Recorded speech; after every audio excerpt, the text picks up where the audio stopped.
things were this bad.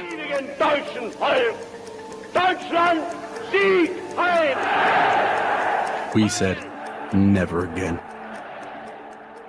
But here we are, again. Victory to the Intifada! Dozens of Jewish graves were desecrated in this cemetery in southern Belgium. Beatings and assaults have also been reported.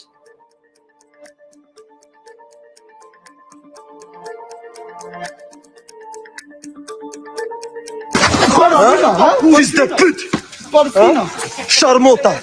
كنت عقلك الزمن حط لا ميك اسرائيل الزب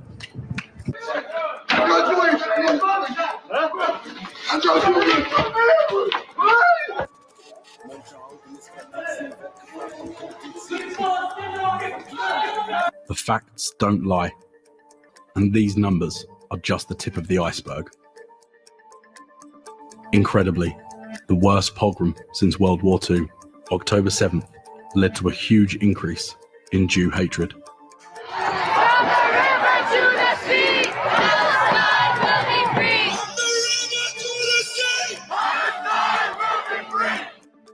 They tried to say anti-Zionism and anti-Semitism were different. They are not. Others understood. An old evil is resurfacing in Europe. Child killers, poisoners, capitalists, communists, controllers, usurpers, colonialists. The oldest hatred doesn't die. It just adapts. It fits whatever is happening in the world. The war in Gaza means every Jew in Europe is a target for hate. Because we support the world's only Jewish state, we are denied the right to exist. They attack us. They insult us. They spit on us. Because we are Jews. Never again. Ladies and gentlemen, never again is now.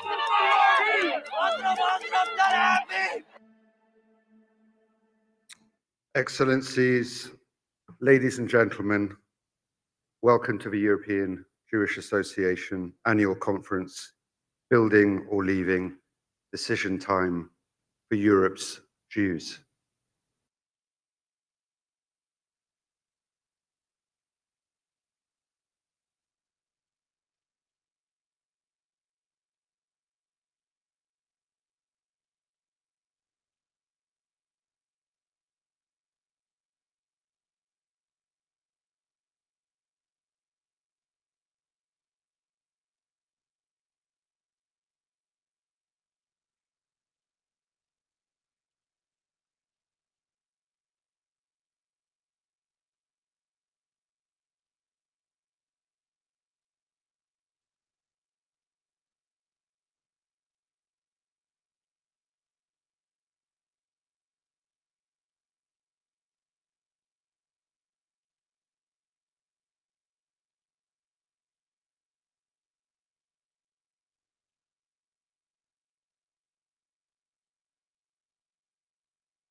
The spoon could reach the food, but they were too long for anyone to bring food to their mouth. So no one could eat.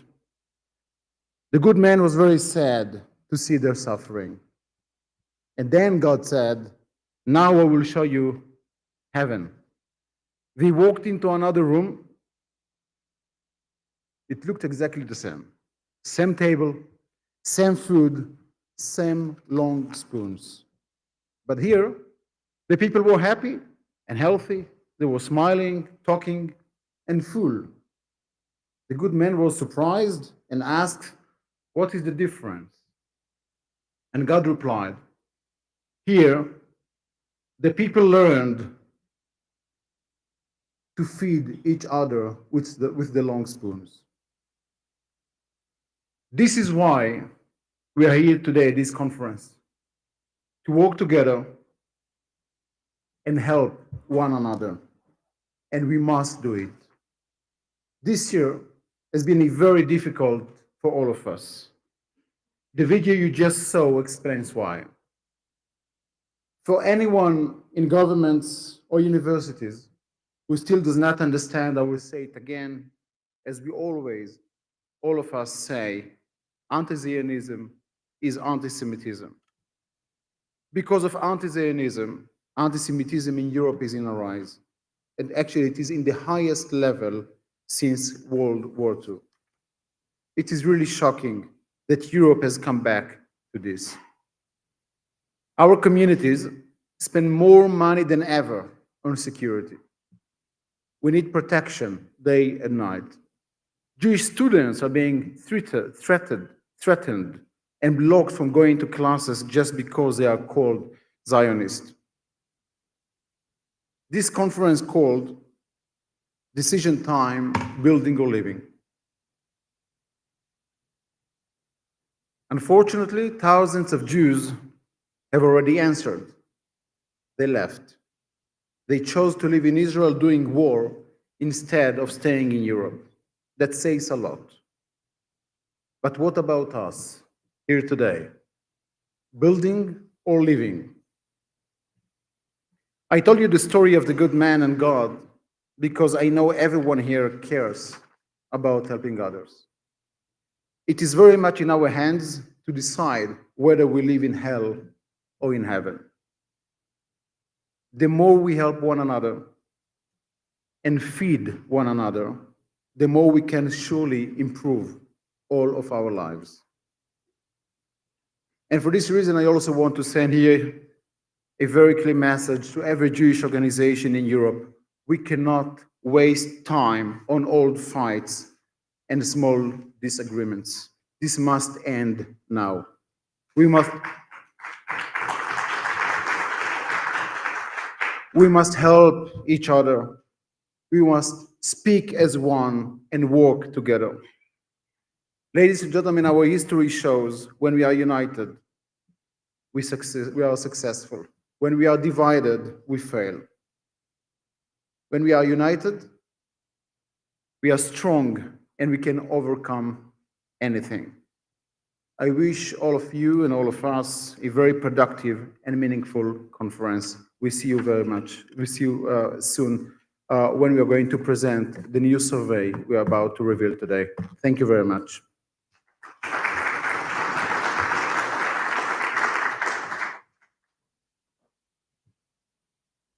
Thank you, Rabbi Margolin. Our next guest, unfortunately, couldn't be here today, Mr. David Ovadia, the President of the Federation of Jewish Communities of Spain, but he very kindly recorded a short greeting video, which we'll play for you now. Thank you. Dear all, welcome to Spain, welcome to Madrid. En primer lugar, quisiera disculparme con el Ram Margoli, porque tal como quedé con él en Barcelona en nuestra reunión, me comprometí a estar hoy ahí presente con ustedes en este acto súper importante que la Organización Judía Europea celebra en Madrid, en España, en la capital, pero por motivos ajenos a mi voluntad y debido a un inconveniente, pues me hace imposible estar ahí con ustedes. gracias pues a lo que es hoy en día todo el tema telemático, informático, teléfono, y hacen posible de que yo hoy pueda estar de alguna manera presente con ustedes a través de este vídeo. Ran Margoli, bienvenido a España. Autoridades presentes, presidentes y presidentas de las comunidades judías de España y público asistente. Daros la bienvenida a todos y agradecer enormemente la labor que realiza la organización, en este caso a Ran Margoli, agradecerle todo lo que hacen por las comunidades judías de España, con esa ayuda que aportan. Y como no puede ser de otra manera, pues solo quiero remitirme a los hechos que últimamente acontecen a lo largo de estos años. Y bueno, todo el mundo sabemos que estamos pasando por unos momentos muy difíciles en el cual desde la Federación de Comunidades Judías de España estamos trabajando duramente para intentar defender todo lo que son los derechos de todos y cada uno de los judíos españoles, así como de nuestras comunidades. Este tipo de encuentros son muy productivos e interesantes y por eso espero de corazón que os vaya a todos muy bien, que seguro que saldrán muchas cosas buenas de este acto y como no puede ser de otra manera, volver a reiterar mis gracias, mis disculpas por no estar y daros un fuerte abrazo a todos.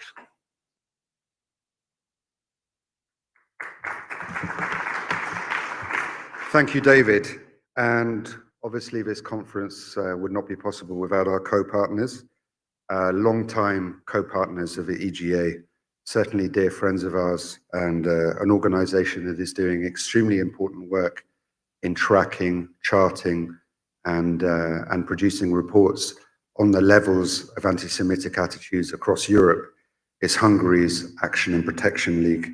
And it gives me great pleasure now to invite Mr. Kalman Salai, the Director of Action and Protection in Hungary, to say some opening remarks. Kalman, please.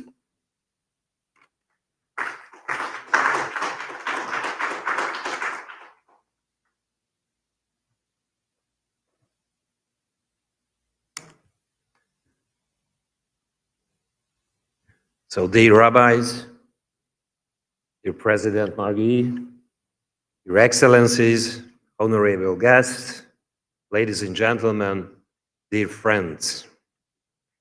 It's a great honor to welcome you as a co-organizer of the European Jewish Association annual conference here in Madrid. The EJA is one of the most important organizations for Jews in Europe who value tradition. In recent years, they have taken strong action to protect Jewish values. These include defending kosher slaughter and circumcision and fighting the spread of Nazi memorabilia.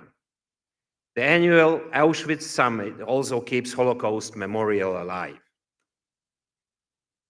The EJA is the only organization that actively monitors how Jews, the Holocaust, and Israel are represented in the EU school systems and corrects false or harmful.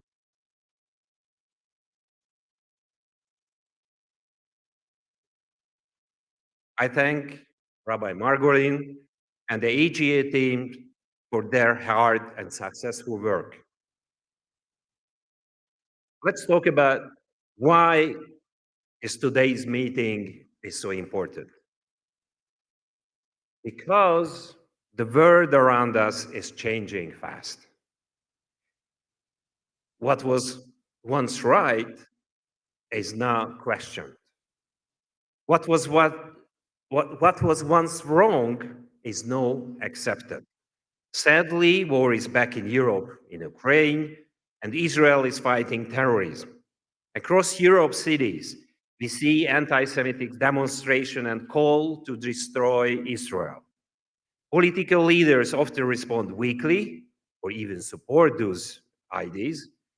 At the same time, political forces one sees as unacceptable are now showing support for Jews' safety and for Israel. How do we know who to trust? What should guide us?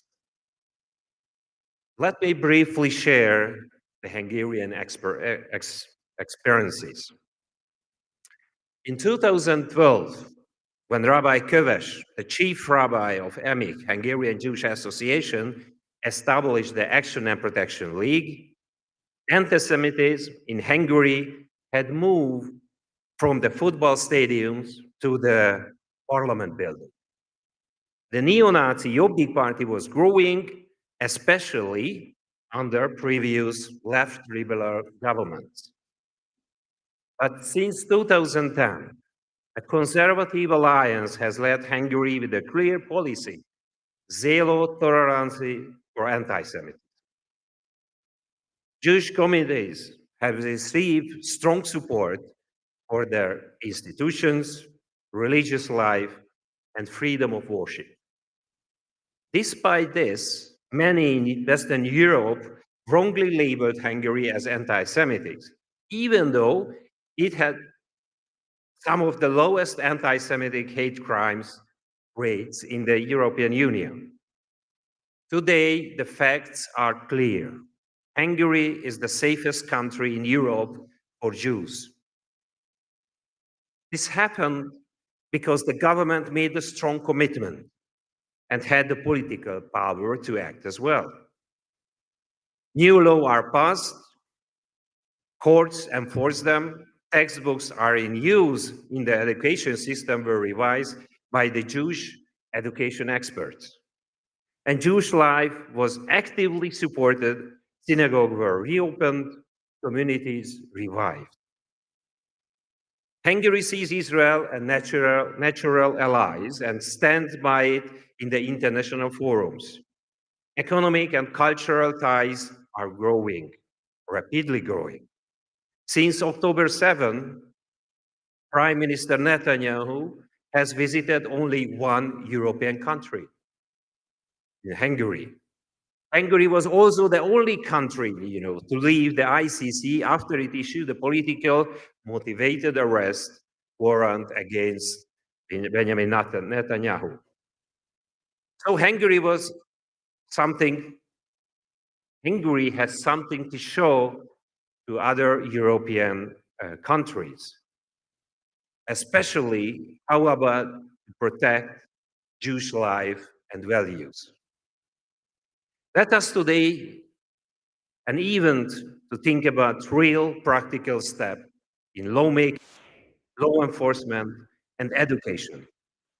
And, which is also really important, to find true allies, even in politics, who are really ready to act in combating anti-Semitism and fostering Jewish life.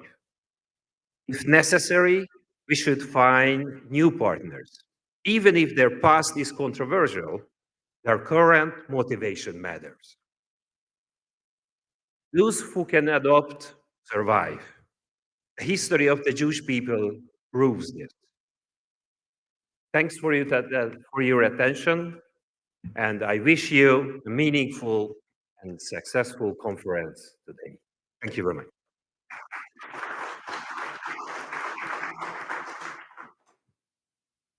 Thank you, Kalman, once again for the excellent work that APL is doing. I wish there were more European countries like Hungary when it came to combating anti-Semitism. It's sadly not the case, which is why the EJA puts a big emphasis on advocacy. Advocacy, of course, being outreach and talk to parliamentarians, key decision makers, and civil society in general. Now, some of you may remember from Auschwitz last year, some of you may have met Mr. David Lega, who was a European parliamentarian from Sweden, a former Paralympian Olympic swimmer, and an all-round extremely inspiring individual, and above all, a proud Jew. Well, he's joined our team at the European Jewish Association and is now heading up advocacy. So we have a short video to show the EJA advocacy progress to date that we've been doing on behalf of you, our communities, and our partners. Thank you. Shalom, and warm greetings to all of you in Madrid. My name is David Lega, and I have the privilege of leading the advocacy team at the European Jewish Association. Some of you know me from previous EJA gatherings, and others may remember me from my time as a member of the European Parliament, where I focused mainly on Israel, freedom of religion, and the rise of anti-Semitism. Today, I am continuing that work in a new way, together with all of you. Over the past year, we have begun something new. For the first time in EJA history, we launched a structured and proactive advocacy strategy, one that is built to serve all of Europe's Jewish communities. And this strategy isn't just a list of meetings and public statements. It's a coordinated, grounded in 4 main pillars. The first one, implementing the EJA definition of anti-Semitism, not just at the national level, but across universities, municipalities, and civil society. Second, taking legal action by identifying high-impact opportunities to confront anti-Semitism in the courts. Third one, strengthening Jewish life in Europe through religious freedom, cultural recognition, and protection of our communities. And the fourth, promoting a balanced, informed view of Israel in European discourse. Each of these pillars supports a long-term vision to ensure that Jewish life in Europe is not only defended, but empowered. And as the head of the advocacy team, I am proud of what we have accomplished so far, and even more proud of how we have done it together. Let me share just a few examples from our work. In Germany, our advocacy led to the Bundestag passing 2 motions reassessing German funding to UNRWA, language that we helped draft. In Belgium, we influenced the government's stance on Israel, Hezbollah, and the ICC, and reached 3.8 million impressions with a campaign on anti-Semitism. In Sweden, we ensured that anti-Semitism finally has its own chapter in the National Hate Crime Strategy, and this September, the first ever training for prosecutors on anti-Semitism will take place. In France, we are now officially recognized as a partner by DILCA, the interministerial body combating racism and anti-Semitism. And here in Spain, we supported the Barcelona City Council's adoption of a motion to promote the Jewish Quarter, the call, and officially mark August 5th as a day of remembrance for the 1391 pogrom. And at the European Union level, we have made significant progress. We met directly with key EU commissioners on issues like kosher slaughter, circumcision, and the Middle East. We were invited to speak at the official Holocaust Remembrance Day ceremony in Brussels. And we presented our emergency action plan on anti-Semitism to a room full of EU ambassadors. The EU remains one of the most influential arenas for long-term change, and we are there at the table. But this is still the beginning. Advocacy is not fast work, it's a process. It's about building relationships before they're needed. It's about showing up again and again.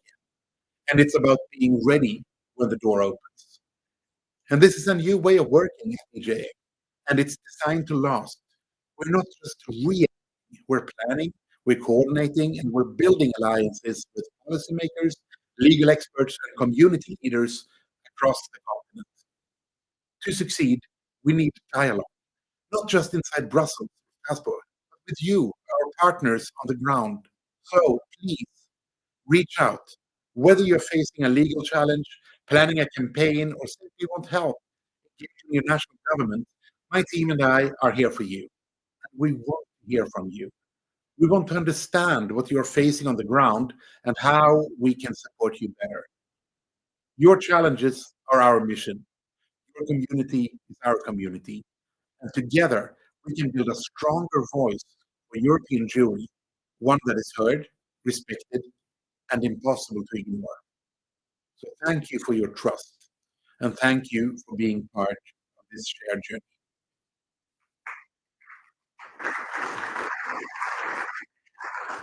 Inspiring words from Mr. David Lega. Of course, the media landscape right now is extremely complicated. We're being bombarded left, right, and center with news. Who can you trust? What is the actual situation on the ground? Competing narratives. So what we in the EJA did ahead of this conference in order to find out what the actual situation is and how Jews are perceived across Europe, was we decided to do a survey. We decided to ask people. And here to tell you more about that exclusive survey, delighted to welcome to the stage a dear and esteemed colleague of mine and our head of strategy, of course, many of you will know already, Mr. Tal Rabin, who's going to take you through this next very important part of the conference. Tal, please join me on stage.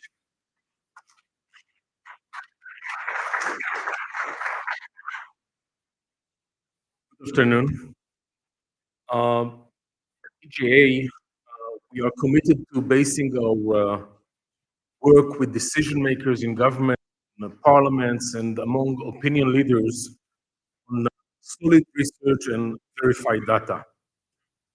Since this conference really aims to shape actionable strategies and propose practical recommendations, we commissioned a special comprehensive survey across 6 Western European countries.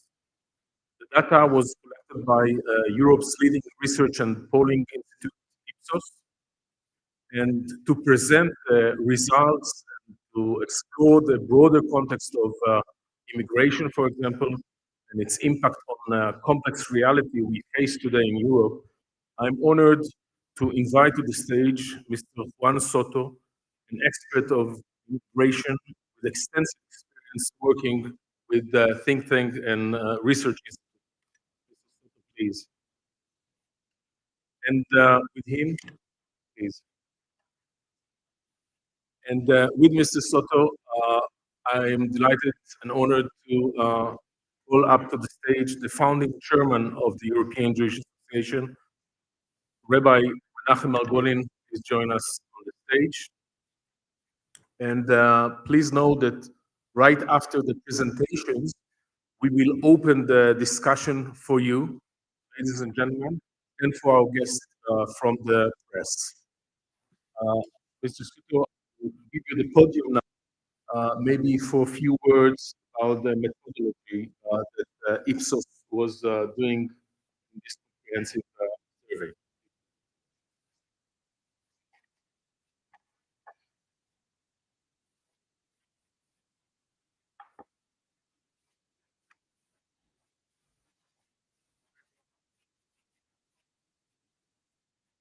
Good afternoon.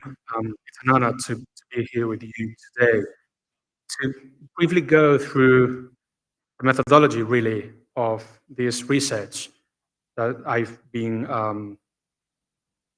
working on the past 2-3 months together with the European Jewish Association. Now, this report, as was just mentioned, is based on primary data collected by Ipsos. And this primary data has been collected across 6 Western European countries, namely the Netherlands, Belgium, France, Spain, the UK, and Germany.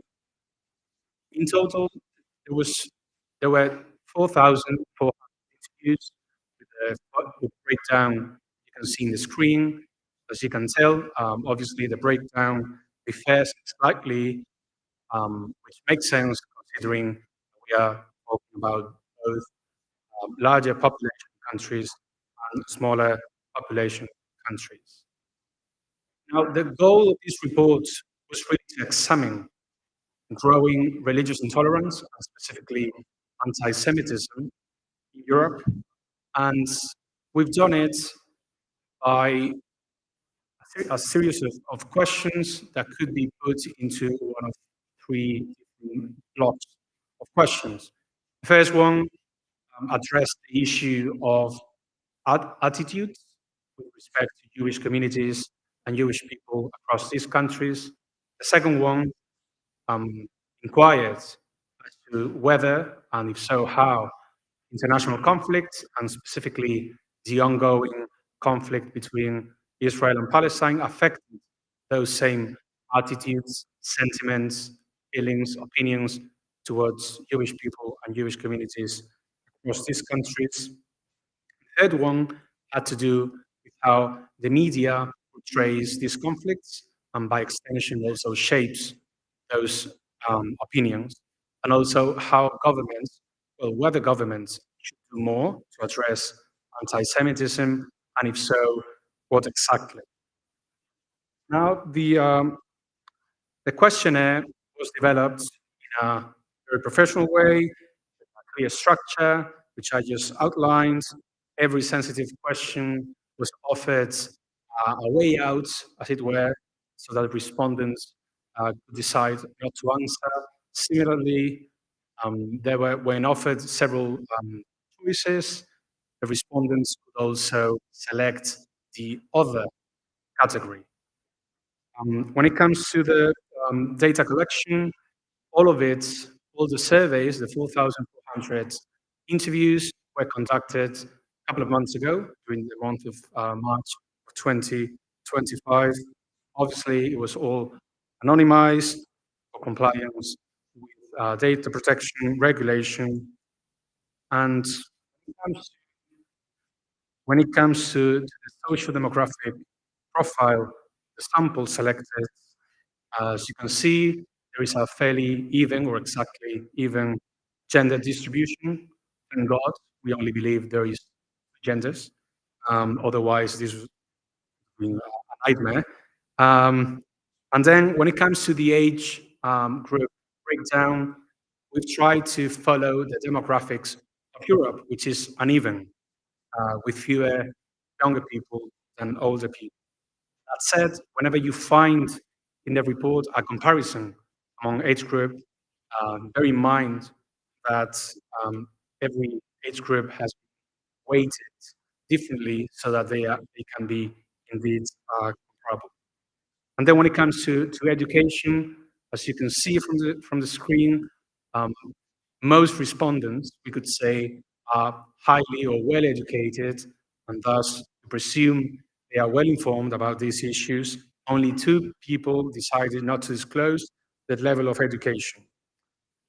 And last but not least, this is a full outline of the questions that were asked to the respondents, which, as you can see, are divided into 3 blocks I just told you about. For instance, you'll find how, the level of comfort when it comes to having neighbors from different religions, then specifically if the neighbor was a Jewish person, and also the impact of those Jewish people and Jewish communities in your society. Then go into the second block. When it comes to global conflicts, essentially we asked them about the ongoing conflict between Israel and Palestine. But more than that, we asked them about the escalation of the problem, right? So you see how that conflict has impacted, whether it has impacted perception on Jewish communities and Jewish people across Europe, and if so, if negatively or positively. Then when it comes to government action, again, we asked them whether they consider the governments could do more to address the issue of anti-Semitism, to protect Jewish communities, Jewish people, and if so, what type of measures, which range from education to security. So this has been the methodology of the report that I assume is being made available to you. And I would like to end by just thanking the European Youth Association for leading such serious research, which I hope is helpful for the outstanding advocacy work. And I strongly, I encourage them to continue this route of, looking at the data and basing also strategy and advocacy on that data. And thank you, of course, also for letting me be part of this research. Thank you very much. Thank you very much. And of course, please stay with us so we'll be able to ask more questions. And Rabbi Margolin, just before I invite you to the podium, I must ask you, you don't have to be an expert in order to feel the extensive amount of anti-Semitism in Europe these days. You just have to be a Jew. And especially when you are a religious Jew going throughout the cities of Europe, with kippah and beard. How does it feel? Before we getting into any statistics. Thank you, Tal. I don't think I can tell anything which will surprise you, because any Jew living in Europe today feels exactly what it is to be Jewish, to look Jewish, to wear Jewish symbols. But I shared yesterday with Juan a small story, but for me, and I think for you, it will also tell a lot. Last Thursday, the kindergarten where my kids go decided to go to the park. It's a group of, I think, 15 kids from 2 to 4 or 5 years old. They just went out to the park. It was a sunny day in Belgium. It's not something that happens a lot. So they wanted to take the advantage of this. Of course, 15 kids who will go to the park cannot go without a security guard, as it's normal in our lives. So the couple of hours later, I got a message from the security guard, tells me, Rabbi, just wanted to tell you that besides one incident, everything went fine. So, I mean, incident, what kind of incident could be for little kids go to the park? I said, yeah, just a person came and salute Hitler, and then got closer to the kids, and the security guard presented himself, so the guy ran away. So of course, just another incident. Nobody will tell, nobody heard, nobody will hear. But this is crazy. This is crazy that we live in times where little children go to the park, need to be with a security guard, and might expect or anticipate to go through something. So I think that it is for us, the Jews, we don't really need any surveys or any studies to tell us about the situation. But I really be happy, actually, if you don't mind, Tal, to present the results of the survey, what we would like to present to you today, because I think it really requires us all to be really aware when we speak to our governments, to have a bit more also statistics and numbers. Please, the podium is yours.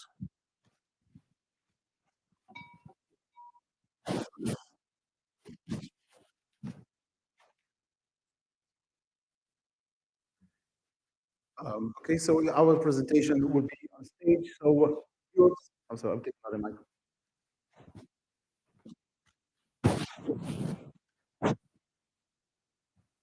Okay. Not yet? Yeah.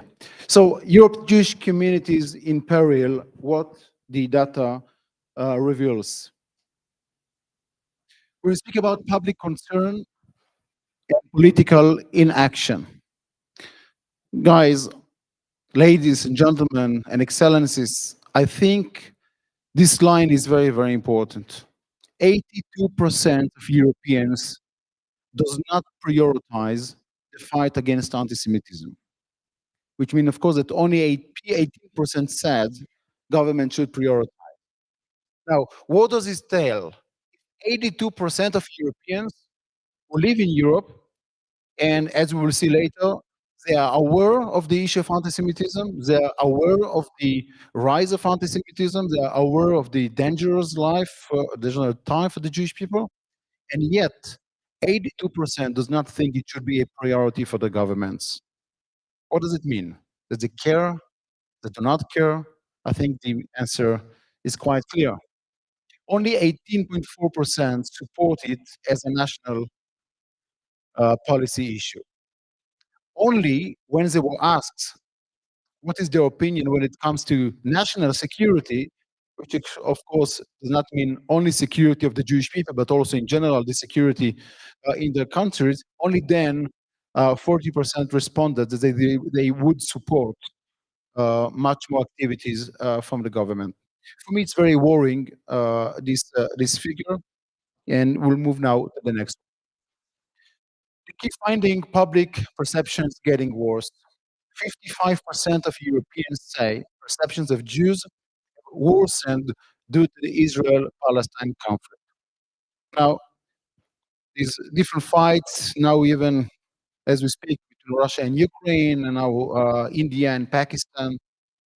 Yet the conflict in the Middle East although the Jews who live in Europe are not necessarily Israelis, do not necessarily support or not supporting Israel's policy, yet the fight between Israel and the Palestinians, according to Europe, 55% of it means that actually it changed the perception of Jews who live in Europe, which of course explain the the rising of anti-Semitism in Europe today. If people now sees, if 55% thinks that the Jews of Europe do have some responsibility and their perception is worse, then I would say sadly it's quite naturally that it also could be seen in the rise of anti-Semitism. The effect is most served in all the age group, 66% among ages 55 and 65, which also very interesting because we would think that only those who follow mainly the social media, which actually will bring us to the next part, we would think that it's only social media that's what make the impact. It should be only among young people, but actually we see that actually among the older age groups, those who actually follow mainly the established media, and it will therefore we see soon what actually the impact of the established media on this issue. Youth exposure and normalization. 28% of young Europeans have witnessed anti-Semitic remarks masked as anti-Israel discourse. So basically, as we see, we do not speak about Jews' experience. We do not, the survey were not among Jewish people and asking Jewish people if they experience anti-Semitism, but among Europeans, general Europeans, the general public. So 28% paid attention for me to anti-Semitic remarks. I believe that there are more who witnessed anti-Semitism, but they did not even know it is anti-Semitism, because you have to, in a way, you have to be a Jewish person in order really to be able to understand what could be really marked as anti-Semitism and what is not. However, for what is clearly anti-Semitic incidents, 28% of European youth were witness to anti-Semitic incidents. Most common settings, of course, workplace, social media, and peer conversation. Blame and dual loyalty. As you could see, 51% of Europeans believe Jewish identify more with Israel than with their own country, which of course, the moment Europeans believe Jews are loyal less to their countries, of course, bring different feelings, which is a big, another big reason for the rise of anti-Semitism, or at least bad feelings or bad thought towards Jewish people. 20% of responders say Jews should be blamed for the war in the Middle East. Not Israel. They do not blame Israel. They blame European Jews for the war in Israel. I want to make sure that this is very clear. I believe that if you would be asking, maybe it was one of the questions that we asked, who should we blame, Israel or Palestinian? The answer, of course, is different. But 20% of European people blame the Jews in Europe for the war in the Middle East. Now, if I must emphasize, it's an updated survey, March, right? Juan? March 2025, after October 7. So, if you have different opinion about the war between Israel and the Palestinians, and you believe Israel do something very, very bad, but then you also believe, or at least 20% if you believe that the Jews in your countries are responsible, or at least to be blamed for that, that's another reason for the rise of anti-Semitism. Media matters. I mentioned earlier about the age group that felt that the perception of Jews is worsened, and now we could see the reason.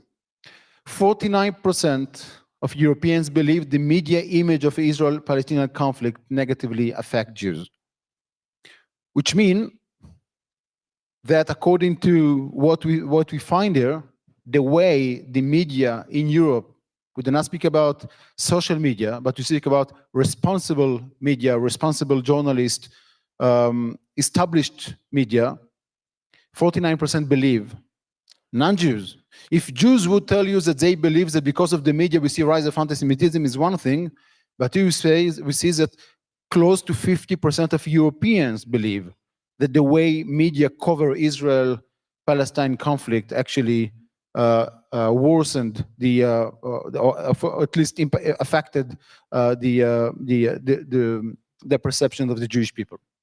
And what we could see here, 63% of it in the Netherlands, 52% in Germany.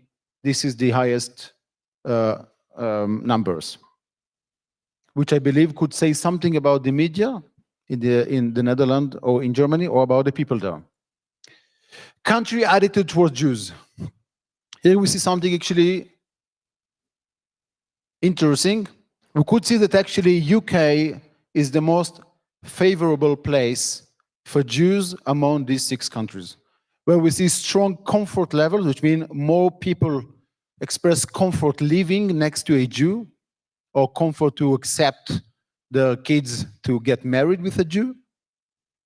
High public support, which means more support in the UK, calling governments to take much more serious action against anti-Semitism, and lower blame of the local Jews for the war in the Middle East. In France and Germany, it's mixed. They reject anti-Semitism, which is very strange for those who live in France and Germany, but blame Israel geopolitically. And Spain and Belgium, unfortunately, is the least favorable. High blame of local Jews, low support of government taking serious action against anti-Semitism, and less favorable neighbor with Jews. Social fabric under pressure. What we could see here is that 61% say immigration increases religious intolerance, which is something that we always said when Europe was asked about immigrations, and we always said, I would like actually to copy or to mention Chief Rabbi Jacob's statement back then, where the discussion about immigrants came over and over again. We are the first to understand the need to provide shelters to those who need. But shelter does not mean only roof and food, but also education and values. And if government would invest much more in education and values for the immigrants, among the immigrants and among Europeans, then we would see much better results, no doubt. 68% believe religious difference causes mistrust. So what we learn from the survey, of course, the full survey is available and can be delivered to anyone. What we learned: Jews are being blamed more and more for the Middle East conflicts. We see that Jews' national loyalty is doubted. Europeans feel that they are importing hate. Rising anti-Semitism is in everyday conversations, especially among the youth. It puts our long-term security at risk. Government failure to act sends a dangerous message that Jewish safety is not a priority in Europe. European Jewish communities are paying the price for the imported anti-Zionism and anti-Semitism hate. And anti-Semitic and anti-Zionist hate is interlinked. Incitement and media online platform are growing. So before we go to the conclusion, I think that if we take a look at these conclusions of the survey, if this is what we learned from the survey, it could explain to us all the rise of anti-Semitism in Europe. And I think I would really recommend you all to take a picture of this slide, because when we speak to our government who does not understand, or they ask what else we could do or what we should do, I think this tells a lot about what the government can and should do in order to deal with the rise of anti-Semitism. I'll go to the conclusion. The rise in anti-Semitism is tearing at the moral fabric of Europe. Jewish communities are the first to suffer, but history shows that they're never the last. I think it is also an important message to share with our governments. Europe must act now. Protect its Jews or witness the collapse of the values it claims to stand for. I would really encourage each one of you to take those figures and the entire survey results to show it and to share it with the media in your countries and with decision makers in order to finally, hopefully, making them to give much more priorities to the fight against anti-Semitism. Tal, the floor is yours. Thank you very much. We would like to open this discussion now for remarks. Pascal, please.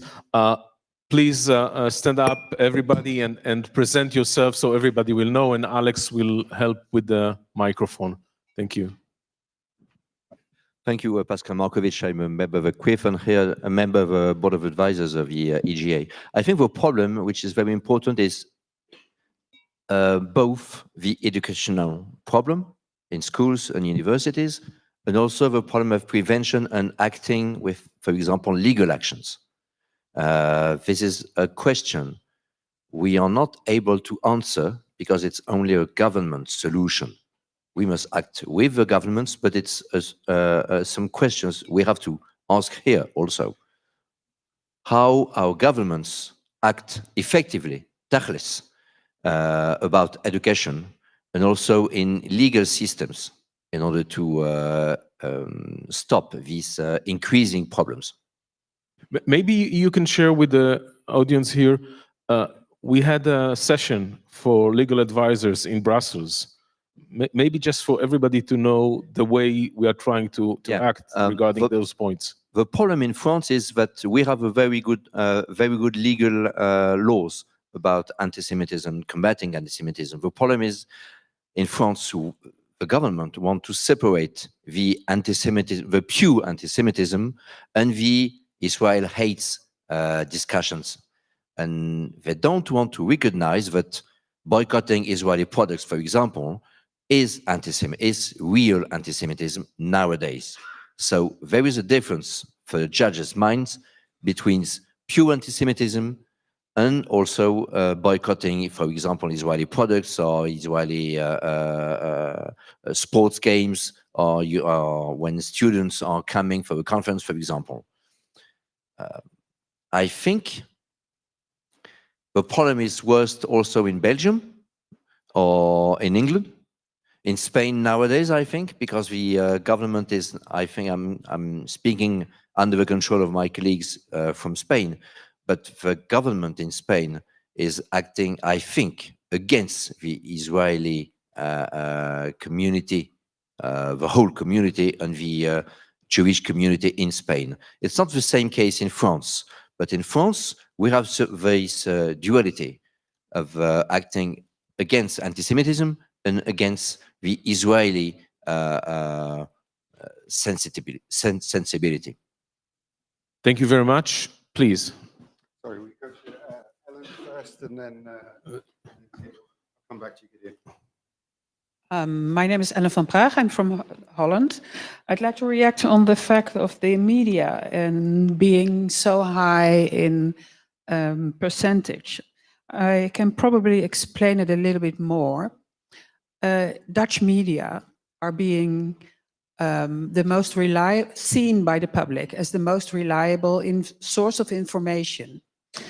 And especially elderly people always listen to radio, read their newspapers, and most of them think that what's written in a newspaper or being told on the radio or television is absolutely true.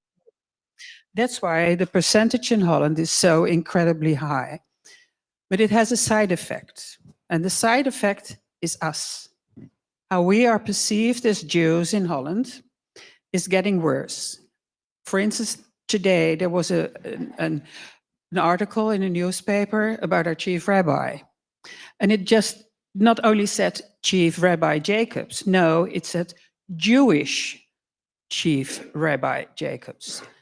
To give you a small example of how we as Jews are being perceived in Holland. And that's growing and growing and growing. And it's not making it much easier, but it explains the high percentage. Thank you, Ellen.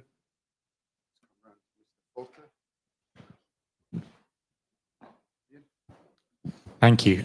Gideon Falter, Chief Executive Campaign Against Anti-Semitism in the UK. I think it's a very sobering set of statistics. One of the most striking for me was the idea that Europeans have this understanding now that the media is very biased. I think also that statistic correlates with Europeans increasingly seeing their justice system failing. And to go to your point, you know, we are taking a huge number of private prosecutions in the UK. We're suing the government, but each time that we have to do that, essentially it's a failure, because it means that instead of the government doing its job of protecting the Jewish community, it means that Jews are increasingly having to do it. And it's reaching a ridiculous proportion where, for example, we're now starting to do facial recognition scans on some of the illegal immigrant boats that have been coming over to the UK and identifying Hamas members in them. If the UK government's not doing that, it means that the Jewish community in the UK is in danger. I had a question, which is that some of the polling that we do has started for the first time now to show Gen Z, because normally polling, unless you go into specialist polling for children, you only get 18 plus as the respondents. And in the polling that we've been undertaking in the UK, we see that people in the 18 to 24 category, so Gen Z essentially, are now more than 3 times more likely to hold anti-Semitic views than people in the 65 plus category. And I was wondering if you had cross breaks into that data in the polling that you undertook and what it showed. Juan? Sure. It's okay. It's on. So, yes. So a few comments on the media bias and also regarding the position of the government of Spain. So the problem is, as it always is, that journalists can be journalists or can be activists, right? And equally, governments, I mean, legality ends up becoming or looking as if it's legitimacy. So in this case, the Spanish government is on an activist role more than anything, really, by recognizing the state of Palestine in a moment where prudence would call for neutrality, in my opinion, as it's been the case of most, if not all the rest of the EU member states. When it comes to government action, there is a slight divide between, you know, going for security. That's the case of the Netherlands, for example, and the UK. It might have to do with violent instances, whereas other countries, and in this case, the least comfortable with Jewish people and Jewish communities, strikingly so, they favor education. That's the case of Belgium. That's the case of Spain, for example. Now, when it comes to the younger age group, so, well, two things. First, the older age group, they are the ones more alarmed with growing anti-Semitism, which is, I think, revealing because they've been around longer and they see a pattern or they see a change, right? Whereas younger people, they don't have that reference point, so to speak. So, I mean, there is still way more research to be conducted on that group, but their experience of the, you know, ongoing conflicts in the Near East, that sort of thing, is very limited. That said, they've been accustomed to entertaining anti-Jewish sentiments, just in general, but also and especially when the conversation revolves around the current issue with the state of Israel. So they directly connect Israel with local Jewish people and communities. Thank you, Juan, for elaborating this. And last question, I'm afraid, because of shortage of time. Gentlemen of the press, I think we have a question from Knan Lifshitz from JNS. Please.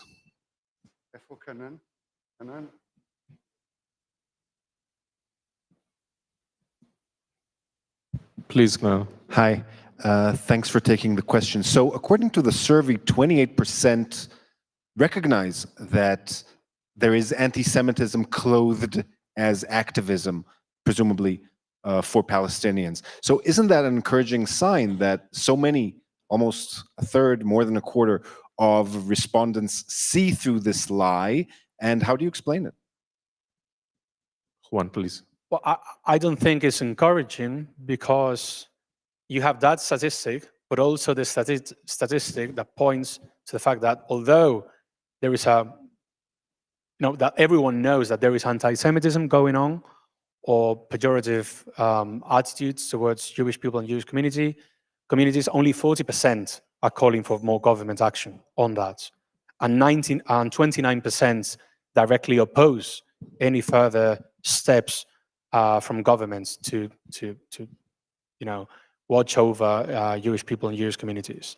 And that directs to one of the main results of the survey, which is that 86%, it says 86%, the data shows, of Europeans, of their respondents, they are comfortable or very comfortable with Jewish people.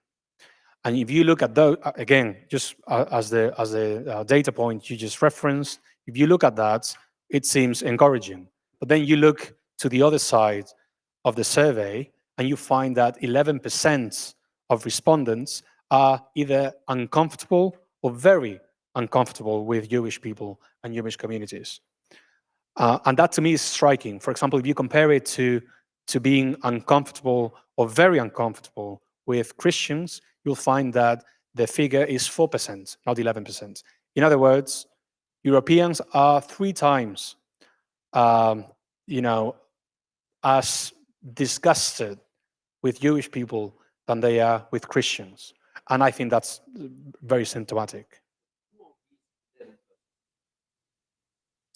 Well, the data is anonymized, so perhaps further research should try look, though that's very complicated from a survey standpoint, because of also compliance with local legislation, etc., to know, for example, whether the respondent arrived to Europe last year or 3 years ago, or what type of background does he have beyond the social demographic indicators I pointed out to, right? So gender, education, age group, etc. Exactly. That will be one example, right? These are clearly things we will have to check and, as they say, to be continued. Qualitative elements in the respondents. I think we can all agree, unfortunately, that Europe is importing hate, and the Israeli-Palestinian conflict, along with the events of October 7, indeed serves as a catalyst. And the result is the new wave of anti-Jewish narratives rapidly spreading throughout the cities across the continent. Unfortunately, as Rabbi Margolin emphasized before, most of political leaders, university presidents, and unfortunately some of the media outlets continue to avoid this conversation. And I'm afraid that as long as they remain silent, anti-Semitism becomes norm, and the price paid by European Jews continues to grow. I thank you very much, Mr. Juan Soto. Thank you very much, Rabbi Margolin.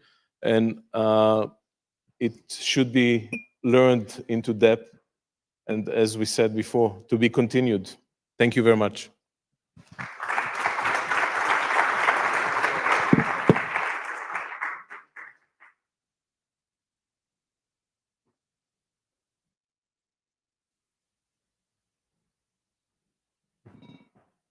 Okay, thank you very much for that extremely interesting and illuminating survey, and it should be said also a worrying one. So very, very briefly, just before Purim, I had the great pleasure of escorting Baroness Sluzny down to Hessen, one of the Landes in Germany, where we went to an event which was organized by our next moderator, Mr. Lawrence Dedange Amisamis, who's a board member of a Jewish community in Gießen in Germany, where working very, very closely with a chief of police for the state of Hessen, a very fine gentleman called Mr. Thorsten Krugmeier, I learned an awful lot about the German approach and how it is policing-led to combating anti-Semitism and being aware of what anti-Semitism looks like, particularly in the state of Hessen. And I think Regine, myself, Hélène, and Hélène's husband Gideon, who all went down to that event, were thoroughly impressed with what we saw. So it seemed a very valuable opportunity to bring Lawrence and Torsten to share their thoughts and how it works with you at conference. So it gives me great pleasure once again to invite to the stage for our next panel, which is entitled How We Can Make Sure Governments Take Responsibility for Jewish Safety. So Lawrence de Donge Amisamis and Mr. Thorsten Krugmeier, please join me on stage, and you can take it from there. Thank you very much, gentlemen.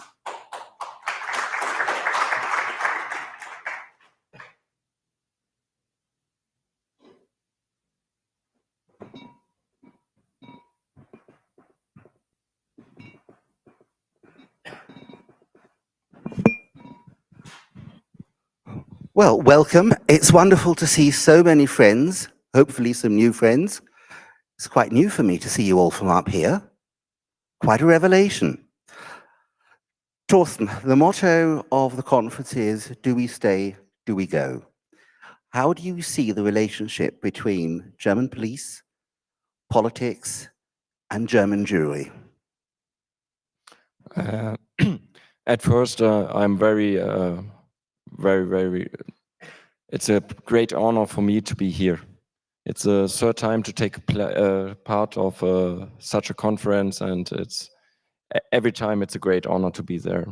So in Germany, I think we have a real good, and we are very near to the Jewish community, and also the politics have adapted that it is their duty to fight for Jewish communities, and also the police officers are very aware of anti-Semitism. So I'm responsible for over 2,000 police employees, and I think they get or they know it's their purpose to fight against anti-Semitism. What stance would you put on education on the whole? Education against anti-Semitism, racism. How do the communities work together? How should all religious communities work together? At first, I think we have to fight for democracy and against extremism. And that's not a question. Nowadays, it's very poisonal that the left-wing extremism, the right-wing extremism, and foreign extremism are fighting against Jews together. And so to fight for our democracy and to fight for our worlds, we have to fight against extremism. And police often, you cannot prevent criminal offenses by law enforcement, because often law and offenses are a symptom. So we have to prevent by education. You have to start at school, and so we try to make a big cooperation between our university and police officers to send them to places, memorials, and talk about things happened. And I think the only way to get rid of or to fight against anti-Semitism is education. I totally agree with you. We had that big event that Alex mentioned in the morning with about 250 police officers, other police chiefs from around Germany. We're now planning an event with most of or all of the police chiefs of Germany in September. How receptive are your colleagues? I think everyone knows how important it is to fight against anti-Semitism and to fight for our democracy. So I think they will come and they will take their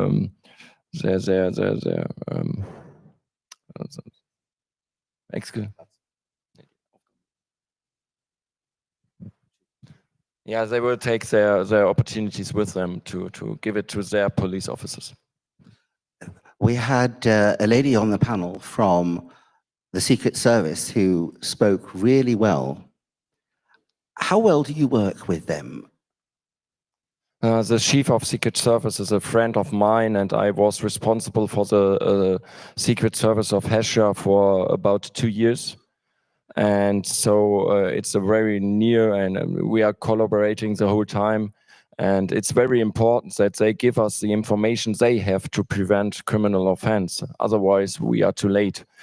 Police is our main work is law enforcement, but if you look, it should be more or less prevention. But there's no time to do all the prevention work.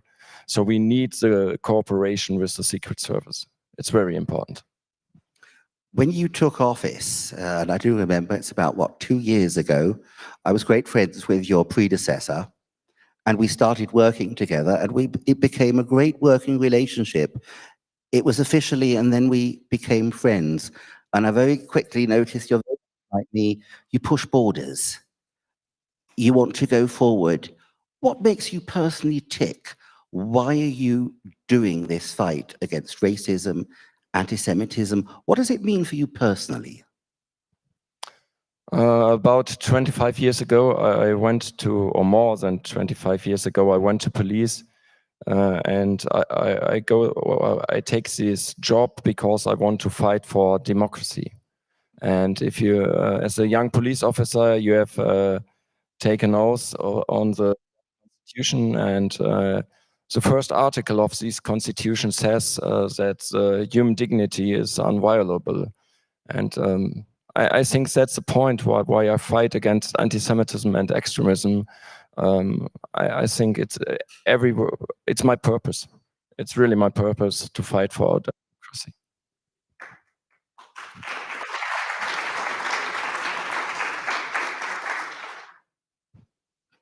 I think I'll take some questions now. I'm sure you've got some. Please.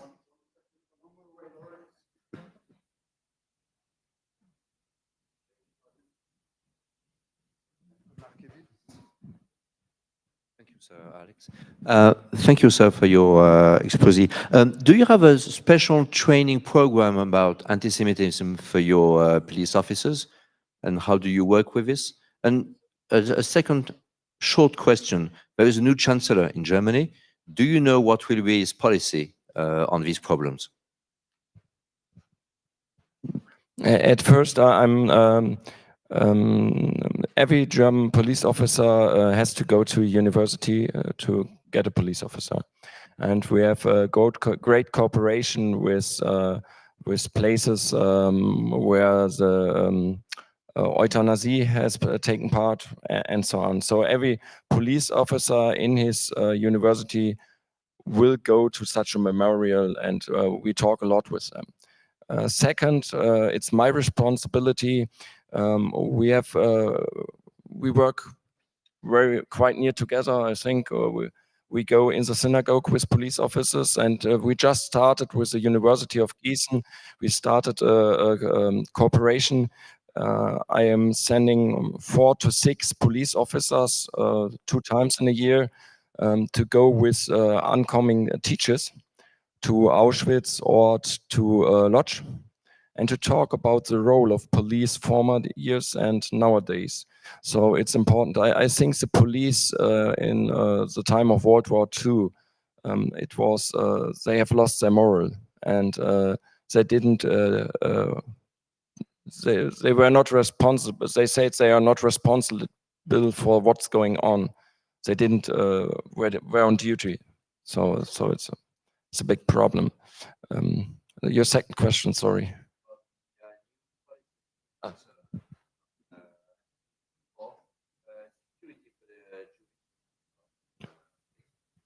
Yeah, it's a funny thing is we are both born in the same city of Germany, so I knew him since about 30 or 40 years, and I think he will fight against anti-Semitism and will do everything for the security of Jewish communities in Germany. Maybe I can add a little bit to that one. The new Chancellor and also the new Minister of the Interior have made it absolutely clear there is no room for anti-Semitism.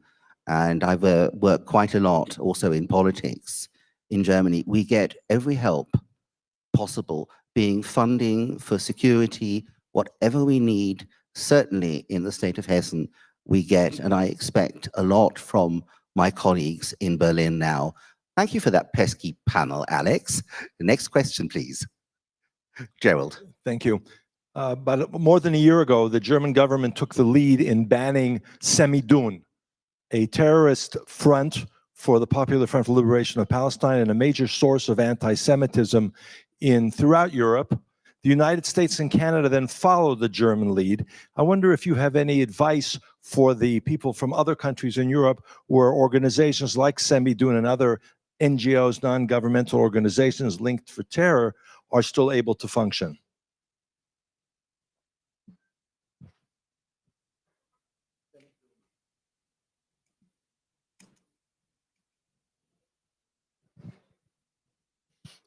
Okay, so thank you. He just translated a little bit for me, so I apologize.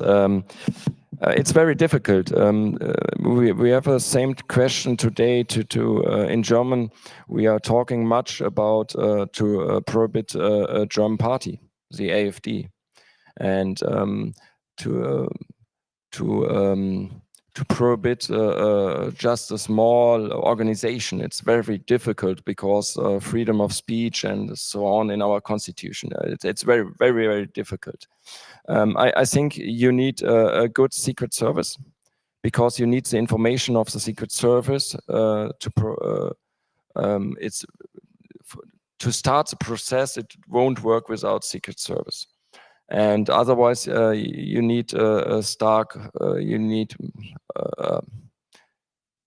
politicians who want it really. It's a political will. Otherwise, it won't work. I'll wrap it up then. Thank you very much. Alex? You told me to wrap it up. I did. Sometimes I can actually do what I'm told. You do. Not very often, though. Lawrence, first of all, thank you so much for all your sterling work that you're doing there in Hessen.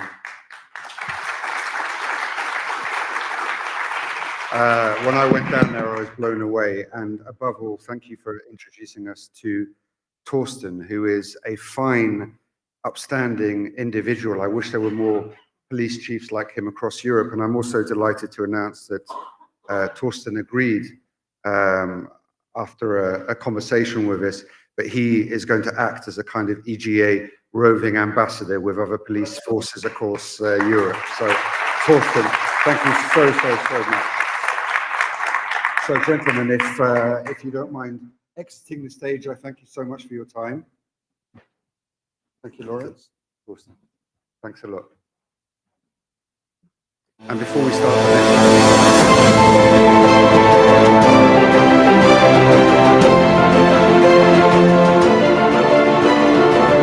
On Saturday, the city's chief rabbi was assaulted as he left a Sabbath service with his young son.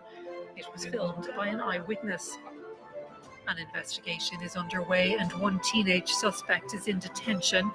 For the Jewish community of Orléans, it's part of a disturbing trend since October 7th, 2023, with incidents targeting Jews escalating from anti-Semitic graffiti to violent attacks. 5 o'clock in the morning, a Muslim from Algeria, 29-year-old, he put in the shul, he put fire, he put cocktail Molotov in the shul, and he tried to make to bring the whole shul. Wearing a kippah in order to get a lot of anti-Semitism. People yell at you for no reason. A little girl of maybe 14 years old yells at me, "Kankio," which means like cancer you. Then I walk out of the store and people, 3 guys wait for me over there. And then he puts up his fist like this. He's like, wants to beat me up. Demonstrations for affordable housing here in the city raged against Porto's Jewish landlords. Israelis from the community were called murderous Zionists. Lists with names of those Israelis were published in a political newspaper. Our synagogue itself was vandalized just after October the 7th with apartheid graffiti. בחודש מאי 2024 הותקפתי אני וביתי בצורה ברוטלית על ידי שתי קבוצות ערבים בתחנת הרכבת בגרוש בלגיה. הותקפנו לאחר שניסיתי להסיר מדבקה נגד מדינת ישראל.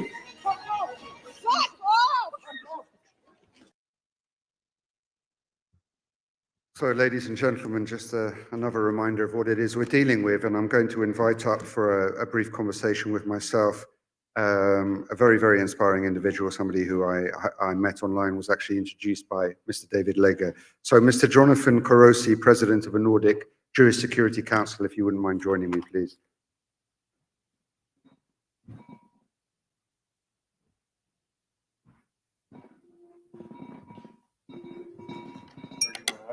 Right here, Jonathan, if you don't mind. I did shower this morning. Jonathan, thank you for joining me.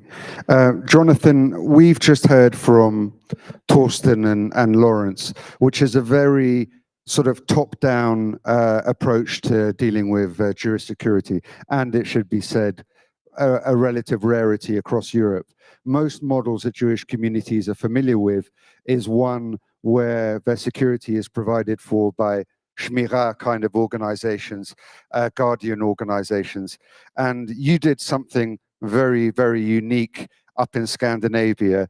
Can you tell us briefly what the Nordic Security Council is and where the idea came from and why you felt the need for such a council?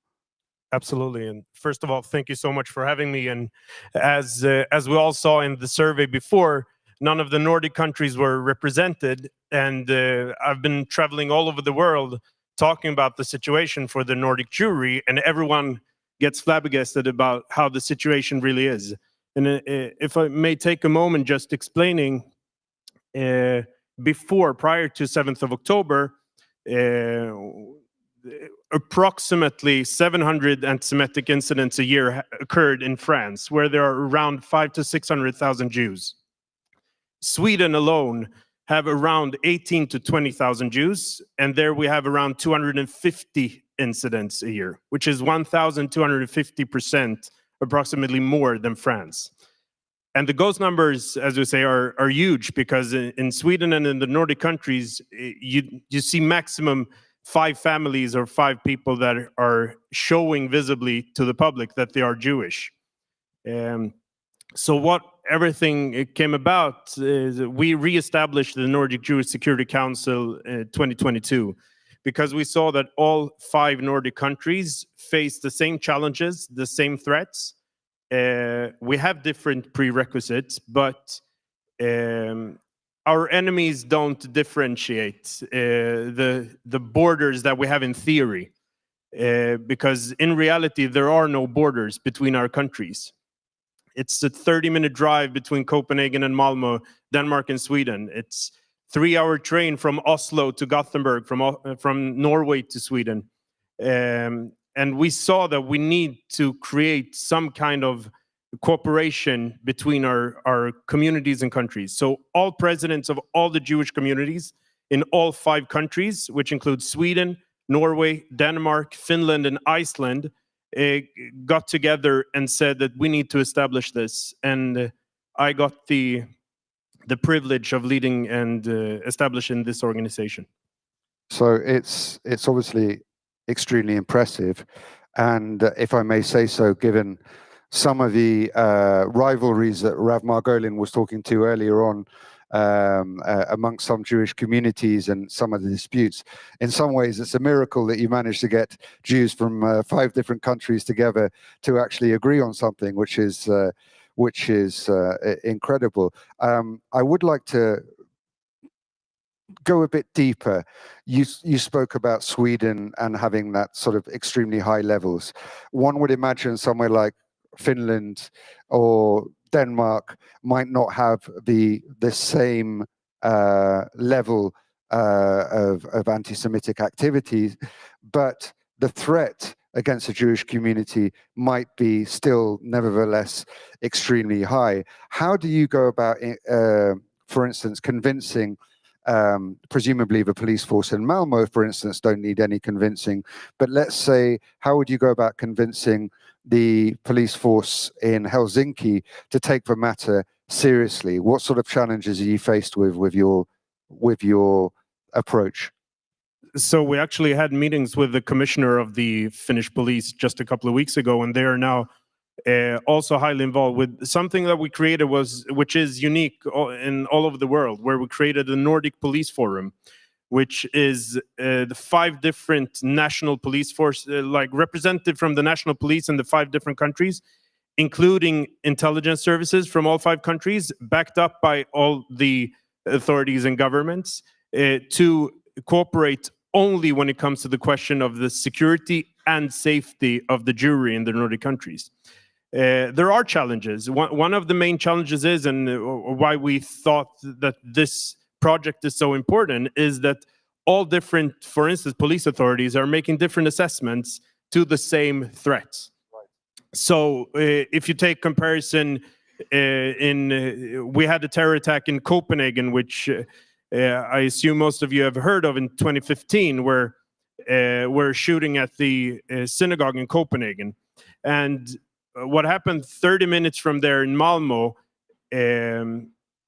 actually the terrorist Googled Malmo, but saw that there were no activities that night, so he chose Copenhagen. And on Monday, this happened on Shabbat, on a bat mitzvah party, and on Saturday night. And on Monday morning, almost no one showed up in Malmo, in the kindergarten, in the cheder, because they were afraid. And what happened was that the police don't show up in Malmo, but there are special forces and military standing 24/7 in Copenhagen. And it's just 30-minute drive. So that's one of the purposes of this Nordic Police Forum, is how can we cooperate with all 5 countries, getting inspiration towards them by themselves, inspiring each other on an effective and efficient measures to increase the security. Our survey, thank you, Jonathan. Our survey pointed out that there are disparities in public attitudes towards, for instance, the priority that countries should give to combating anti-Semitism.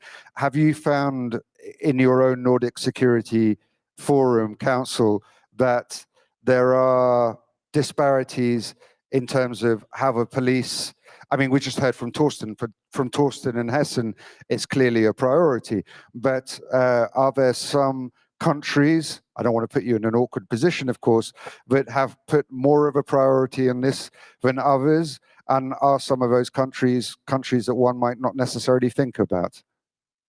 Yeah, it is a sensitive topic, but yeah, I think it's also important here to differentiate between the terms of security and safety. Right. Because when it comes to the police, I always take the example, me growing up as a Jew in Sweden, when I went to the Jewish school and I saw police there, I felt calm and at ease and safe. But my non-Jewish friends, when they see a police car, they ask what has happened. So when we see a police car, it's also increasing the level of, or the feeling of safety, and not only the security. The different countries and different cities are assessing that differently. So some cities and some countries are viewing the police as only, they're not working as proactively with the increasing security and the level of safety, rather than putting in measures reactively when something has happened, I would say. But we get an increased level of understanding from all police authorities and intelligence services, as well as from governments. Although there are different views in all 5 countries towards Israel, we see that everyone is taking extremely seriously, and that that everyone can agree that we can leave politics aside, also within the Jewish communities, to increase the level of safety. That is our main top priority, to protect Jewish life and Jewish way of life. And if, I mean, it's a difficult question, of course, Jonathan, but in your experience, if you were to give a sort of rough ranking of these Scandinavian Nordic countries in terms of which are the ones that are doing best and which ones could do with perhaps pulling their socks up a little bit, as diplomatically as you can, given your position, are there any star pupils and those who perhaps should do a bit more homework? So a diplomatic answer is that everyone is doing a lot and everyone can do more. I would say that the Swedish National Police have done a tremendous work, and they are really leading us forward, and they're also assisting in European Union having creating new corporations within police authorities in Europe where they're a part of it. But I think that it is sensitive, because if we talk about Sweden, on the other hand, Malmö, which is the third largest city, which has become almost known as the capital of anti-Semitism and outside of the Middle East, 25% today of the population are Muslims from Middle East, and that's the third largest city. And we have received an enormous amount of mass immigration from countries where they're state-funded anti-Semitism and media and so on, and we have been very, I would say, naive in Sweden when it comes to understanding that culture doesn't leave you just because you cross a border. And I remember mentioning the metaphor to you when we spoke, that it's almost about playing a soccer game or a football game. It was a great one. I'm not going to spoil it, so you continue. You should have copyrighted it, because I've used it a couple of times since, but please tell the audience. No, I will. Well, glad to hear. No, but it feels like we are playing a football game in Sweden where we are very upset with the immigrants that they're running offside all the time, but we haven't explained them the rules. They don't know what offside is. So they're coming to our culture, into our country, and running offside all the time and don't understand our culture. And we get very upset, but we haven't given them the prerequisites to succeed in our societies. And I would say that that's a very small, of course, excuse or part of the problem, but we have a huge amount. I mean, on October the 7th, the same day, we have parades with hundreds of cars chanting and playing music and celebrating openly on the streets. So it is an issue. And last year alone, only in Sweden and Denmark, we had 10, and I stress this and I would repeat it, last year alone, we had 10 carried out or foiled terror attacks alone in Sweden and Denmark towards Jewish or Israeli targets. 10 last year only. So the situation in the Nordics is extremely severe. Okay, we're going to have to start wrapping things up, but I know Maître Markiewicz has a question. Unfortunately, I can't come and give you the microphone while I'm standing on stage, but perhaps you can speak loudly. We can repeat the question. What a rarity for a Frenchman, I must say.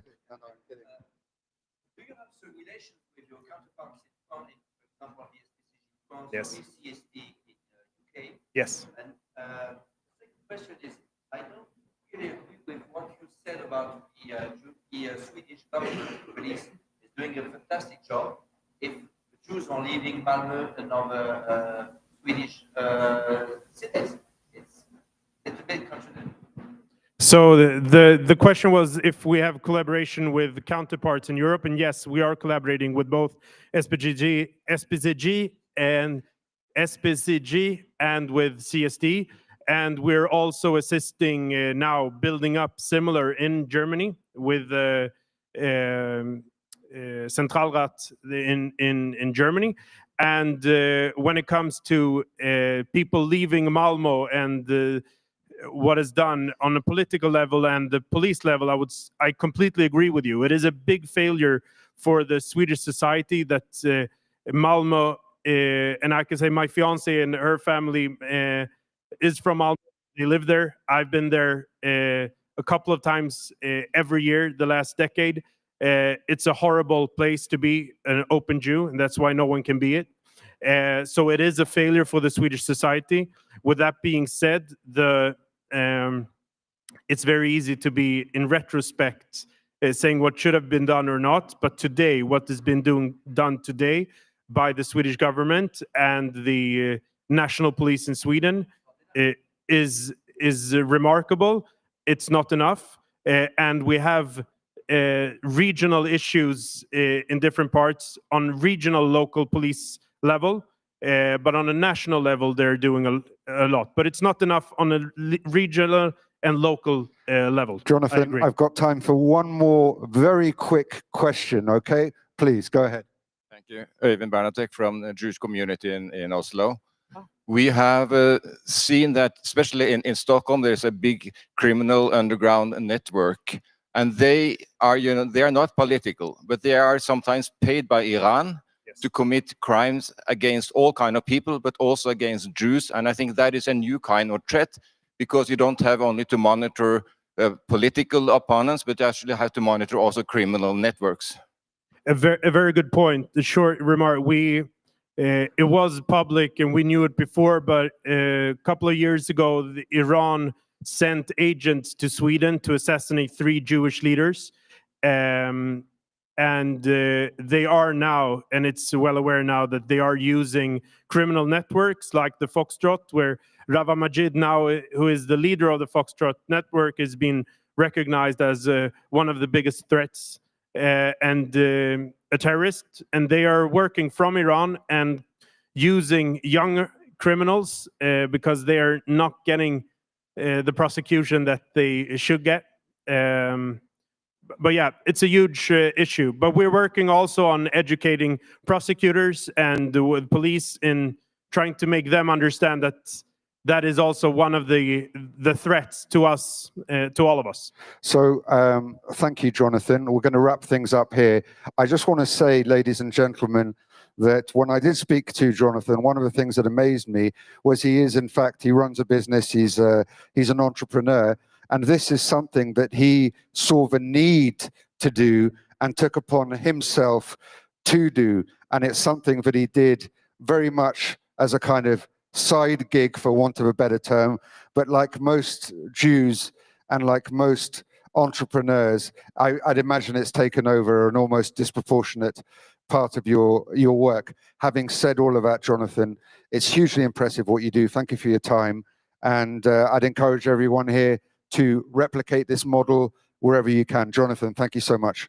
Thank you. And I'll stick around if you have questions later. Thank you. Okay, so once again, thank you, Jonathan. Now, we covered a fair bit of ground there, and it seems like a good time to have a conversation amongst the Jewish leaders for that. I'm going to invite up to the stage now Mr. Ralph Bais, who's the Vice Chairman for the Jewish Information and Documentation Center in Antwerp, who's going to be moderating the next session with some of our Jewish leaders. Ralph, I leave the floor to you, and I know that conference is in very, very capable hands. Thank you.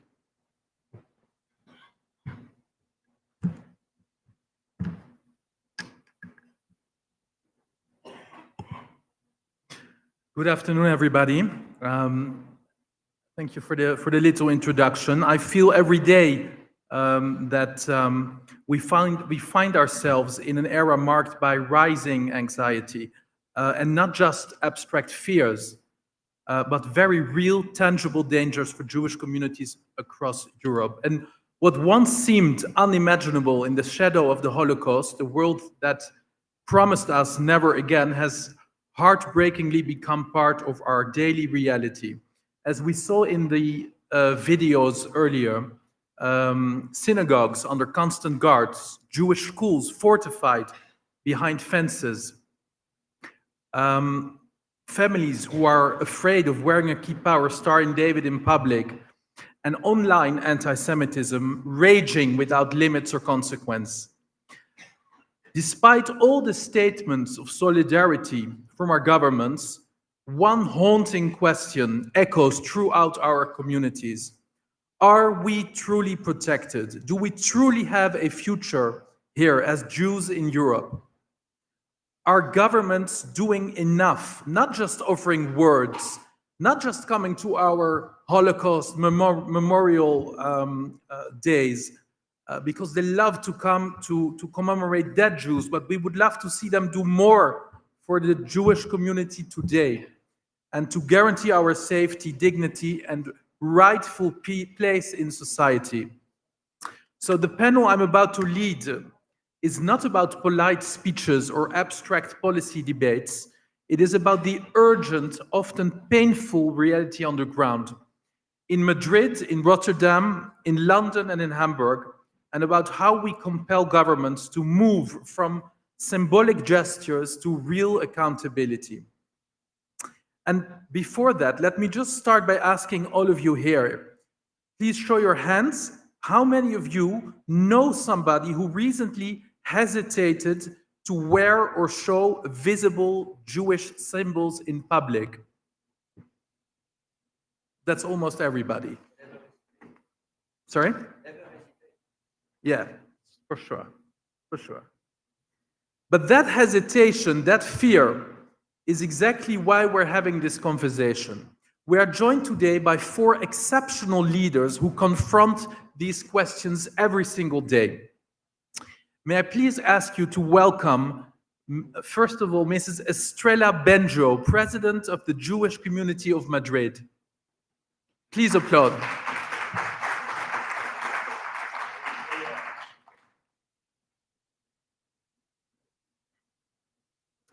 The second panelist is Mr. Chris van Hout, who is the president of the Jewish Community of Rotterdam in the Netherlands.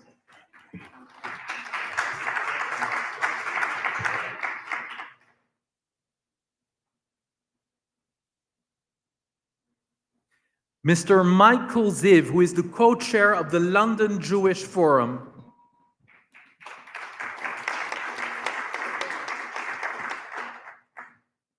And last but not least, Mr. Philipp Strichartz, who is the president of the Jewish Community of Hamburg in Germany.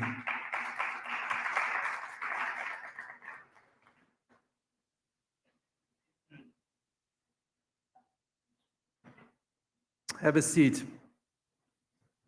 So together they will help us grapple with one urgent and uncomfortable challenge. How do we transform government promises into government responsibility and into results? So let's not shy away from difficult truths today. Let's have an open conversation which is fearless, honest, and unafraid to challenge complacency. Don't worry, we'll pretend nobody outside of this room is listening. Because in the end of the day, this is not just about politics. It's about the safety of our communities, the future of our children, and the survival of Jewish life in Europe. So thank you very much for being here, and let's begin. Is it possible to give me another microphone so I can...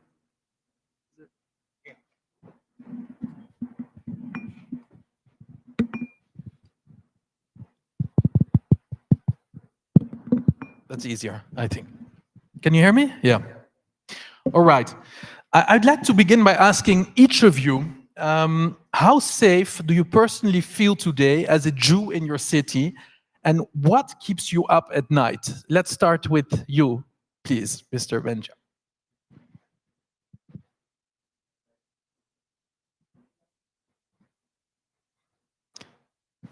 Now. It's working? Thank you. Good afternoon. First of all, I would like to thank Rab Margolin for having this EJA annual conference in Madrid. It is an honor and a privilege to have all of you here in this important meeting at this important moment of the Jewish life in Europe. So Ralph, to your question, I mean, how do we feel? We are Spanish, but because we are Jewish, we must have special protection. And this is something which has happened for a while. It is not new. After October 7, we have seen, as we have seen now on the video, that people has been pointed out because they are Jewish, the persons at workplace, they have felt very attacked. In the universities, even more. And we as Jewish community, we had taken, and we need to reinforce all these safety measures, particularly in school, community centers, and all the activities that we have done. And one more time, we have normalized this situation, which is not normal. And we have been able to, under these exceptional circumstances, without precedent, we continue to have our life. However, how do people feel? The people feel insecure.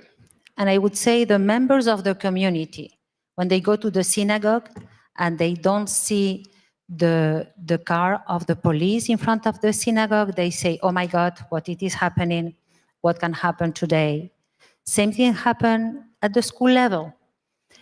And it is not just for, I mean, it's even the children saying to their moms, no worries, nothing wrong is happening. Or the children of the schools, which are the neighbors, that they feel in some cases even insecure because their neighbors are Jewish and they understand that this is something which is not normal. To have the police and protecting and the safety and security forces being among ourselves. So I think that I'm giving you the answer. Yeah. So we have gotten used to feeling endangered, actually. It's sad to say that in 2025, the Jewish community got used to feeling endangered. I would say that we normalized in the past to live under these circumstances. And now, after October 7, we have to reinforce and to re-normalize even this situation, which is much more aggressive, I would say. Yes. Thank you very much. Mr. Chris, I must say Chris, right?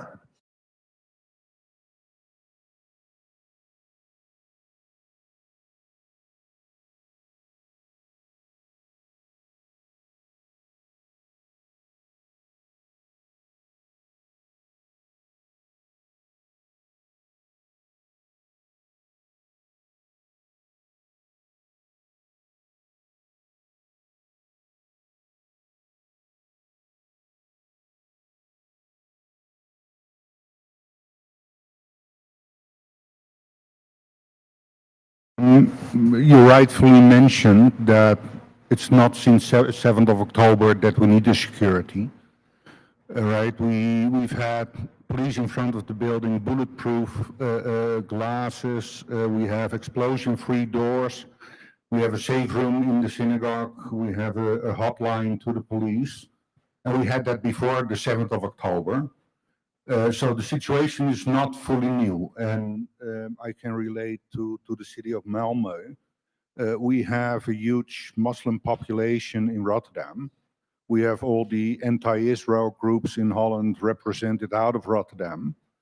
We had for 20 years the largest fundraiser for Hamas working out of Rotterdam, who's now finally in court for sending over 11 million euros to Hamas. His partner that he worked with for many years is now in court in Germany for planning a terror attack against a Jewish target. So we're very well aware of that. What we see happening now, there's an accelerator. And that accelerator, so your first point about feeling safe in the city, how do you feel? For me personally, it didn't change, right? You know, there's a hatred towards Israel, towards the Jewish people, but it's accelerated, and it's not the security that's being provided that's an issue. It's not even the threat that's being an issue, but for me personally is the explosion of hatred. That's the issue. What is feeding it, and how should the government react to that? So from that extent, you know, there's a whole new fight to be fought.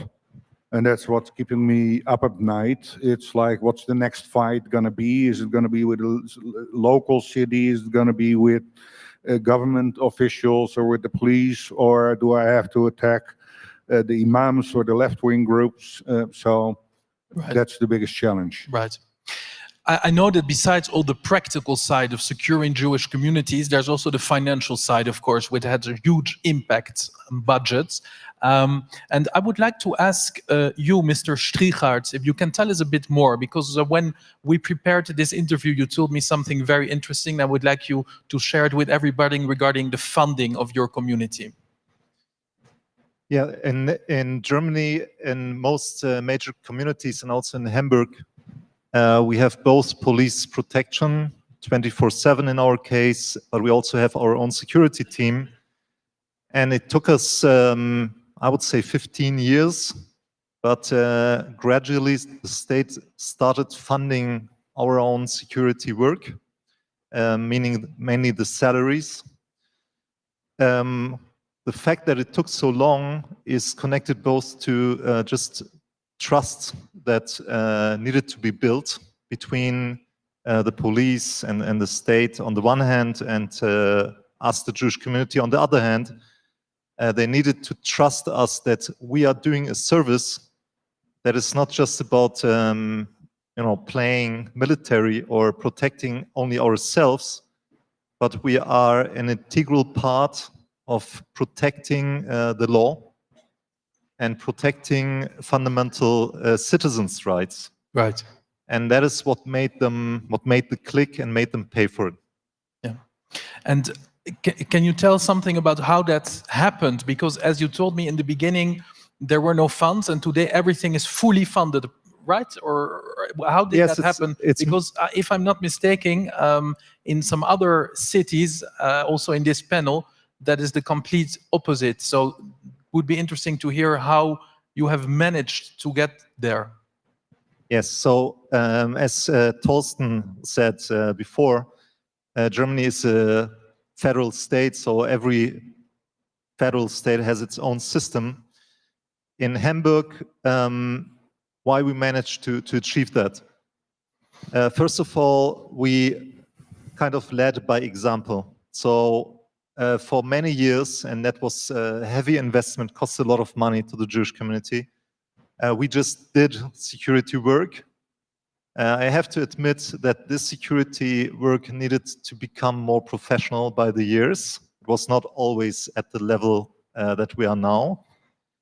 But my opinion is, and my first-hand experience is, that when you show the state that you're taking care for yourself and that you deem security so important that you do it yourselves, and that you spend time for it, and that you are not just putting someone to do it, but highly trained people who are investing a lot of their spare time, even though they are not, let's say, imported from Israel, right, but they are local, proud German Hamburg citizens of Jewish descent who invest their time in that, then the state will want to show you that not only it's a slogan that the state is the one responsible for security and safety, they're actually providing it. And you're putting the state, let's say, more or less in a corner where they need to show that they bring results by providing the actual security. Now, that means they can either put more police, or they can put police at all, or, and that is then a matter of a bit, let's say, local diplomacy. They can cooperate with you. They can, even if it, I know several cities in Germany where that is the case, they can see our people as leading by example. They look up to them. They see them as their colleagues. And that is, I think, close to the ideal situation. So in fact, it's leading by example, and then they realize that, in fact, it is their responsibility. Okay, that's very clear. Mr. Ziv, you are the co-chair of the London Jewish Forums. I would like to ask you two things. I know that you did some interfaith dialogues in the past, and which means with people of different faiths, of course. And of course, like in Rotterdam, there's a very big Muslim community in London. Can you tell us a little bit more about those dialogues, if it's still active, if you still have those, and if you see also the impact of the demography in London? So the interfaith market, if we call it that, for the last 18 months has been very difficult to maneuver around. It's in London, where I was asked in September last year to take over something called the Faith and Belief Forum. A number of events that had been organized during the course of 2024 were cancelled because people felt that it wasn't right to come together given the circumstances. Actually, the opposite is a necessity. You actually need to sit round and have proper talks. And I'm pleased to say that I instigated this in July of last year. And I'm pleased to say that the organization is going through a major change. We've appointed new people, and we're now talking with somebody who is a leader in the Christian world to come as our new chair. I've been talking to a number of Muslims and Jews. We all felt that the important thing to do was actually to appoint a Christian chair. So we've found a solution. It's important with all of these problems and challenges that we face that we got to try and find solutions. And we have organizations in the UK that are doing that and are working behind the scenes and up front to making changes. One of the person who's here today, or two actually are here, both friends, the chair of the CAA and a gentleman from Edinburgh who are working on many of these things. So it's important that we really try and develop all of these thoughts. Just sort of moving in on that as well, one of the other things I'm involved in is Maccabi. And we've been doing a lot of work in Maccabi itself, going to the Football League, going to the county leagues, going to cricket, and we are going there training in famous football clubs, Leeds, Liverpool, Arsenal, Chelsea, and we're training the people there about anti-Semitism. And It's very important. Successful. In fact, it's naming the problem. And Chris, do you think that not naming the problem, being politically correct, might be part of this whole problem? Yes. Yes. No. There's a lot of playing with words, right? And I think you have to say it as it is. So we see that happening in politics. That there's a lot of nice words and a lot of words of understanding, but in reality, it doesn't mean anything if there's a lack of actions. So I tend to be very outspoken, and the response is not always friendly, but at least they know where I'm standing. Right. And Estrella, you told me when we prepared this panel, I will give you the microphone right away, regarding when I told you what is there still to do, what are the solutions, you told me that, as many said earlier as well, education is very important. And you told me that there's like a gap, right? Can you tell us what you mean by that? Well, thank you for your question. So I think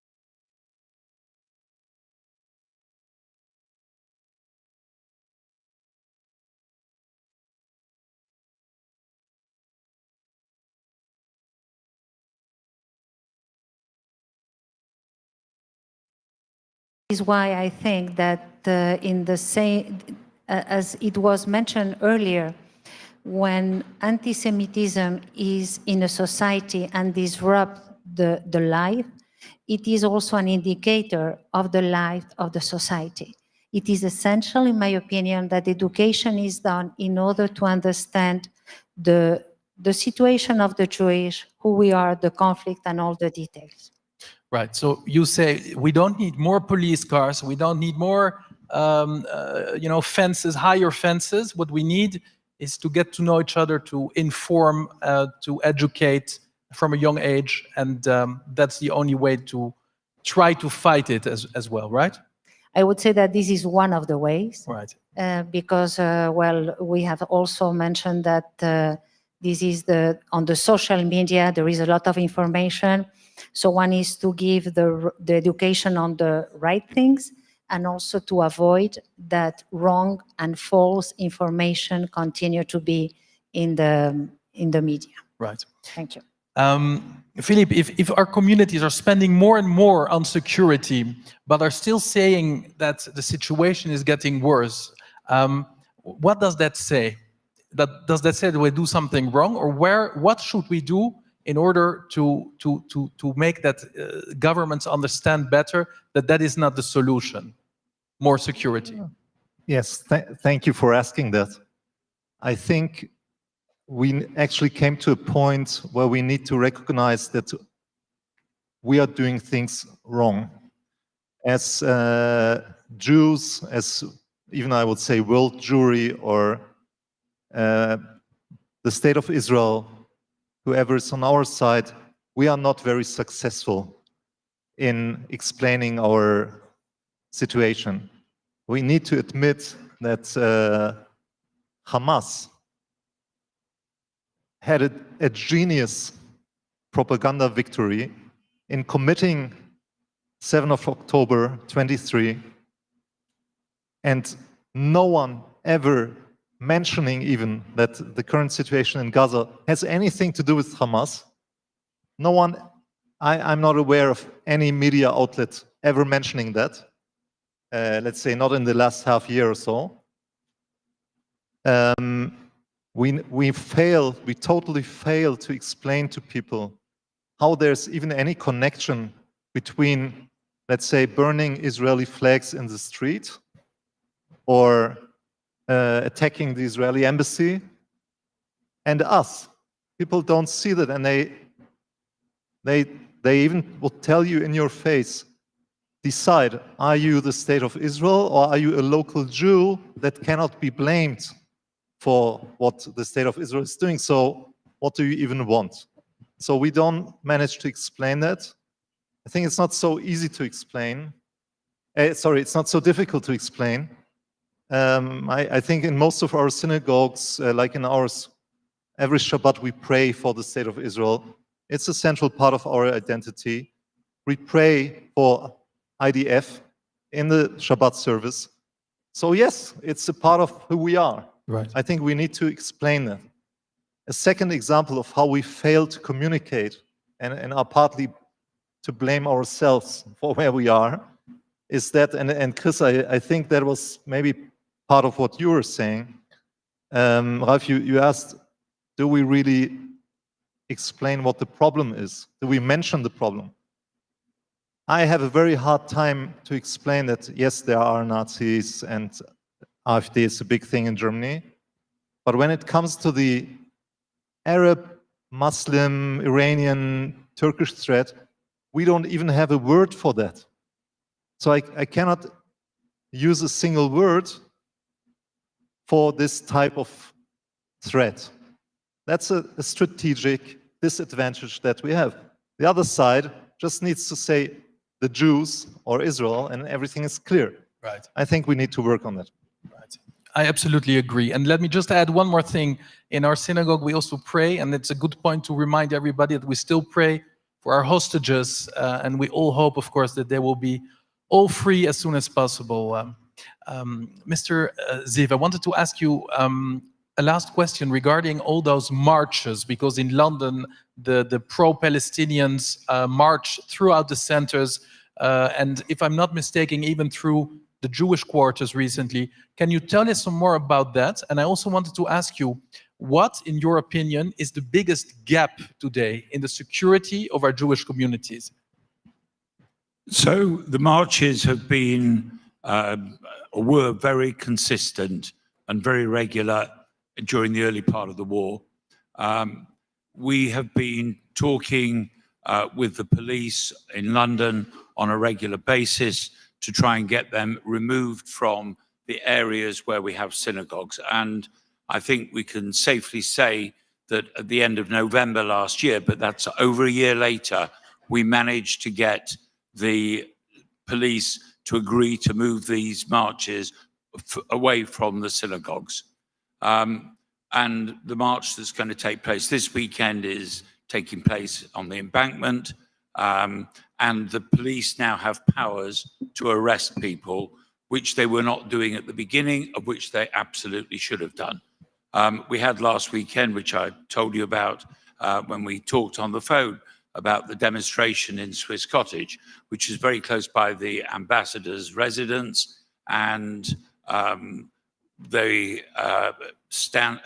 organizations that have been supporting Israel rallied together. It was a Friday evening about 5 o'clock, and the police have now banned any more Palestinian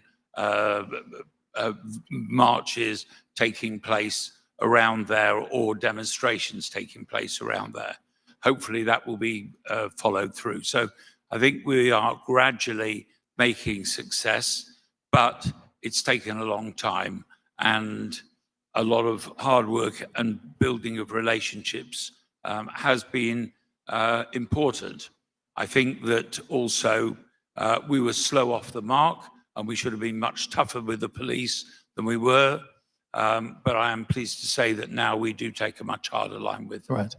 Okay. Unfortunately, I already have to wrap up, but I would like to finish because the title, the subject of this conference is Building or Leaving. I would just like to make a quick tour, a short answer. I know it's not an easy one. Estrella, what do you say? If Jewish community cannot flourish safely today in Europe, building or leaving? Well, I always thought about that, and thinking a little bit back on the EU plan on the fight against anti-Semitism. And this was prepared and developed even earlier and before October 7. Then October 7 happened and the situation became even worse. So in my opinion, this is the time, the real time, where the countries in Europe, and particularly the European Union, to make a strong commitment on how they want to have the Jewish life in Europe. And this is to revisit this plan, to expedite the plan, and to take all the actions that we are talking here today. So that, I think that the authorities, the governments, the NGOs, together with the communities, we should work together to make this possible. Otherwise, I leave this as a question mark. The situation can be difficult. I agree. And it's like Rabbi Margolin said earlier, it always starts with the Jews, but it never ends with the Jews. So they should realize that. Chris, building or leaving? Well, there's a couple of different perspectives to that. From a personal perspective, if prices of houses were lower in Israel, I would say leave. But that's not the case. You just buy a smaller house, that's it. You buy a smaller house.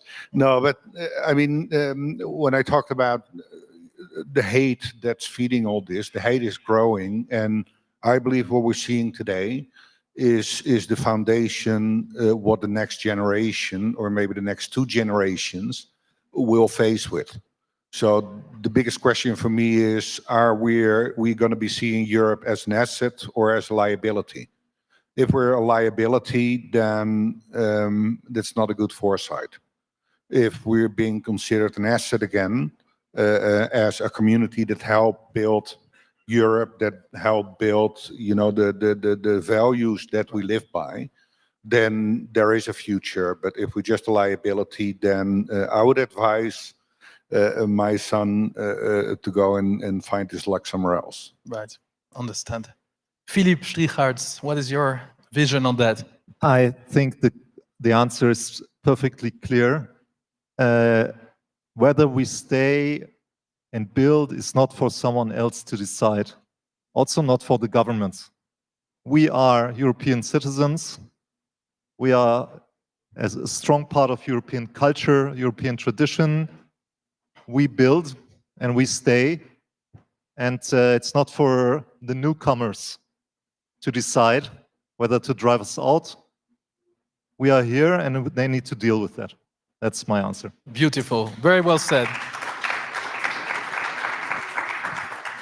My view is that, and this is purely from a British perspective, that if we're going to allow a Labour government to be there for many years to come, and hopefully there won't be, we are at risk where they're going to be listening to the Muslim community more and more. We're talking about 250,000 Jews versus 6 million Muslims, and they are not prepared to stand up and fight for Israel in the way that we need them to do so. Right. And some of our representative bodies are not prepared to fight against the Labour Party. So we've got some tough times ahead. Today, we're all together with many Jewish leaders who every day fight in order that we can live here in security. It's not always easy. It's not always a, how do you call this again? You know, it's not easy every day, but let's say we all continue to fight. Let's hope for better days. I would like to thank you all very, very much. It was an honor to moderate this panel. And I would like to ask you to applaud all four of them for answering my questions.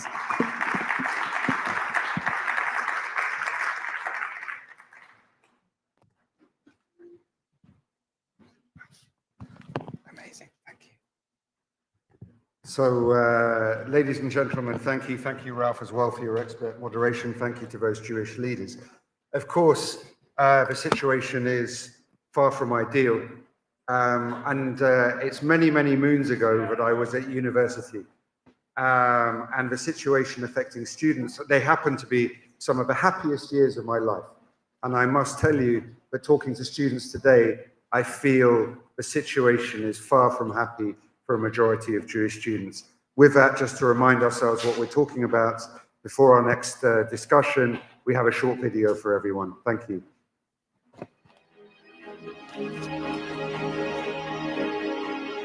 Radical pro-Palestinian rallies on U.S. college campuses have Jewish students in fear for their safety. Anti-Semitic messages posted online as graphic threats of murder, sexual violence, and comparison to animals. Columbia students suggested labeling local shops that support Israel's right to exist, quote, with a Star of David. A law professor recently advocated for the removal of Israeli students from campus. So these protests, they're not pro-Palestinian, they're anti-Jewish and anti-Israel. People want to kill me and want to bomb my home and our home as a Jewish community.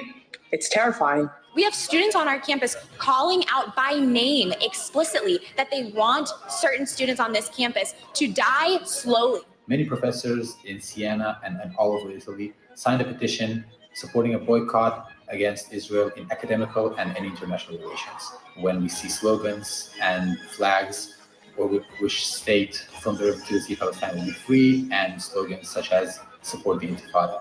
I am a professor here. I have every right to be everywhere on campus. You cannot let people that support Hamas on campus and me, a professor, not go on campus. Let me in now. We go to the #1 public school in the world. These people are smart. They are educated. They know what they're saying. They know what an intifada is. They want an intifada. They want to see the mass genocide of Jews. So, ladies and gentlemen, hold on. You have microphones? Sorry about that. Hope everyone can hear me now. I'm going to invite Assistant Professor Eli Sapir to join me on stage, along with Julio Koldorf as well, because we're going to have a discussion now about what it is actually like on one campus, which happens to be in the Netherlands, which is Maastricht University. Ellie, please have a seat.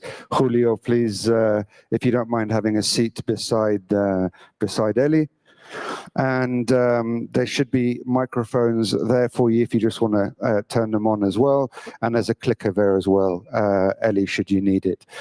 So as I said, the situation is fairly atrocious across universities across Europe. We saw Sciences Po, we obviously saw America, and this particular panel, Ellie, about how governments can keep Jewish students, university students and school pupils safe from harm. I'm going to start by asking you what your experiences are, what it's been like, not only since October the 7th, but even in the run-up to it, what sort of attitudes that you've seen from universities for tolerating the kind of hate that we've seen in the media. And above all, thanks for being here and kind of speaking out. I know it's not easy for you. No, presentation is going to be lined up for you now. So we'll get the presentation lined up as well, okay? Should be appearing on stage any second. Thank you, Alex, and thank you, everyone. I think the key point was already mentioned in the previous panel. We are not talking about a spike or a rise or a peak or a noise. We're talking about something much more fundamental than that. What we're talking about today, especially since October 7th, is the situation where anti-Semitism become normal. It is no longer something that, yes, we know we have that in the margins of society and we all know it's dangerous and we must tackle that, but we don't have the resources for that and so on. This became something normal, something that people that see themselves as people of good faith, of foundational morals, say to themselves, yeah, this is something acceptable. This is a moral choice that I can justify. I think this is the dangerous thing, much more than counting the number of times Jewish people were attacked. Of course, is very important, but the state of mind, that when you speak with the police, when you speak with your city leadership, when you speak with the university leadership, with the government like we have, they all look at things and say, yeah, okay, that's part of life. This normalization is the most dangerous thing that we are facing today. Okay, Eli, thank you. Can you go through some examples? The presentation is up behind you right now. We have a clicker there for you, just to talk through what's going on at Maastricht University, and certainly what the response has been as well.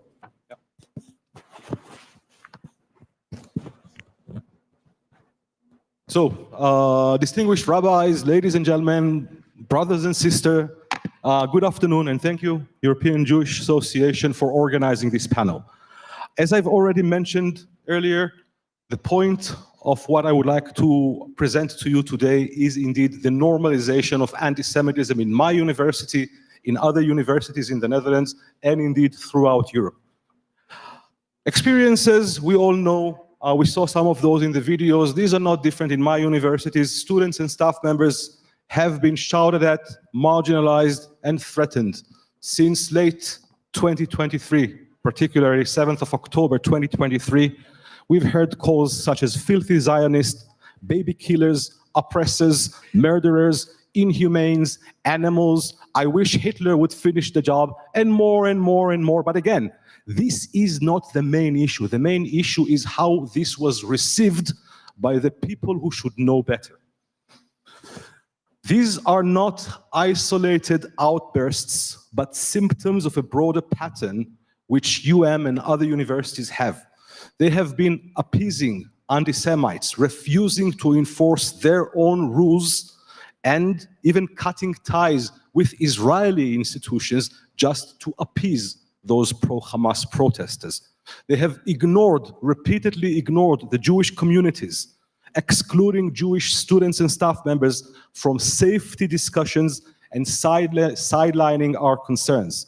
They have been acting in no transparency, logging incidents privately with no public acknowledgements. There have been many more anti-Semitic incidents that have been logged as disruptive behavior, fight between two drunk students, and so on and so forth. All of these have clear marks of anti-Semitism, completely went off radar. We all saw what is happening in US campuses in this book and in this video and in others. So I would like to ask whether or not indeed we can say that Maastricht University is indeed the European face of what we see across the Atlantic in Columbia, at Harvard, UCLA, and many other campuses. To do that, I would like to present to you what I see as normalization of anti-Semitism. And this would be very simply the multi-phase process, which is never completely linear, by which once extreme hatred seeps into everyday campus routines so that harassment, exclusion, and intimidation become expected, even unremarkable features of our university lives. This is what happens when we see normalization of anti-Semitism. And let me very briefly describe to you how this came to be. You have a QR code here. This QR code would lead you to a research that was published on 7th of October, 2024. 1 year later, it's the results of the study that I have conducted with my colleagues on anti-Semitism on campuses, and to avoid a regular survey where we're not sure about sampling frames and so on, we told people, tell us everything you want in your own words. We then use machine learning to analyze, identify patterns, create the playbook of universities, and we have those conclusions. They are available to you here. I will briefly summarize some of the key points. So the first step, if you want, is the normalization of anti-Semitism is anti-Semitism that is disguised as some sort of a political critique, political protest. Of course, this is where you see the anti-Israel sentiments, anti-Zionist speech, from the river to the sea, so Jews do not deserve their own homeland, genocide, ethnic cleansing, apartheid, terrorism, laid out as accusations against Israel and against Israeli individuals, not the chief of staff. Students of Israeli background are called murderers, genocide supporters. Double standards, of course. Israel is expected of things no other country is expected under any circumstances. Collective blame, as we heard here. All Israelis, all Jews are part of this blame, so to speak. And of course, bias and hostility against Palestinians, against Arabs, against Muslims. This is what we are accused of. We are always hateful. We are always not letting them speak out their mind and so on. The next step, as it has unfolded, was the verbal harassment, intimidation, and incitement. Intimidation, hate, swastikas on bathroom walls, harassment of students online and offline, dehumanization of Jewish people, demonization of us, hostility because of Jewish visibility, wearing kippah, wearing a Magen David. Students report to us that they stopped doing that already. Public shaming of Jewish identity. And finally, silencing Jewish voices. Now I can give you the numbers. 63%, exactly the same as in your survey, 63% of Jewish and Israeli Dutch university students and staff members describe their campus as moderately to extremely dangerous. The average of the rating of danger is 5.2 out of 10. So this is going beyond the middle point. 27% said that they have been excluded because they're Jewish. 13% faced hostility and sense of danger because of their Jewish visibility. The next step, of course, is historical revisionism, and this is where anti-Zionism approaches already anti-Semitism until it is harnessed there. Nazi comparisons, support, glorification, or references to Nazism, to Hitler. People are saluting to Jewish students using a Nazi salute. denial, trivialization of the Holocaust. No, it's not 6 million. You did something that you deserve it, and so on. Accusing Israel of instrumentalizing the Holocaust. So now you're doing to the Palestinians what you think the Nazis did to you. Gaza is a concentration camp. The war is genocide, Holocaust, and so on. The next step is direct threats, violence, and glorification of terrorism. You can look at this. This was published on October 7th. Immediately after the attacks, praising the attacks. These are students that published that. You can see the resistance is justified, rape is justified, everything is justified when it is against Israel, when it is against Jews. This event, Julio will tell you about in a moment. This is a lecture organized by our students, hosting Rawan Osman, a pro-Israel Syrian Lebanese speaker. We were surrounded. Julio will tell you exactly what happened there, and the lecture was stopped. They were violent. We had to be silenced. And finally, the last step is social and institutional marginalization. This is what happens in our university. I will stop here. I'll give the floor to Julio, and then we'll come back to those implications. Please, Julio.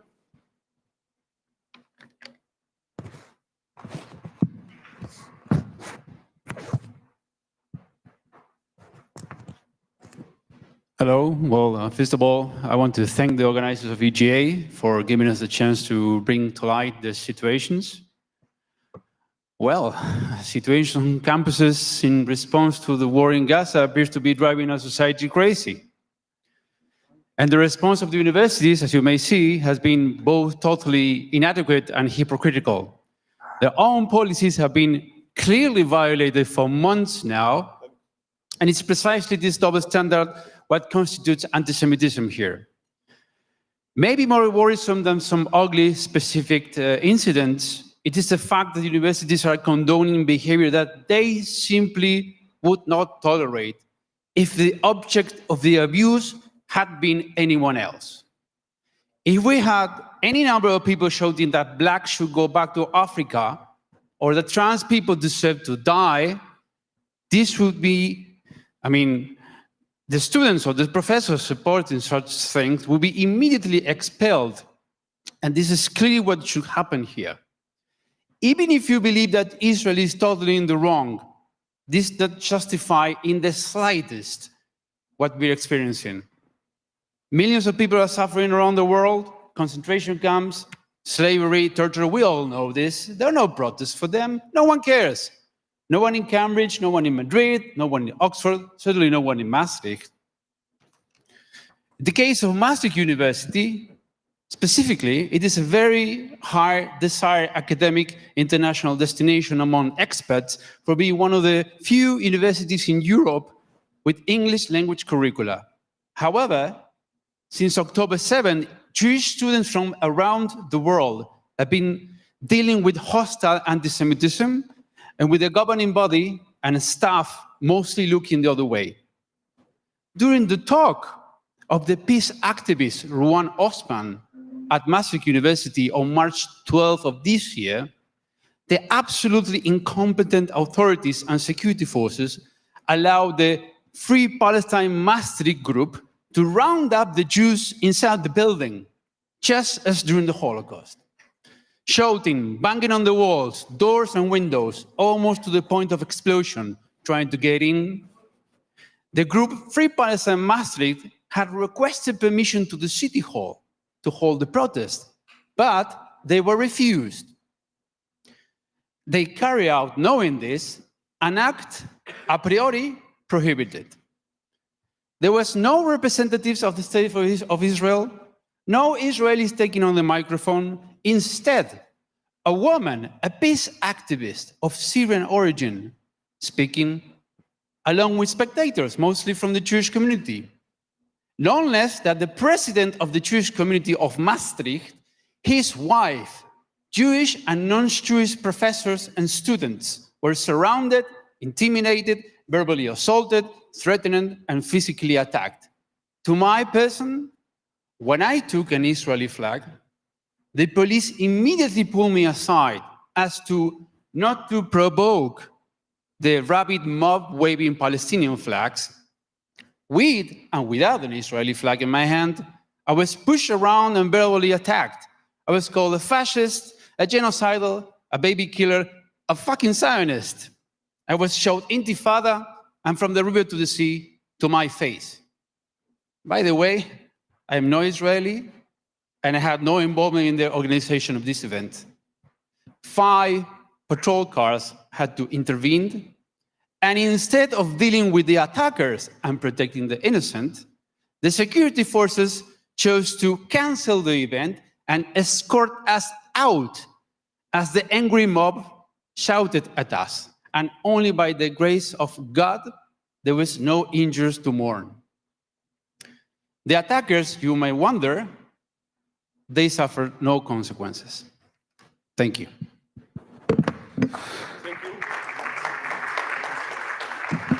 Thank you, and because we are running out of time, I will very briefly review the institutional complicity that we have identified in our university, in Maastricht University.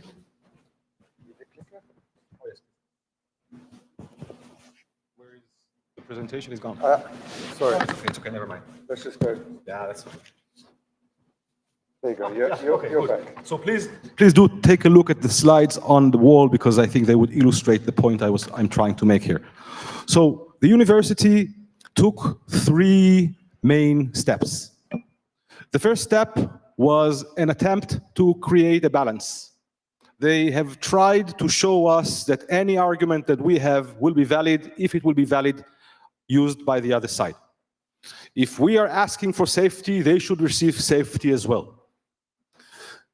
The next thing that happened was the university decided it's going to solve the problem of those people Julio spoke about that made the police interfere in our events.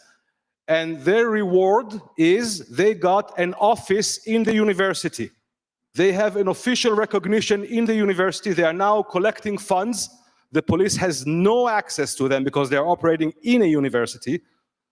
We have a coming event next week with Shabbos Kenstenbaum. The university just notified our students that they may not be able to do that. Just in the last 3 weeks, there were 12 Palestinian events in our university. Our university is clearly taking sides. You can also see that with this ad that was published 2 months after October 7th. So 2 months after that, this was an ad formally published in the university journal asking people to apply for a position. And again, since Israel began its most recent onslaught in Gaza on October 23. The last thing, and this is the last thing about the university, is, of course, they have moved, just like all other universities in the Netherlands, short of one, to boycotting Israel. Now, they're not boycotting Israeli institutions, as they like telling us. They are boycotting Israel. How do I know that? Because they have selected all of the institutions in Israel and only these institutions to take an ethical review of. So what do we want to do? Last minute. First, we want to enforce a zero tolerance policy towards hate and intimidation. We also would like, and we're now talking about it with the European Jewish Association, to initiate our own truly independent, transparent investigation of the situation, go public in it, into these events like the Rawan Osman events and other events, summoning the university to give us their testimonials as well, and making this as public as possible, hopefully making this a flagship case. We aim at banning face masks, clear university protocols for police intervention when disruptions occur, and adopting the IHRA definition for anti-Semitism. The last thing I'll tell you, and this goes to the topic of this very important conference. The choice is not only between building or living. We have a third option which we must take into account, and this is fighting. When we are standing in front of something like that, we can fight before we flight. Building is not going to help because there will be more anti-Semites coming to ruin what we build. So fighting is our way forward. We need your voice, your action, your leadership. So what has happened in Maastricht and is still happening there will not become the new normal across Europe. Thank you very much.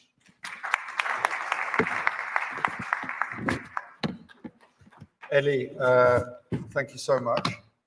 The situation on universities is truly horrific.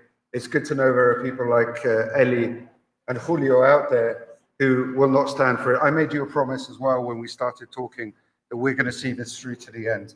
Okay? And sorry, gentlemen, if you don't mind leaving the stage, because I'm going to make room for our next, because we have our assistant professors, those working at universities, but what are the students themselves? And it's not just Maastricht. Maastricht is a case study.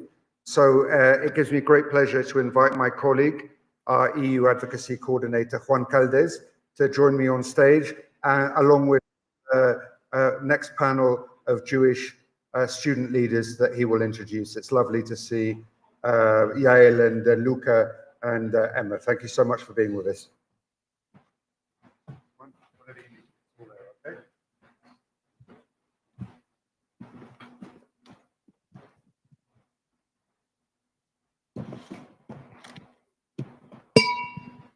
Hello.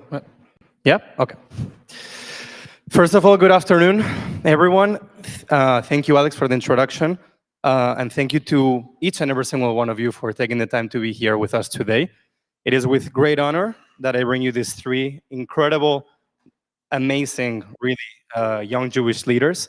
Not only that, personal friends of mine for many years, and I'm very proud to have you here with us today. First of all, we'll have Yael Sanchez hosting us in this wonderful country of mine as well, in Spain. She's the president of FEJE, the Federation of Young Jews of Spain. Lucas Pichizzino, the president of the Federation of Young Jews of Italy, and all the way towards the east, because she lives in the Czech Republic, and that's why we put her there. Emma Gunsberger, the president of KUZM, the Union of Young Jewish Leaders from the Czech Republic. So we'll start with Yael, as we are in Spain, and as I mentioned before, it's just gracious that you will host us today. So we'll start with you. My first question for you is, and as a fellow Spaniard myself, it is truly heartbreaking to see how our government, the national government of Spain, has reacted since October the 7th, as everyone knows in the audience. The situations on campuses in Spain is by far one of the worst in Europe, especially since last year the Minister of Universities proposed to cut ties with all Israeli institutions, for those of you who might not be aware of this.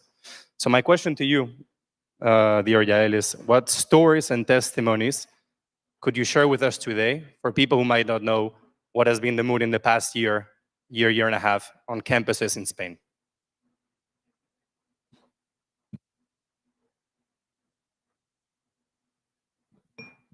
Now, yes.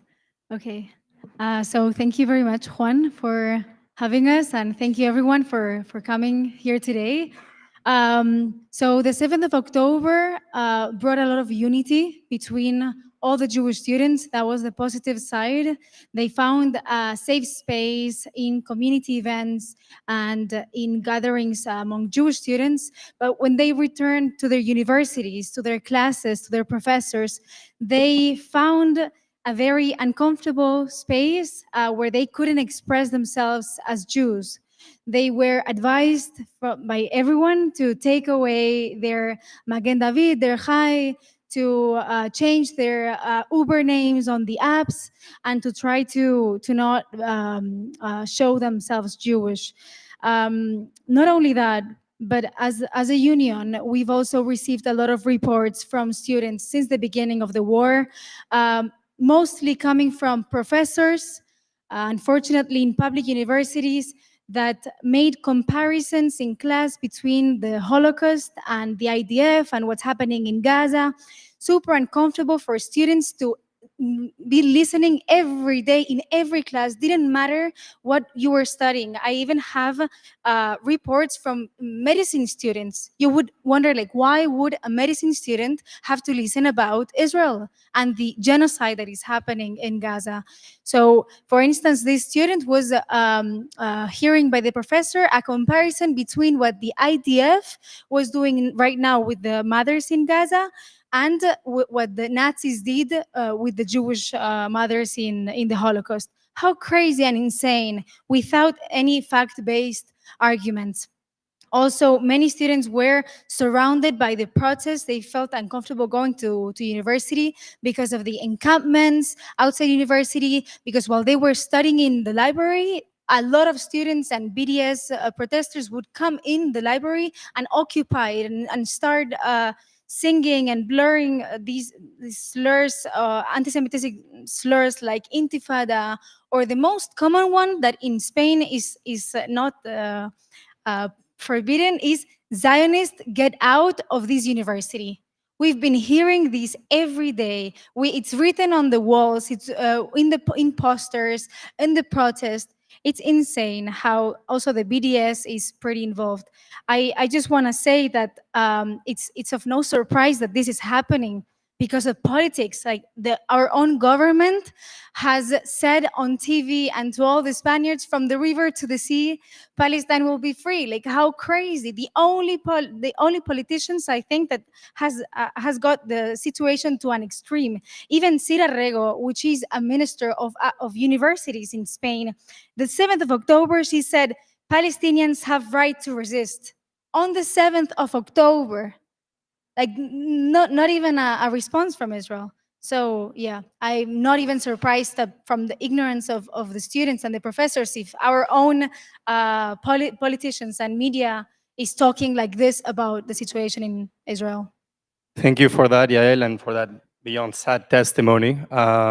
Moving to Luca over here. Luca, thank you for being with us today. One could argue that Italy as a country stands in between the Czech Republic and Spain in terms of how the situation of anti-Semitism is. What has been the situation on the ground for Italian Jewish students since October 7th, especially because many of the people here might not know, given that some of your events were canceled or prevented from taking place at Italian universities, and how are the competent academic authorities dealing with the situation? So, okay. Can you hear me? No. Hello? Okay. So, what we experienced since the very beginning of the war was a huge wave of anti-Semitism. Basically, in the very first months of the war, we received almost 115 reports from the students and 60 only in the first month, only in October. And what happened in the university was basically that the so-called pro-Palestinian students exploited the university regulations to their advantages. And the universities were hostages of their own rules. And they use basically two lines of way to behave. The political part of the left movements inside universities, and on the other hand, the far left. They used the force, they used vandalism, they used the anti-democratic acts in order to prevent people to express their ideas about Israel, about also their Judaism. We were forced somehow to cover our kippot, to hide our Magen David in order to not be assaulted by those students.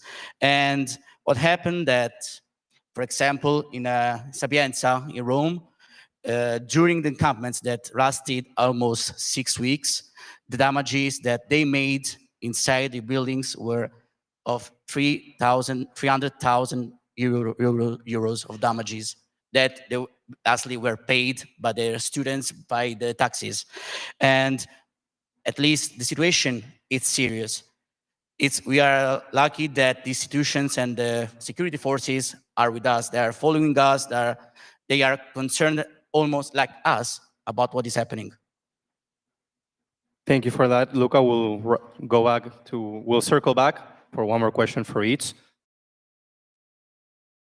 Mentioned before, now we're moving towards the Czech Republic. Compared to Western Europe, one could argue that the overall situation of anti-Semitism seems to be much more under control, along with other countries that we mentioned before, with Hungary and others. That doesn't mean that it's free of anti-Semitism, obviously. So, Emma, could you please let us know how the situation has been in the Czech Republic and what measures have been implemented so far to protect Jewish students like yourself and your peers in your union? Yes, so while it's true that we are a post-communist country that has been deeply affected, not only directly by the Holocaust, but also by decades of communist dictatorship, and therefore the community there is not big. And another outcome of this is that most of the general public generally rejects anti-Semitism because they've seen so much of it in the past. Obviously, anti-Zionism was a huge part of the communist propaganda, and most of the people in my parents' generation remember it very vividly, so they are sensitive to it. Our government has been very supportive of Israel and the Jewish community. So were all the policymakers, most of the media. And I would say that most of us have never, like most of the youth, we have never really experienced anti-Semitism or Israel-related anti-Semitism until October 7th. I am the first generation in my family to be already born into freedom, and this is a completely new situation for me. So since October 7th, there has been a significant shift in anti-Semitism, and we have seen the first petitions, demonstrations. We have seen a lot of anti-Israel and Israel-related anti-Semitism that was targeted on Jewish students and Israeli students, of course. This anti-Semitism is mostly present online and on universities. Jewish students felt like they were being blamed for what's happening in Israel and Gaza. They felt betrayed and left by many of their non-Jewish peers. And some Jewish students felt excluded from liberal or progressive spaces, like, for example, women's organizations. And also we have had many Jewish students who tried to report the anti-Semitic incidents that happened to them, but they felt like their complaints weren't taken seriously. This situation is worsening. The pro-Palestinian or anti-Israeli campaigns are getting bigger, the protest movement is getting bigger, and anti-Semitism is on the rise. And although I have to note that it's not nearly as bad as what you hear from the US or Western Europe, no encampments, we have had no cases of physical violence, it's still very hard to deal with. And also taking into consideration that we are a post-communist country, the situation will probably get worse in the future because we're just few years behind you guys. And I would say that because we have never experienced this in the past, that makes it harder to deal with currently because it's a very new situation.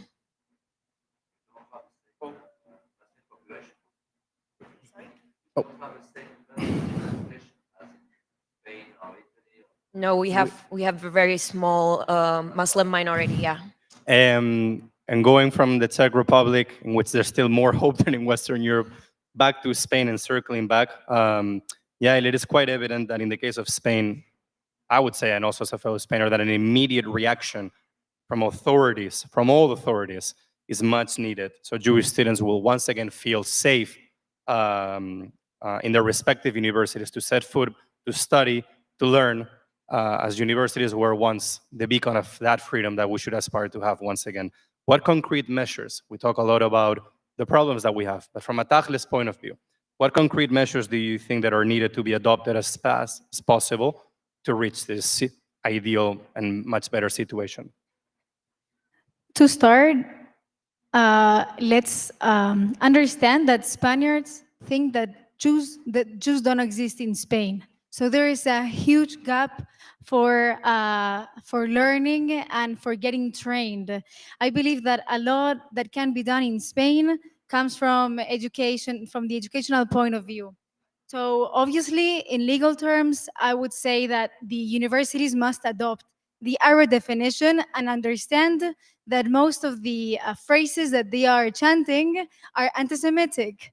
But because of the fact that the universities haven't adopted these definition, which our country have, but the universities haven't yet, they should first adopt this definition to clearly identify. And Anya, so sorry to interrupt. Correct me if I'm mistaken, but in the case of Spain, as far as I'm concerned, unlike in other countries like in the UK and Germany, not a single university has adopted the ERA definition. Is that correct? It's correct.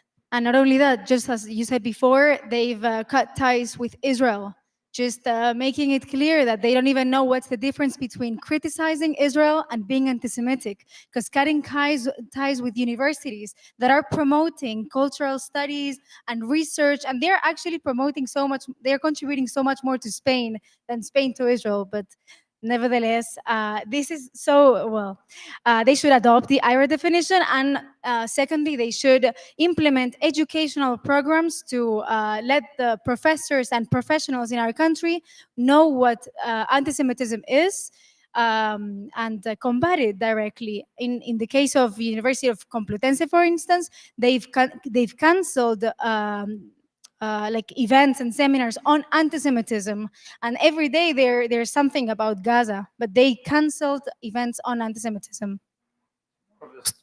Moral of the story, ERA definition, strong educational programs to combat ignorance, which leads to anti-Semitism. And Complutense, for those of you who might not know, is one of the leading universities in Spain, here in Madrid. And leading universities in anti-Semitism. Very true. Now going back to Italy, EJA, the student union of Italy, is one of the, for those of you who might not know, is one of the oldest Jewish student unions in Europe, and those with a lot of experience to offer. So what experiences and best practices would you like to share with us, Luca, especially in the field of media, as we're talking about social media and ongoing problems in there as they grow year after year, with your own personal experience as a journalist? So the main advice that I want to give to the student unions is form alliances, because you can't change anything alone. And we proved it through a manifesto that we drafted a year ago, mostly, with some students' association in Milan. There were encampments, strong encampments that lasted more than 3-4 weeks. And there was vandalism, also censorship from every single person that wanted to express their concerns about the war that wasn't their view was silenced by those student groups. And so we drafted this manifesto, and after a few days, the encampments left from the universities. And after 1 month, we went to the Senate of the Republic in Italy, and we presented the manifesto in a national view, and almost 20 university student association from the universities adopted this manifesto. And in the last few months, also other 2 new associations joined. They were at the very beginning 3, mostly from the center right, and also now one from the center left, and also a non-political association joined us. And from this point of view is also talking about the alliances. In few weeks ago in Italy, again in Rome, there was supposed to be presented the EJA in Wars book in the universities. Thanks to the university itself, that we have to say, Sapienza is the most most important university in fighting what is anti-Semitism. When you are talking about terrorism, they shut down every single event. But they will try to do the same. We brought out a petition, and also again 15 associations, also political parties joined us in order to say this can't be possible to be adopted and it had to be do in universities. Talking about the media, we can stay silent. When we need to talk, we need to shout sometimes. And it happened in Turin when we tried to do an event, but the university stopped us due to bureaucratical problems and because anti-Semitism for them was divisive. And in the meantime, we also faced a counter manifestation from the pro-Palestinian students. And one of the posters that you saw before, there were the triangles of Hamas on our logos. So basically, we were targeted of their demonstrations. So when we were divisive, and on the other side, they have free of expression using also terrorist propaganda. And when we need to also talk about the journalism, you have to tell a story. The fact itself, they don't care at all. So if you need to be heard, you have to tell a story. And what I did that day was to show the poster in front of the journalists and expressing our concerns of what is free speech for you, talking about anti-Semitism or expressing and using the propaganda of Hamas for target the Jewish students and also non-Jewish students in order to censor them. So at least what happened is that the media posted my photo and also what were our concerns. And then now, thank God, in Thursday, we will have the event, hopefully with no problems, but I know already that we have demonstrations a few hours before, so we'll see. And last but not least, as we're running out of time, very, very quickly, to be as concise as we can, Emma, your student union is one of the most active organizations on the ground. What programs and activities are you guys currently engaging in to combat anti-Semitism? And also something that we don't have on other parts of Europe as we're too focused combating anti-Semitism, but also fostering Jewish life in the most concise manner that you could possibly do. I'll do my best. So before October 7th, we were doing mostly activities for our community. We weren't really doing anything targeted to the wider public, but that has changed since October 7th. So basically, October 7th meant that we have to shift and became way more political. Since then, we have been talking to the media. Fortunately, most of the Czech media are very friendly towards us. We do have good relations with them. We've organized demonstrations. The first demonstration that has taken place in Prague after October 7th has had over 5,000 participants, which is a lot for Prague and Czech Republic in general. We've been talking to politicians and policymakers. We've been supported by basically all important politicians in Czech Republic, starting from the president, the prime minister, all the important ministers, and as well as the cultural scene. And I feel like this support is, with time, shifting away a bit, and they are being less and less supporting towards us. And also, while still being supported by the political representation, what has changed significantly is the environment of the general public and how they feel, especially my generation, especially Gen Z and the youth community. And they became, over the course of the past year and a half, way more anti-Zionist. They started to engage more in the pro-Palestinian demonstrations, etc. And we had to tackle that. So we've been talking to deans, sending open letters, we've been drafting public statements, and that has worked to a certain extent.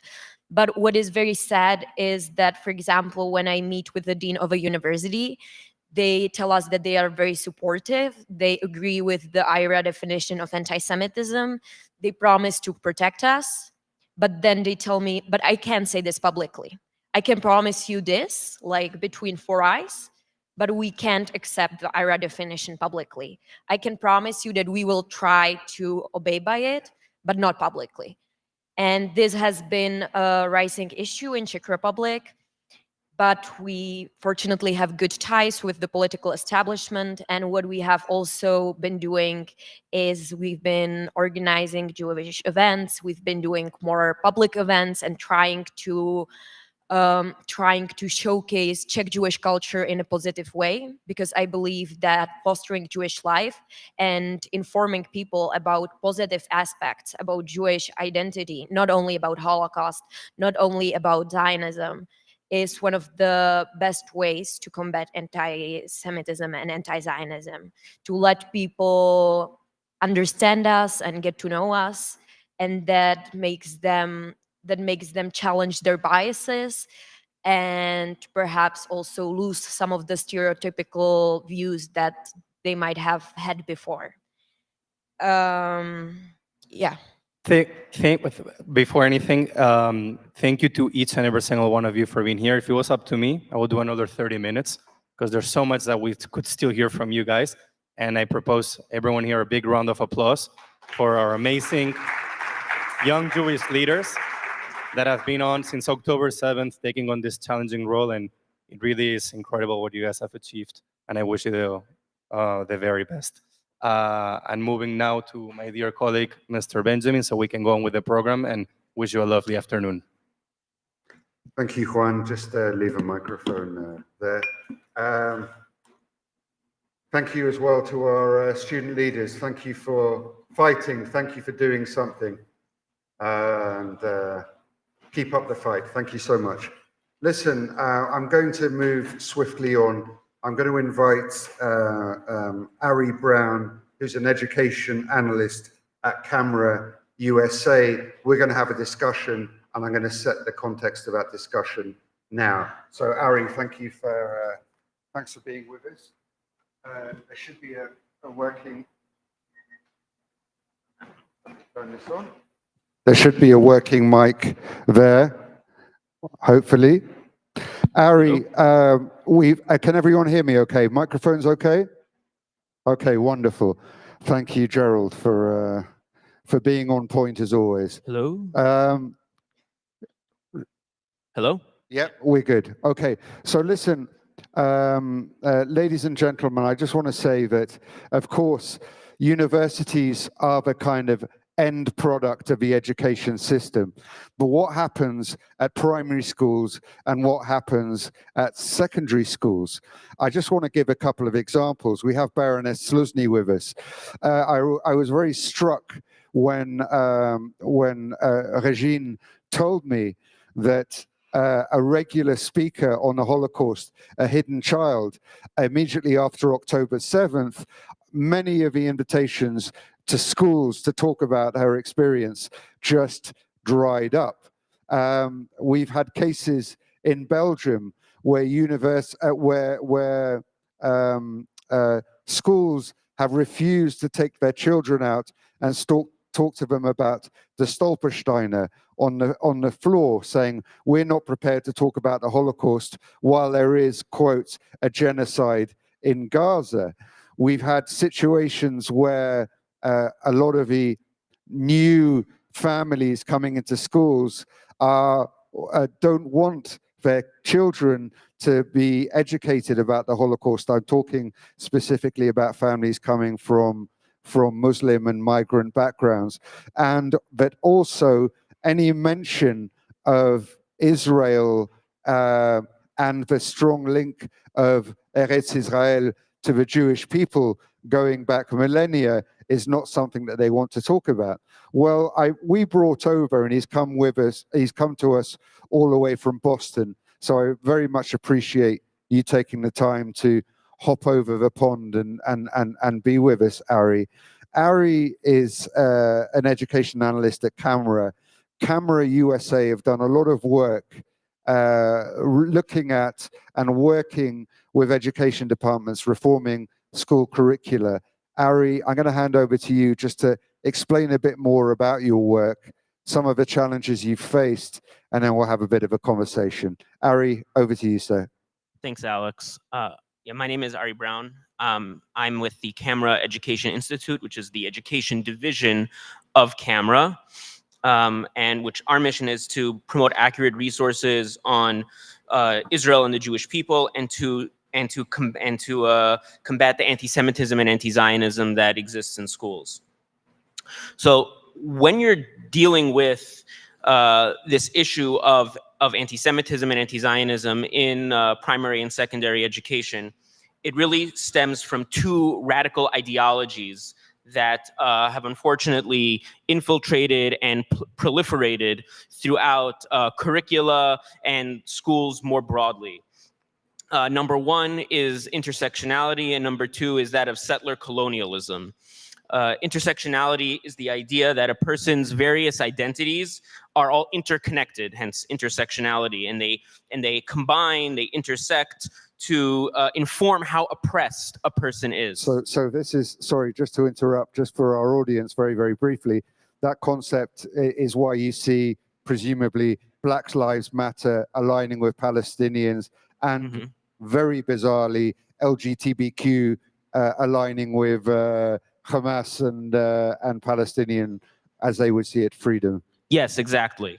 Settler colonialism is the idea that when European powers, when the United States colonized parts of the world, they did not just do so to extract resources, which is how we traditionally think of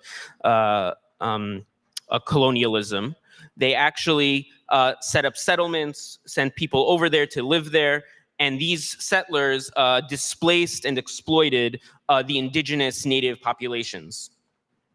And those who advocate for this idea of settler colonialism argue that states that are colonialist in nature are fundamentally illegitimate and really should be dismantled or destroyed. So they're really speaking about three countries here. They're talking about Australia, they're talking about the United States, and they're of course talking about Israel. And just on a side point, this is not specifically about education. This is how something like a horrific massacre like October 7th gets justified. They say, oh, these are just the indigenous people fighting back against their settler foreign oppressors. And this idea of settler colonialism has become in curricula extremely pervasive and is often the basis for how Israel is discussed. So I reviewed a curriculum, for example, it comes to mind that it framed the whole lesson on Israel as, Jews came to, they came to this land of Palestine where there were these Palestinians who had lived there for hundreds or thousands of years. And yeah, maybe the Jews had a reason to go because they were fleeing anti-Semitism or the Holocaust, but it was ultimately immoral what they did to these to the indigenous people of the land, supposedly. And Ari, very, very briefly, where does that come from? Who's pushing that? And how does it end up in classrooms? So in the United States, I'll just say a little bit differently than Europe, education is extremely decentralized. There's over 12,000 school districts, each one of which operates pretty much independently. But these school districts all work with different organizations that provide them with resources. So you're talking about an organization like there's an organization called Teach Palestine that provides resources. Sometimes it's even the state government themselves. I'll give an example in a moment of a state government that had some resources on their website that were anti-Israel, and sometimes it's individual teachers who are activists in the guise of educators. No, please. Yeah. So some of our so just to one more point. So just to continue, what we've done at Camera to combat this is to number one, to monitor these organizations, these individuals, and the state governments to make sure that we're abreast of everything that's going on and to know what and so we can fight when problems arise. Number two is to publish accurate resources that are alternatives to these biased, inaccurate resources. And number three is to influence the government as well and to activate parents and community members and students to actually get involved and to fight against it, because that's really ultimately what the key to solving this issue is, to have people in the communities who stand up and fight against these these ideas in the curriculum. Okay, Ari, regarding what you just said, which is extremely important, that idea of monitoring. For instance, here in Europe, I know that groups like Amnesty International and others are directly feeding in and supplying modules on human rights, etc., which is actually ending up in schools. So obviously the monitoring is one thing. Once you've pointed these challenges out to some departments, are they open to change?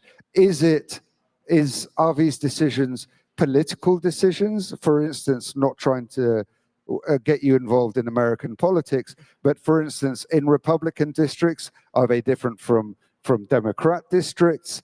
What sort of challenges have you come up against? It's a good question. So the challenges that we come up against, it does vary based on the district and the school, because in addition to the public school districts, there are, unnumbered private schools in America as well, that each one operates basically also on its own. But it really depends. We've had a lot of successes. So I'll just speak in terms of the government. So in the state of Georgia, the state Department of Education had some resources that claimed, among other things, that they said that Palestinian terrorism is something that happens in response to occupation. They said that Israel has a theocratic government, which they contrasted with Turkey, which supposedly doesn't have a theocratic government. And they also said that Judaism is divided into three sects: Hasidic, Orthodox, and Reform. So, when we reviewed these materials and we critiqued them, and then we brought them to the attention of the Georgia Department of Education, they were open to correcting that. So that's a red state. I'll give an example of a blue state where you had challenges and successes. So in Massachusetts, which is where Camera is based, the Massachusetts Teachers Association, the teachers union in the state, ever since October 7th has been engaged in extremely egregious anti-Israel political activism, which is really should be against the mission of a teachers union. But they did a webinar together with the radical anti-Zionist organization Jewish Voice for Peace, and they also published a lessons written by an extremely anti-Israel professor at the University of Massachusetts at Boston that among other things said talked about a boy being kicked off his land by bullies called Zionists in an elementary school workbook, and teachers were out. Jewish teachers were outraged. The Jewish community in Massachusetts was outraged, and we were able to. We were the ones who were able to organize them, to review the materials, get them the information, and also work with the state government, with the attorney general, with the governor's office, and with state legislatures. And they actually held a hearing at the Massachusetts state legislature where the union leaders were questions about this. The CEI Camera we testified about the curriculum. And in Brookline, which is a town just outside of Boston, the school board there, we were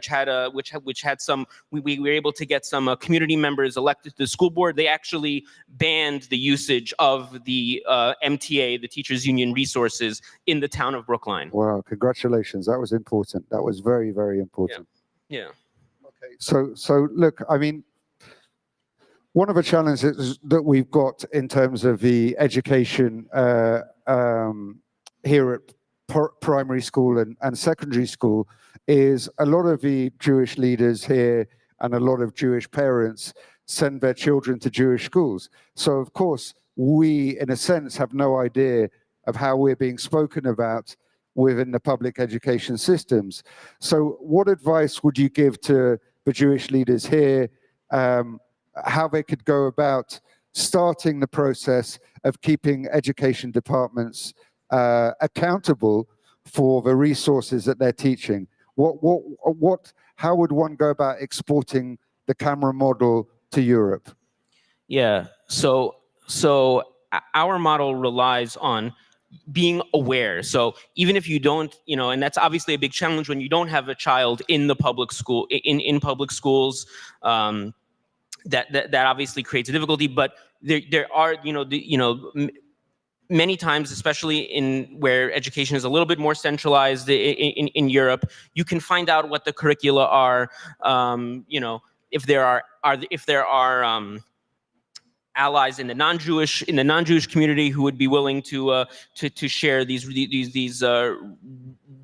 resources, to be aware. And then it's not just to be aware of what's going on; it's to be constantly putting pressure on the authorities. You know, the thing about that case in Massachusetts.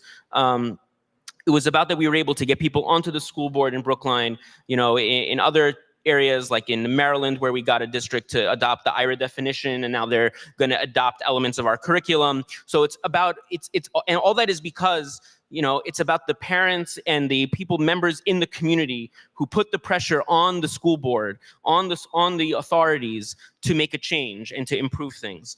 And that really, you need political power. You know, that's the key. The key is to either be the ones in political power or be able to influence those who are.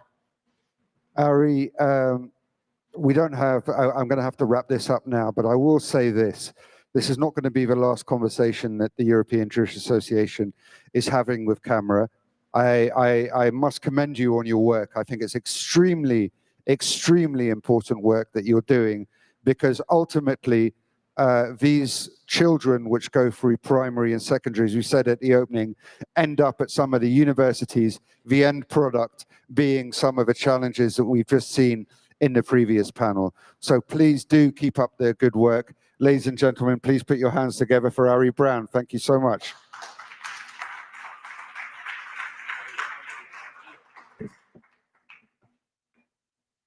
And now it's over to Jewish leaders to have a conversation about all of this.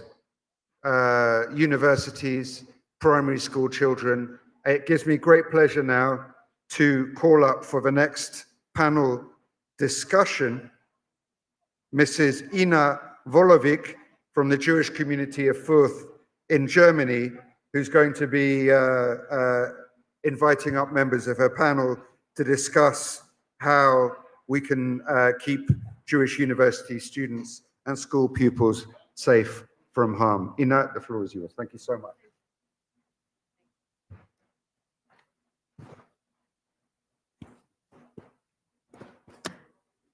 Good afternoon, ladies and gentlemen, dear friends. It's a great honor for me to speak today, a big part of this important event. My name is Ina Volovic, and I'm lecturing foreign languages at the Foreign Language Institute of the University in Erlangen, Nuremberg. As you can hear, English is not my teaching language. I'm a member of the Jewish community in Nuremberg, and I work closely with the university commissioners for anti-Semitism, and also I'm a part of an initiative that we created in Nuremberg against anti-Semitism in our metropolitan region. And this is a volunteer cooperative, a sort of diverse network of Jewish and not Jewish individuals and organizations who are working together, and we document, we evaluate and forward anti-Semitic incidents in educational, cultural, and public spaces to the authorities. Maybe we can also focus later how we concretely at the university are dealing with the anti-Semitic incidents.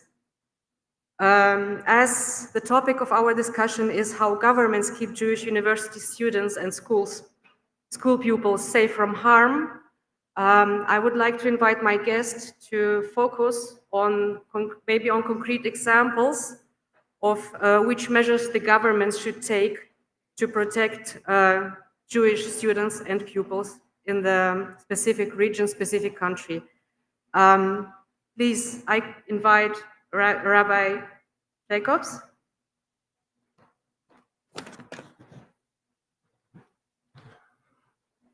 Esteban Ibarra,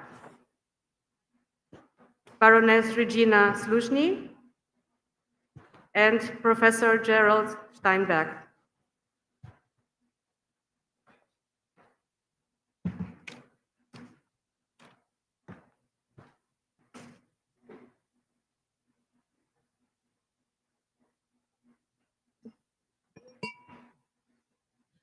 Maybe.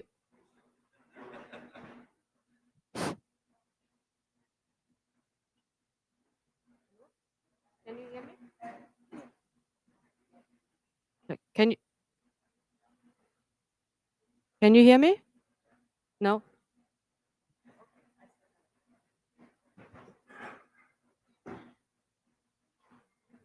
Maybe for those who are for the first time here today, we make a short introduction of our guest, Esteban Ibarra.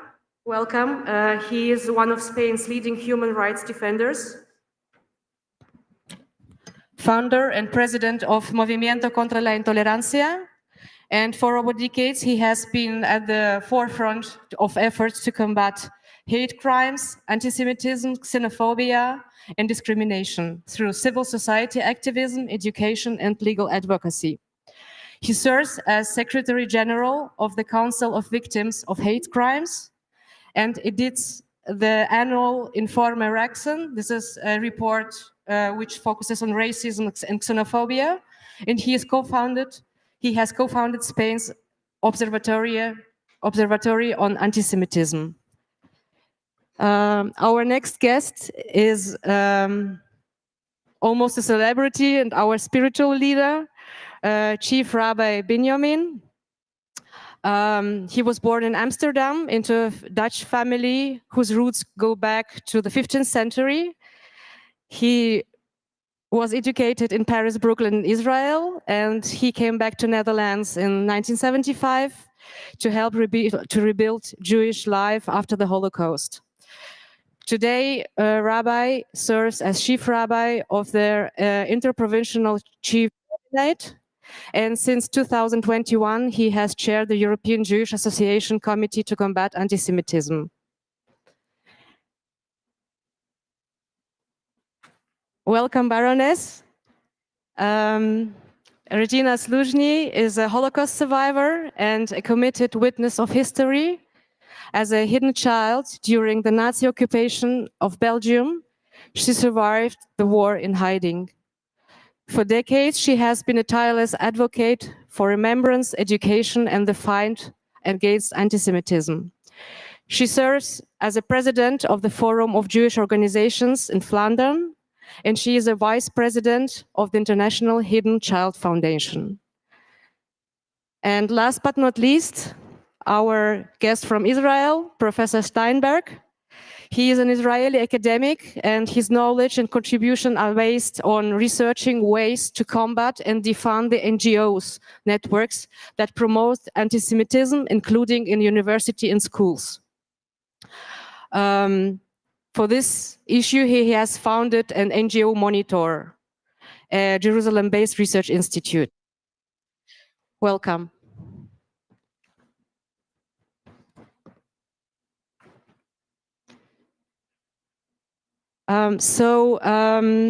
Maybe we could have a discussion. We can share the opinions, your insights from your experience.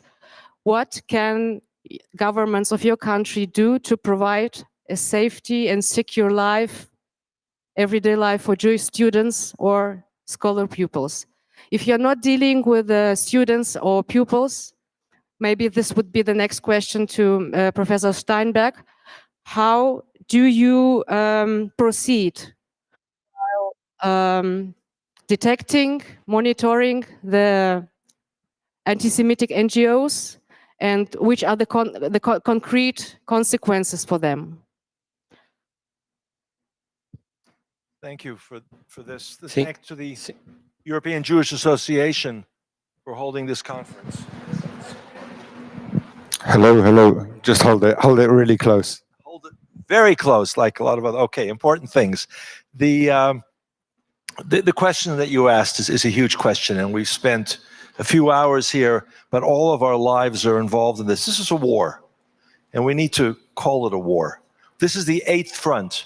We look at the Gaza, we look at Iran, we look at Yemen and Houthim and all the other places, but this is a war front. And in a war, you have to decide what are your objectives, what are your resources and where you can be most effective. And we had some very, very interesting and very effective people who spoke before. So I'll focus on one set of issues which in some ways combines all of these, and the issues that I've been involved in, which you mentioned. Our general motto, when I started doing NGO Monitor back in 2001 and 2002, when we began to see, I think Alex mentioned Amnesty being involved in school curricula. When you have these organizations that are promoting this lie of genocide and starvation and apartheid and all these other lies, you sometimes feel overwhelmed. But behind a lot of this, all of this, is a lot of money. And following the money and addressing the ways in which that money is used to promote these lies is one way. It's not the only, but it's one way that I think that in different Jewish communities, and not just Jewish communities, with allies, you go to the governments and you say, who is funding what we saw at Maastricht University? This didn't come from nowhere. On October 7th, October 8th, they did exactly the same thing that was going on in American university campuses. This was well organized and well funded. The same thing that we heard just now in the school curricula, or what we heard from the students in the universities from the Czech Republic, from Spain, and from almost every country we see this in. So that is one way to deal with this issue, is to say, this money is coming from somewhere. It's usually secret. It's usually some organization. It may have a formal registration in one of the governments, or it may be registered with a university. And that is one way to say, if this money turns out to be illegal or coming from a government like Qatar, then there are regulations the governments have which they can use. So each one of the different ways is important, but to see this as a war where you try to attack where the enemy and is most vulnerable is extremely important. Thank you so much for this important insight. Esteban, would you like to continue? Gracias. Empiezo por agradecer a la Asociación Europea de Judíos esta invitación, y yo querría poner el acento que tanto en España como en Europa existe legislación suficiente para combatir el antisemitismo. Entonces, si queremos proteger a los estudiantes judíos y a aquellas personas que denuncian el antisemitismo en cualquier país de la Unión Europea, lo que hay que exigir es que se aplique la legislación. Tenemos dos instrumentos. Por un lado, legislación penal y antidiscriminatoria, y por otra parte, tenemos la estrategia marco de la Unión Europea de lucha contra el antisemitismo. En nuestro país, por desgracia, aunque en su aplicación existe un plan, el plan es absolutamente ineficaz y no se está luchando de una manera decidida contra el antisemitismo. Por lo tanto, tenemos a los estudiantes, pero también a los profesores y también a cualquier voz que denuncie el antisemitismo en un alto riesgo. Yo soy víctima de antisemitismo, soy víctima. Estoy en distintos procedimientos judiciales como víctima por denunciar el antisemitismo. ¿Qué sucede? Pues que hasta ahora el mismo gobierno ha tenido un perfil muy bajo en la aplicación de esta lucha. Y un ejemplo fue el 7 de octubre. El 7 de octubre, al día siguiente, incluso distintas ministras convocaron en una manifestación de apoyo al pueblo palestino, es decir, a Hamas, y legitimaron la acción terrorista antisemita criminal del 7 de octubre. Eso se proyectó en las universidades y también incluso en la enseñanza media, con lo cual muchos estudiantes, muchos profesores, incluso autoridades académicas que podrían haber actuado, entraron en una parálisis absoluta. Si desde las más altas instancias no se interviene, entonces hay un nivel de permisividad que posibilita que luego a los estudiantes se les acose, se les hostigue, se incida con el odio y incluso haya agresiones. Se ha producido en la universidad. Es absolutamente que un sindicato de estudiantes de enseñanza media convoque una huelga general en España para apoyar a Hamas, para apoyar el 7 de octubre. Pues eso se ha hecho aquí. Con lo cual, ¿cómo se puede defender? Aplicando la ley, interviniendo, previniendo, sensibilizando. Pero si todo eso no se hace, entonces estamos generando una indefensión objetiva muy, muy peligrosa. En España, en estos momentos, hay mucho antisemitismo, aunque no se proyecte violentamente en otros países. Pero la mancha, como una mancha de aceite de antisemitismo moderno, centrada fundamentalmente en lo que acaba de decir el interviniente, Israel genocida, limpieza étnica, etcétera, se expande de una manera enorme.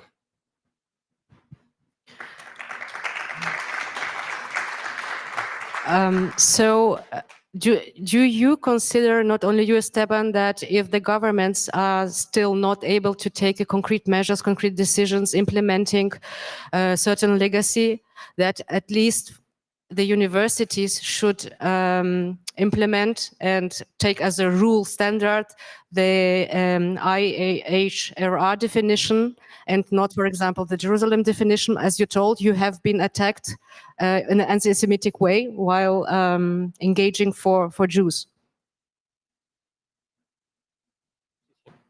Completamente de acuerdo. La definición del IRA es fundamental en estos momentos porque cubre a las personas judías y las personas no judías, como es mi caso. Si no, estaríamos en indefensión.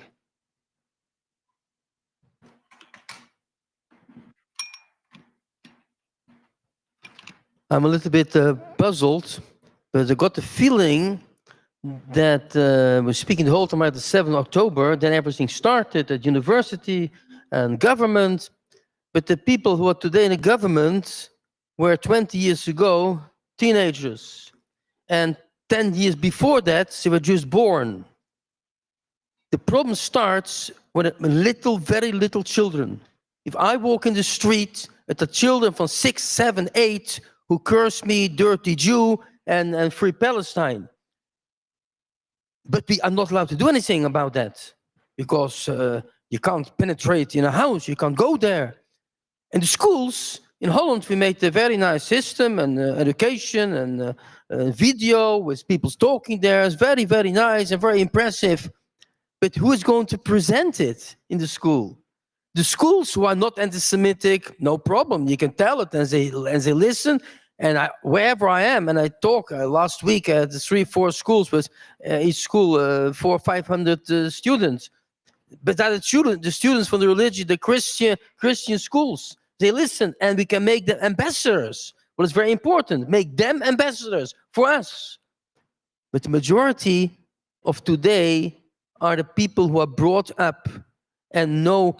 I give you a little story, and I can give you one after the other. Even today, now, in the newspapers, it's written about me that I did something wrong, and the Jewish rabbi, the rabbis in general Jewish, but attacking constantly. I want to say something positive. That the last weeks, last months, they don't, if I go in the street, I walk in the streets, they don't say anymore free Palestine.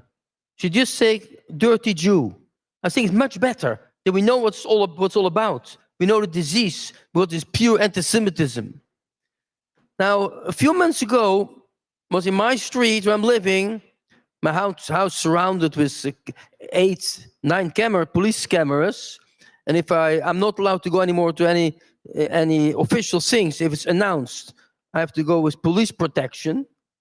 It's very nice, taking care of me, but it's completely unacceptable.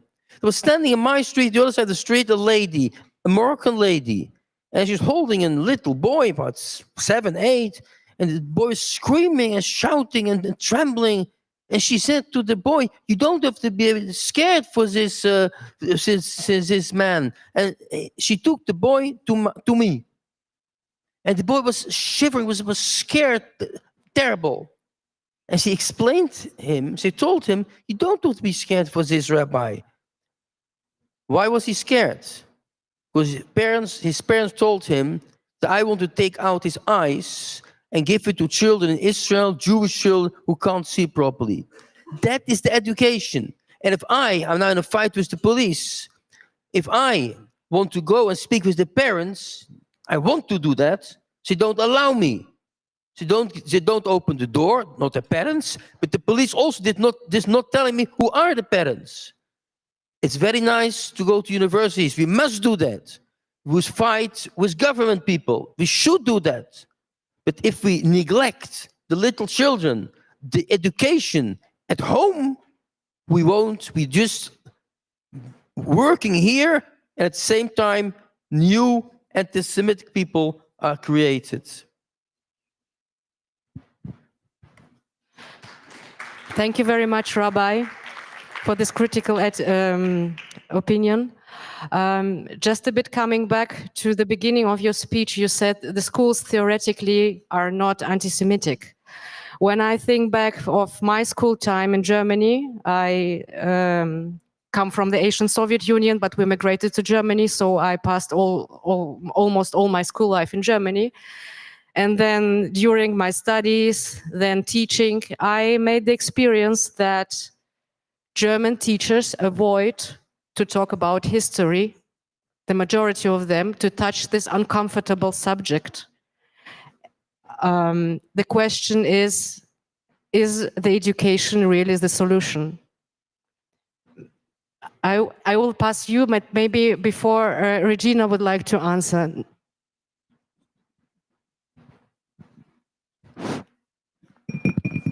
Yeah. Thank you for having me. Well, I went to school in Antwerp and I never had any problems.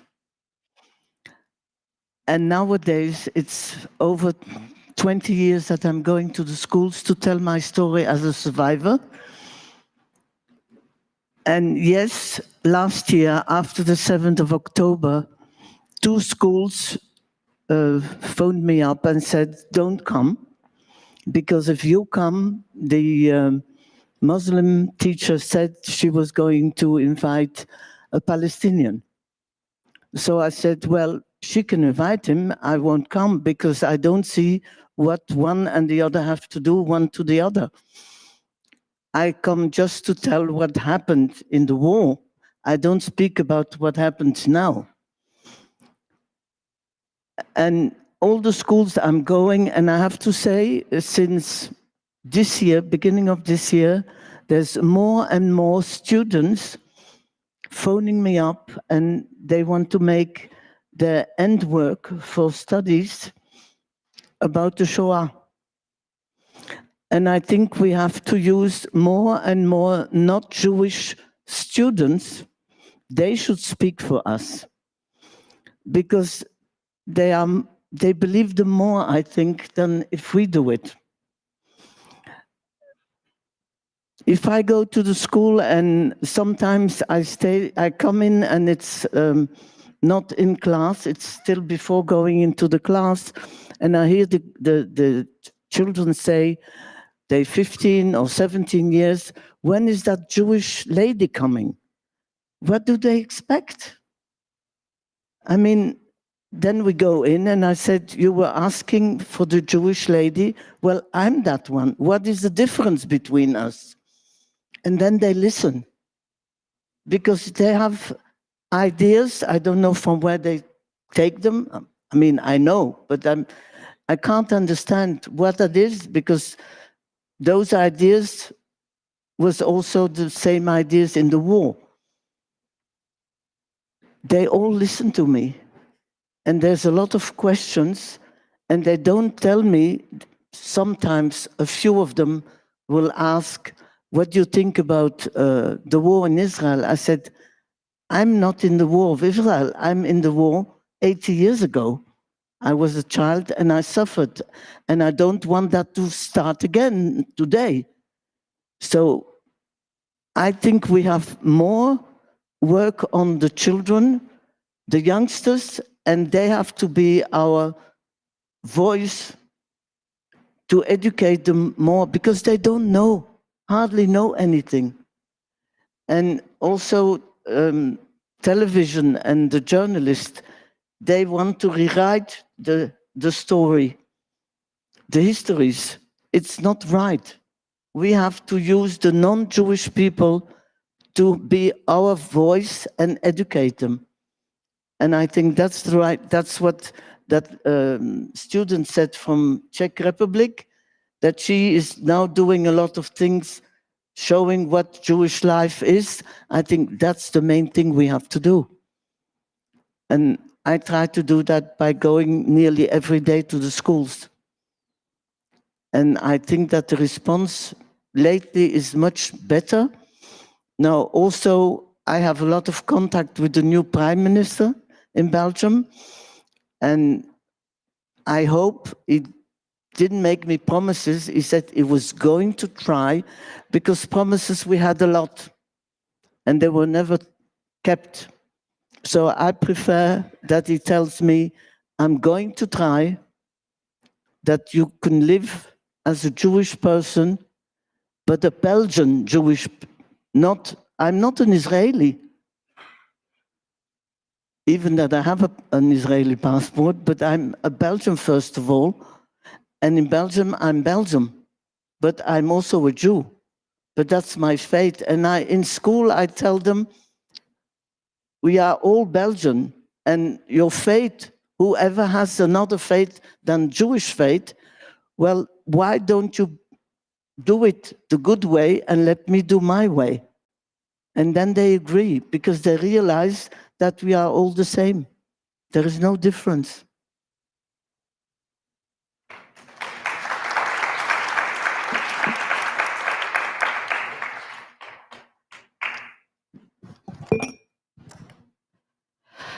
Thank you so much, Regina. Would you like to add something? Yes, please.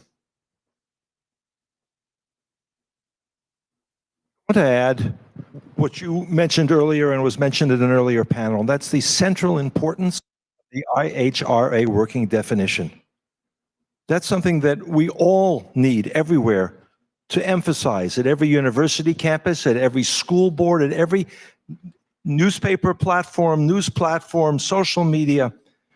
The IHRA, the International Holocaust Remembrance Alliance working definition of anti-Semitism, is 2 pages long.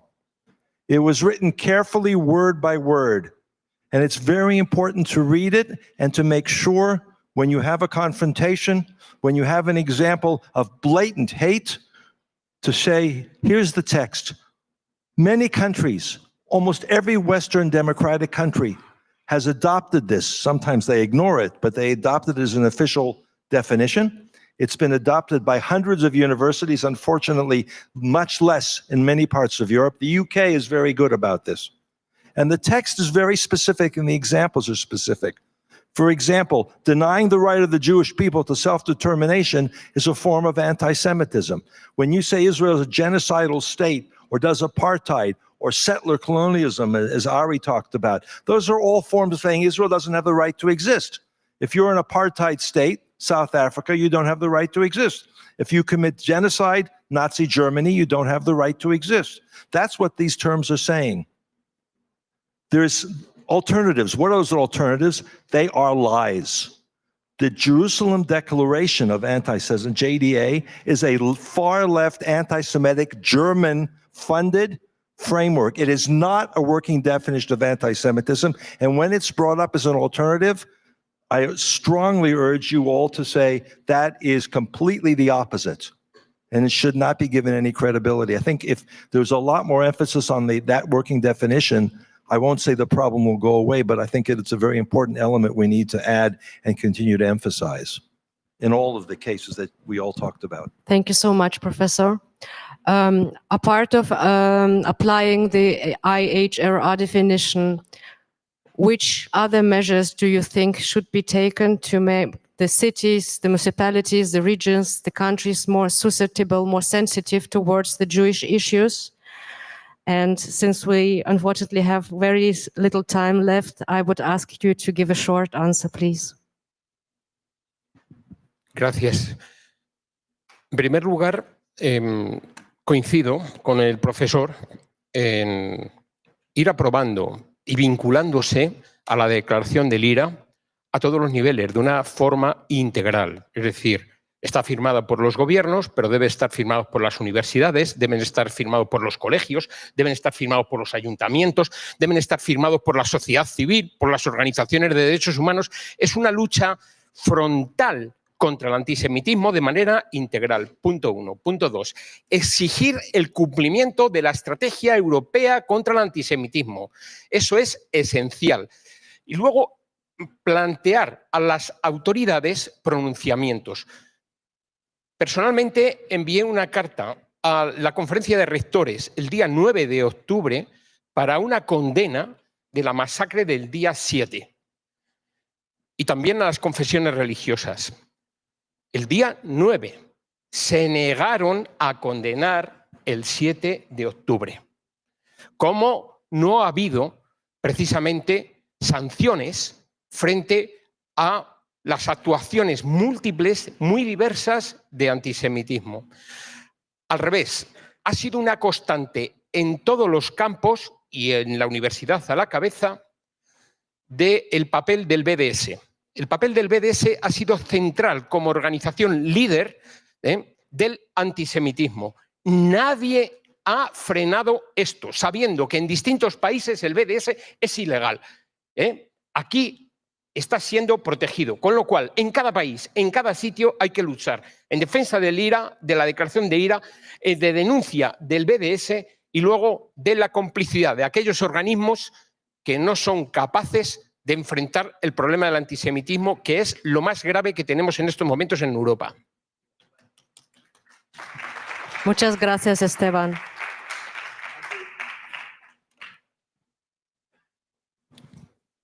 I'll keep it very short. We have to work for sure with government, very important. Friendships, speak with the Prime Minister, major importance. We have to go to the schools, to all the schools, universities to speak. But we should realize that we're allowed to speak to children in those schools which allow us to come. Because the most schools don't want us to come. And we can make very professional videos, whatever it is. If the teacher is scared because of the Muslims, then he says, you will have to look at it, but it is all nonsense. We have to, we should realize. We should not think we are rich if we are very poor. I think that keep talking to the Muslims. We have them a lot in the schools, and I tried in 2 schools to do it in the evening to bring in the parents. Well, they didn't come. So that's the big problem. It should be mandatory in school that they have to be educated from small. Because if they have a certain age, and when I go and tell my story from the war, I can't do it to very young kids. It starts from 12 years only. So that's too late, because then from home, they don't have the real story. So they have to be, and in 2 weeks, I'm going to speak in the Senate in Brussels, and I hope that there's going to be a lot of ministers to listen to me, because I think that's the main thing. The education has to be changed.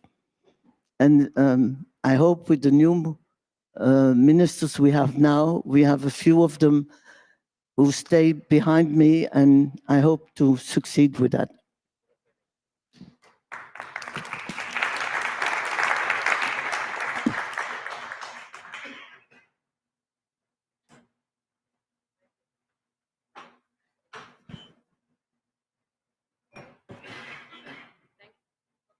Thank you so much to you four. Take care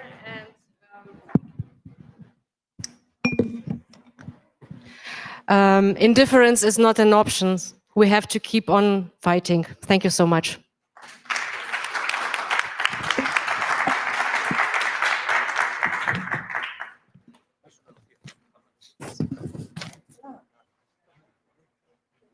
we've never met before. We'll be back. Okay, ladies and gentlemen, thank you. Now, it's very, very interesting. Rav Jacobs was just saying about how we need to work with governments, that we need to work with people, which brings us to our closing panel for the day. How can we work with governments on national public awareness campaigns against anti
distinguished speakers, actors who are in politics, who are working with governments on a daily basis.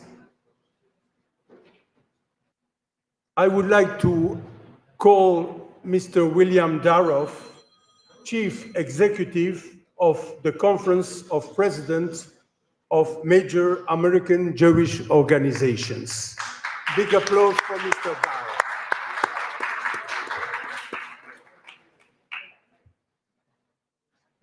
In his position, and I will introduce a bit more about each speaker because about the title, it's about what William is doing. In his position, William is the senior professional guiding the conference agenda on behalf of 50 national member organizations that represent the white mosaic of American Jewish life.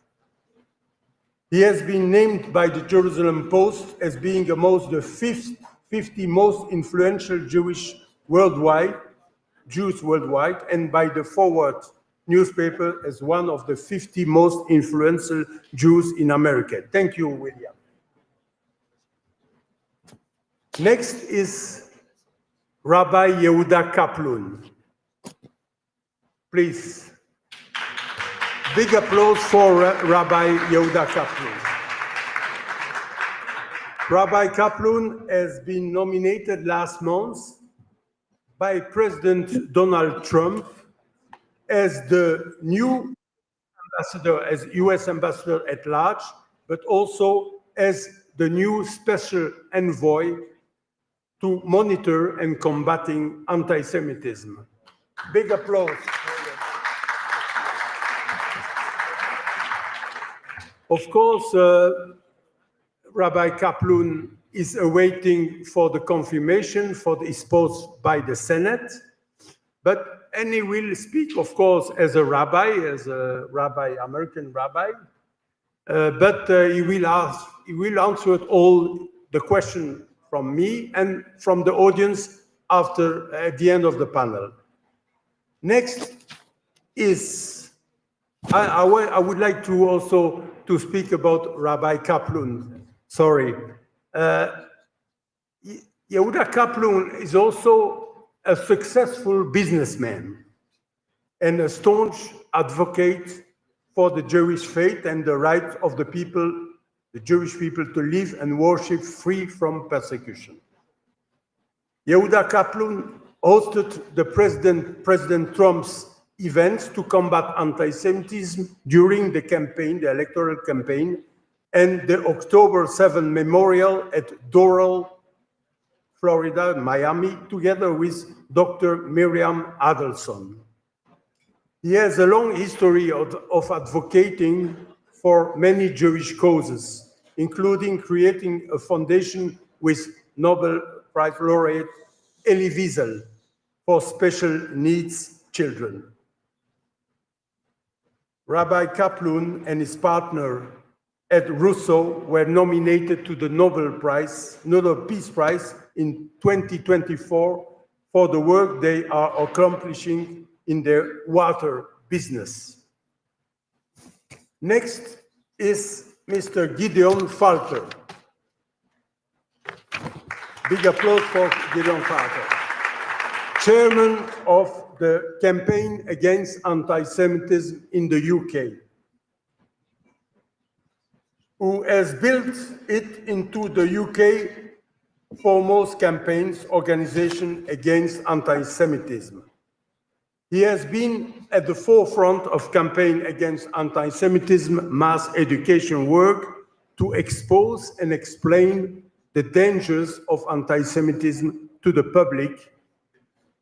He appears regularly in the media, both in the UK and international media, and he works also advocating for change in Westminster, in the House of Commons, to strengthen Britain's laws against anti-Semitism. He also has led mass demonstrations of over 100,000 people in the streets of London in protest against anti-Semitism, which is very important because we spoke about the counter-protests in various countries against the rallies, anti-Israel rallies. Next is Mr. Jan Latzicki. Who is Jan Latzicki?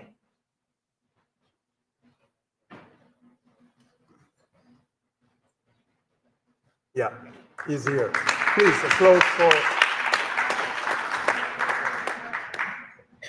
He is plenipotentiary to the Ministry of Foreign Affairs of Poland.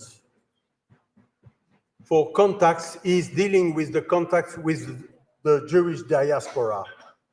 He is also head of the Polish delegation to the International Holocaust Remembrance Alliance. As a civil servant, Mr. Latzicki worked in Ministry of Culture and National Heritage between 2008 and 2018.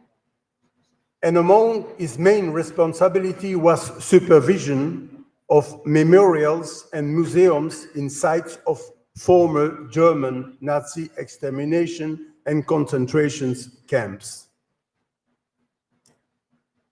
Next, a big applause for Mrs. Constance Le Grip,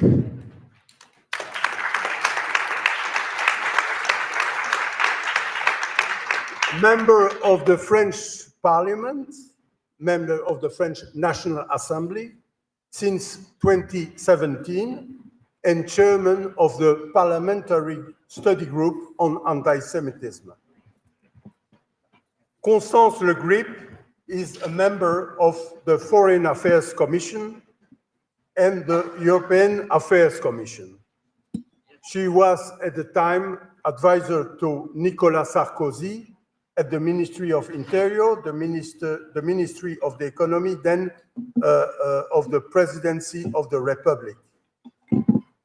She was also member of the European Parliament from 2010 to 2017. She's a reporter of various texts in the National Assembly, but one recently for a bill to try to strengthen the means of combating anti-Semitism in universities. And last panelist is Mr. Raymond Forado. Please, Raymond Forado, come to the stage. President of the Jewish community of Barcelona.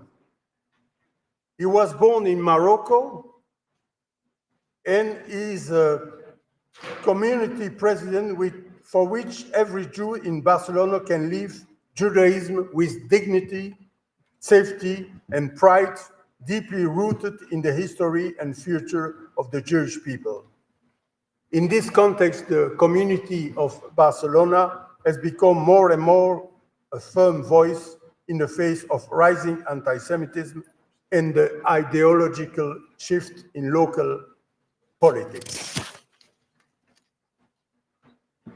Now, before we are going to start our discussion, as I mentioned, Mr. William Daroff will make some openly remarks, and then we can start the discussion. Please, the floor is yours.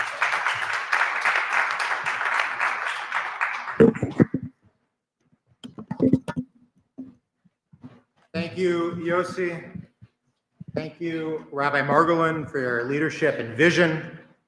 Thank you to Ruth Wassman-Landy for your tireless efforts and for helping to bring this vitally important gathering together. I also want to thank the European Jewish Association for convening us at such a critical moment. It is a privilege to speak here in Madrid, a city layered with Jewish memory, at a time when the stakes for Jews in Europe and around the world could not be higher. Since October 7th, anti-Semitism has surged, not only in its most violent and visible forms, but also in its rationalizations. In too many places, Jewish students face harassment on university campuses. Professors defend terror as resistance. Institutions hesitate, delay, or refuse to act. This wave grows more dangerous because it wears a mask, wrapping ancient hatred in modern slogan. The language changes, but the targets remain the same. We must begin with clarity. We cannot fight anti-Semitism unless we name it, define it, and expose it. Symbolism is not enough. Awareness must speak with purpose, with consistency, and with resolve.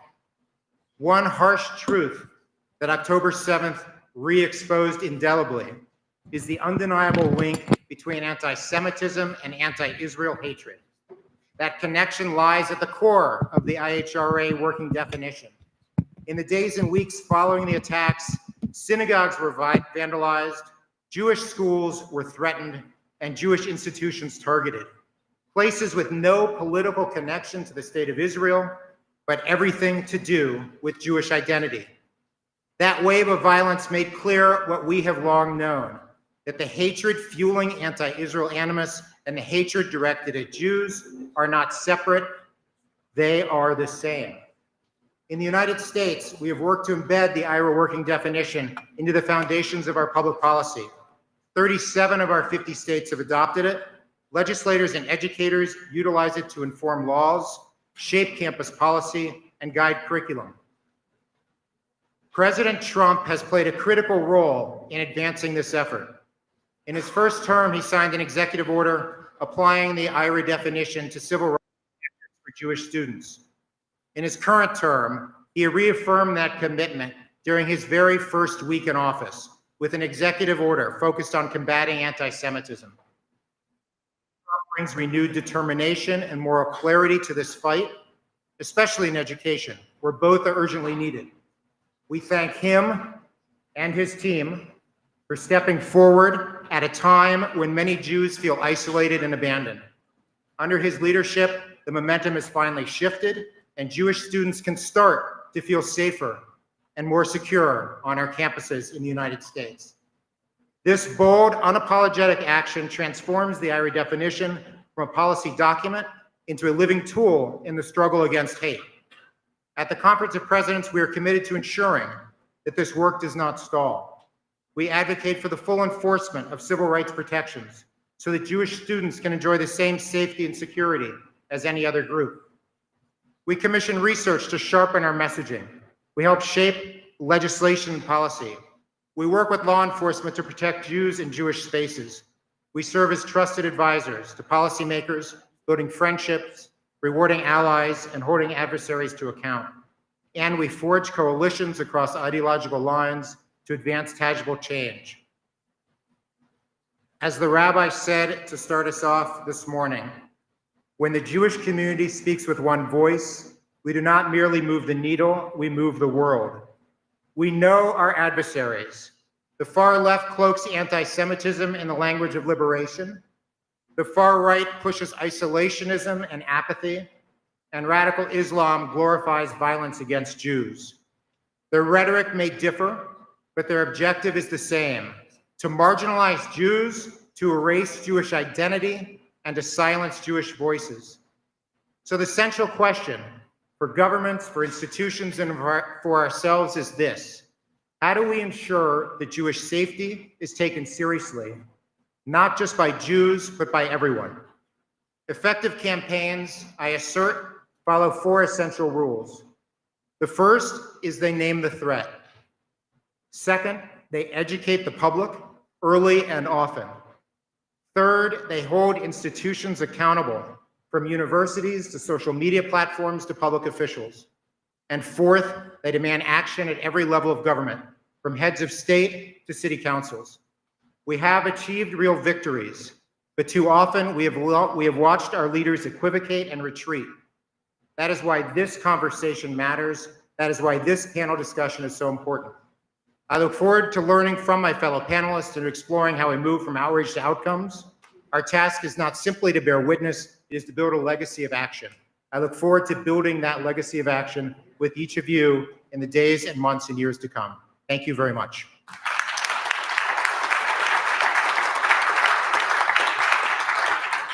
Thank you, William, for your strong words.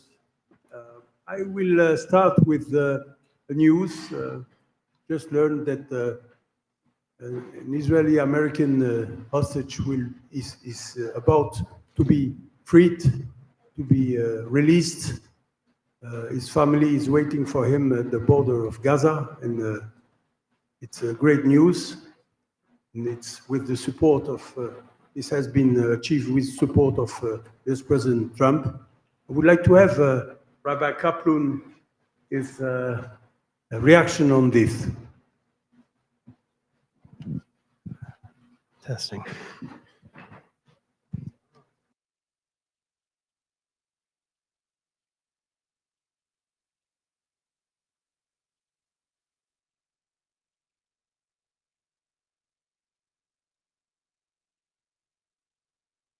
Ago.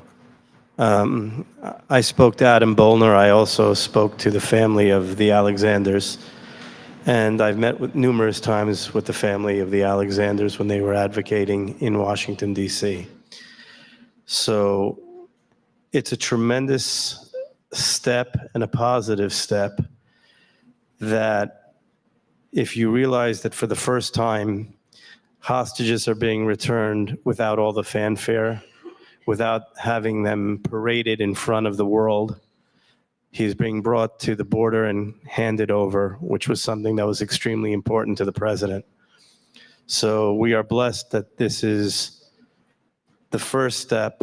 And for those of you who haven't had the chance, I would ask you to hear on the LL flight that the Alexanders were going on, where the president's special envoy, Adam Bolner, who flew with the family, and Steve Witkoff, who met with the family numerous times. But Adam Bolner explained that this is, again, a small step until we have all the hostages home and all the bodies released, so that the families who have had fallen soldiers will have the ability to have the space and their burial for those families to be able to visit the graves of their fallen. It's a testament, I think, if you don't mind, I'm going to take a minute, but it's a testament to the dedication of President Trump, that from the moment that we started in his campaign in June, he laid out very clearly that every hostage needs to be returned and terrorism cannot be rewarded. And I know there's been in the last 3 or 4 days tremendous speculation as to where the government is and where does the president stand. I'd like to echo the words of my colleague. And again, I want to stress that until Senate confirmation, I am speaking as a private individual who's a friend of the president. But Mike Huckabee, I think, said it best. Before there's this rush to judgment and make determinations as to what is and what isn't the president's agenda, the people who do know it aren't talking about it. And the people who are speculating and making those speculations generally have been proven wrong, for those of you who know President Trump. So from the day that he started on his campaign, having hostages returned has been a priority of this administration. I can tell you, I don't think there's been one meeting that I have been with the president or Dr. Adelson or Steve Witkoff or Adam Bollner or others from the team. But everybody, one of the questions is, what is going on? Are we making progress with the hostages?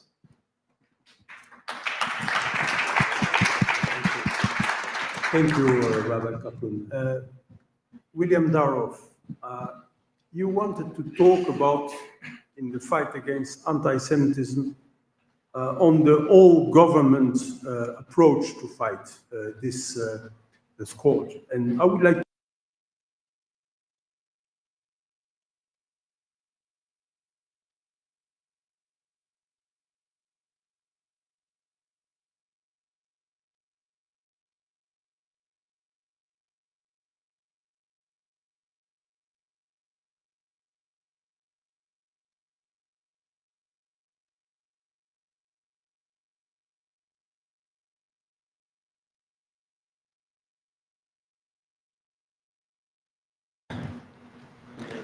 I think that when we're looking at focusing on combating anti-Semitism, it's very easy for politicians to pick up a microphone, a mayor, a president, a prime minister, and spout about the hatreds of the world's oldest hatred, of how awful anti-Semitism is.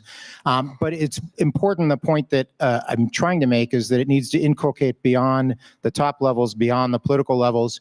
It needs to go deep into government at all levels, so that our agencies, our federal agencies, our ministries, as you would have them in Europe, and our state governments and local governments are focused on it as well.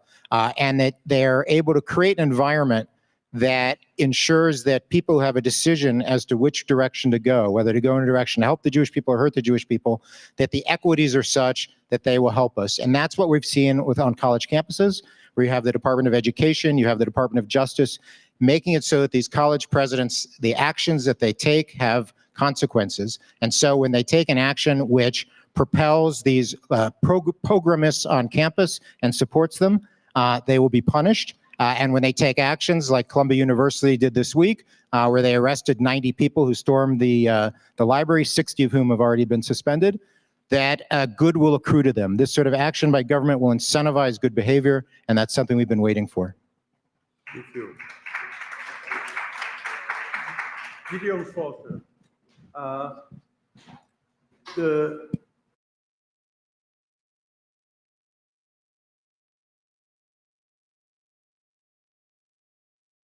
The conference, and you say that this government has stopped listening to the Jewish community, and that you need to take another policy towards the government, which is more working from outside. Could you also elaborate what you think and what can be done, because although we saw the poll earlier this day, the poll is not so negative regarding the UK. Only the media very anti-Israel. But could you tell me what can be done to fight and to try to influence the current government? I think it can't be stated clearly enough that the UK is the sick man of Europe on anti-Semitism, not by destiny, but by choice. And when you look at the history of the UK in fighting anti-Semitism, when we set up Campaign Against Anti-Semitism in 2014, we were looking at what was going on in the rest of Europe with extreme concern and determination to make sure that this wave of anti-Semitism sweeping across Europe, when it arrived at British shores, would meet with the fiercest resistance. And we worked with Rabbi Kaplan's predecessor to get the EJA definition to be adopted by EJA. In fact, his predecessor was ironically called EJA as well, which made it all very confusing. But we have a very strong adoption of EJA. All of the political parties have adopted it because of the anti-Semitism within Jeremy Corbyn's leadership of the Labour Party. The UK actually had a national conversation about anti-Semitism, the like of which I don't think has really happened in democracies across the West. And yet now, post-October 7th, the UK has failed abjectly in its responsibility towards its Jewish citizens. If you look at the statistics from our own polling, about 50% of British Jews say that they've considered leaving in the last 2 years. Only 30-odd% say that they haven't. 34% of British Jews think there's still a future for them in the UK. Over 50% now hide their Jewish identity in public. These are very, very dangerous things. And whereas the last government, the Conservative government, often said the right things, it didn't do them, and it said those things often too late. It didn't do anything. The current government isn't saying the right things either, and it isn't doing enough. And so what we've got is a situation where Britain, as we saw in your polling, has a public which is broadly favorable. It has institutions which could take action. They haven't. And there was a real fork in the road moment where after October 7th, it could have brought to bear all sorts of forces, which it didn't. And we've seen that that's possible because there was a terrible attack in the UK known as the Southport attack, in which a young terrorist went and stabbed a whole load of children who were at a dance class and their teachers and murdered them. And in the wake of that, there was rioting in the UK. And the Prime Minister, the Home Secretary, the police chiefs, the judiciary all came out and said there will be hell to pay if this is the kind of activity you engage in. But they were not there saying the same thing after October 7th. So when it comes to what we can actually do about it, we've gone from straight after October 7th, where, as you mentioned, we organized the March Against Anti-Semitism. It was over 100,000 people marching through central London calling for action. And there's been a sort of an awakening to the reality that the police are not helping us. There's been an appeasement in the UK where very quickly I discovered personally, I tried crossing the road across a pro-Palestine demonstration, an anti-Israel demonstration. I was hauled to the side by police officers and told that I was quite openly Jewish, in their words, that my presence might antagonize the protesters, and that unless I left, I would be arrested. We are spending now quite significant sums of money defending non-Jewish people, like an Iranian dissident called Nihat Ghorbrani, who stands on the edges of these protests with signs saying Hamas are terrorists under UK law, and he's been arrested now something like 9 times by UK police for daring to do that. So the answers for us are in exposing all of this. The British public is becoming extremely angry about what they're seeing going on. They're realizing that it's not just a matter of something that is being done to Jews, but something that is being done to the country. And we're litigating. that means that not only are we suing the police over some of these disgraceful behaviors, but we're actually also privately prosecuting anti-Semites themselves. So we are stepping into the shoes of the state, we are prosecuting people, we are suing the state for their failures. And when it comes down to it, these things are dangerous. Just a few weeks ago, I'll give you one last example. A few weeks ago, somebody who had arrived in Britain on a small dinghy, on a small inflatable boat across the English Channel, posted a video of himself arriving in the UK. And we decided to do facial recognition checks on this person and various other people in the boat. And we identified very quickly that this person is a Hamas-affiliated operative from Gaza who had been spending significant years in Germany and then had suddenly decided to cross Europe and come into the UK. And it was down to us as a Jewish community, us as Campaign Against Anti-Semitism, to facially recognize this person, identify him, inform the Home Office, bring it to the media. The person was, at the time, being put up in a hotel by British taxpayers. He was then taken and arrested. We then had to force the issue of the fact that he hadn't been charged with any terrorism offenses. We're still waiting to see what happens with that. At the end of the day, we can litigate, we can expose these things, we can pressure the government as much as we want, but this is a fight for the West, which the West must undertake itself. And there is only so much that we as Jews can do, and it's time for the West to wake up. Thank you, Gideon. Mr. Jan Zicki, I know that Poland is today one of the few EU member states that has not yet a national strategy to combat anti-Semitism. Poland, Malta, and Belgium. But I know also that it's in the way to have this national strategy. Could you tell me what is in this strategy and what do you expect from Poland, from the Polish people regarding the fight against anti-Semitism? First of all, I'd like to congratulate European Jewish Association on organizing this this conference and thank for the opportunity to take the floor, take an active part in it.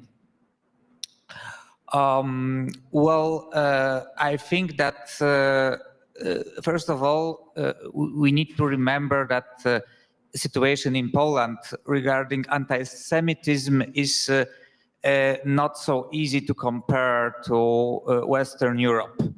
And I wouldn't say that, well, the situation is better, it's different. When we are talking about a country like Poland, where there is no big Jewish diaspora and there is no big Muslim diaspora, of course, the difference is easy to see. On the other hand, Poland historically is very strongly associated with topics like Holocaust because of the sites of death camps, and most of them at least, and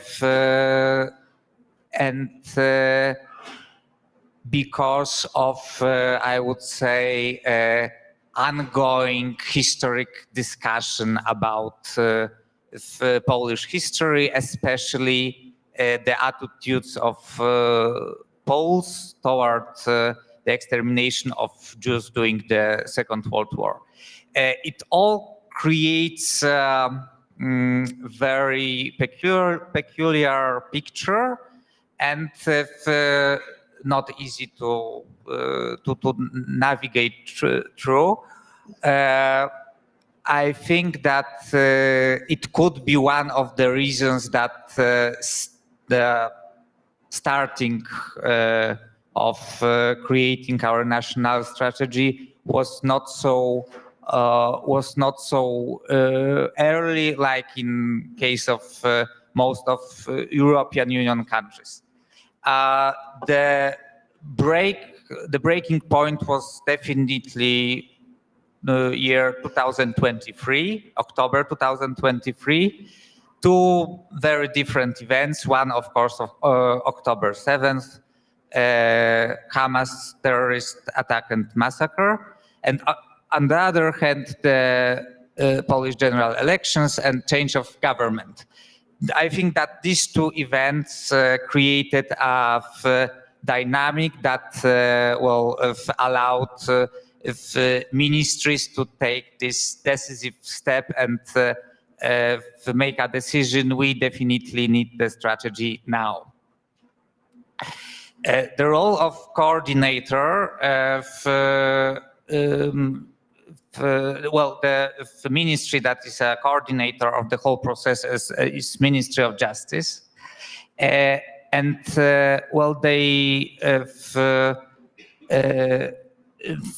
minister insisted on the one hand on using as much as possible previous experiences of other countries, because there is quite a lot of strategies. Some of them are better, some of them are not so efficient, we simply thought that if we are so late, then nothing can justify us not using the opportunity of using the experience of other countries. The second important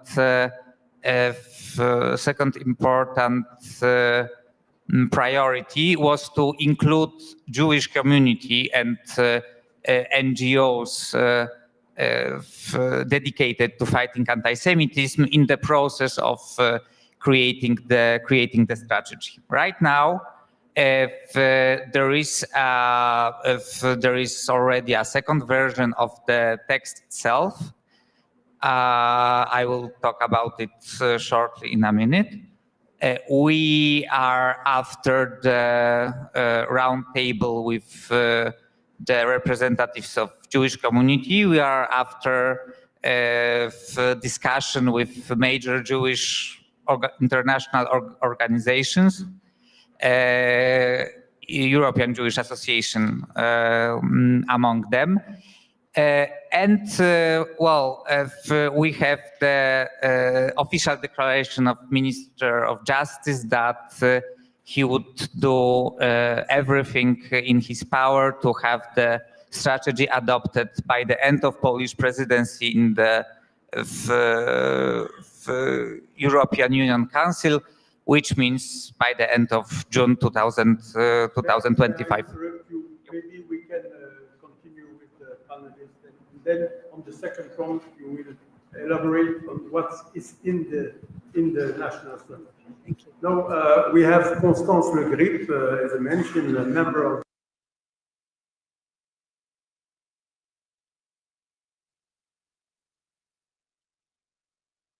this study group of the National Assembly against anti-Semitism. This group includes politicians from all political groups within the Assembly, from the extreme left to the extreme right, correct? Correct. Correct. Can you tell me what's the work of this study group?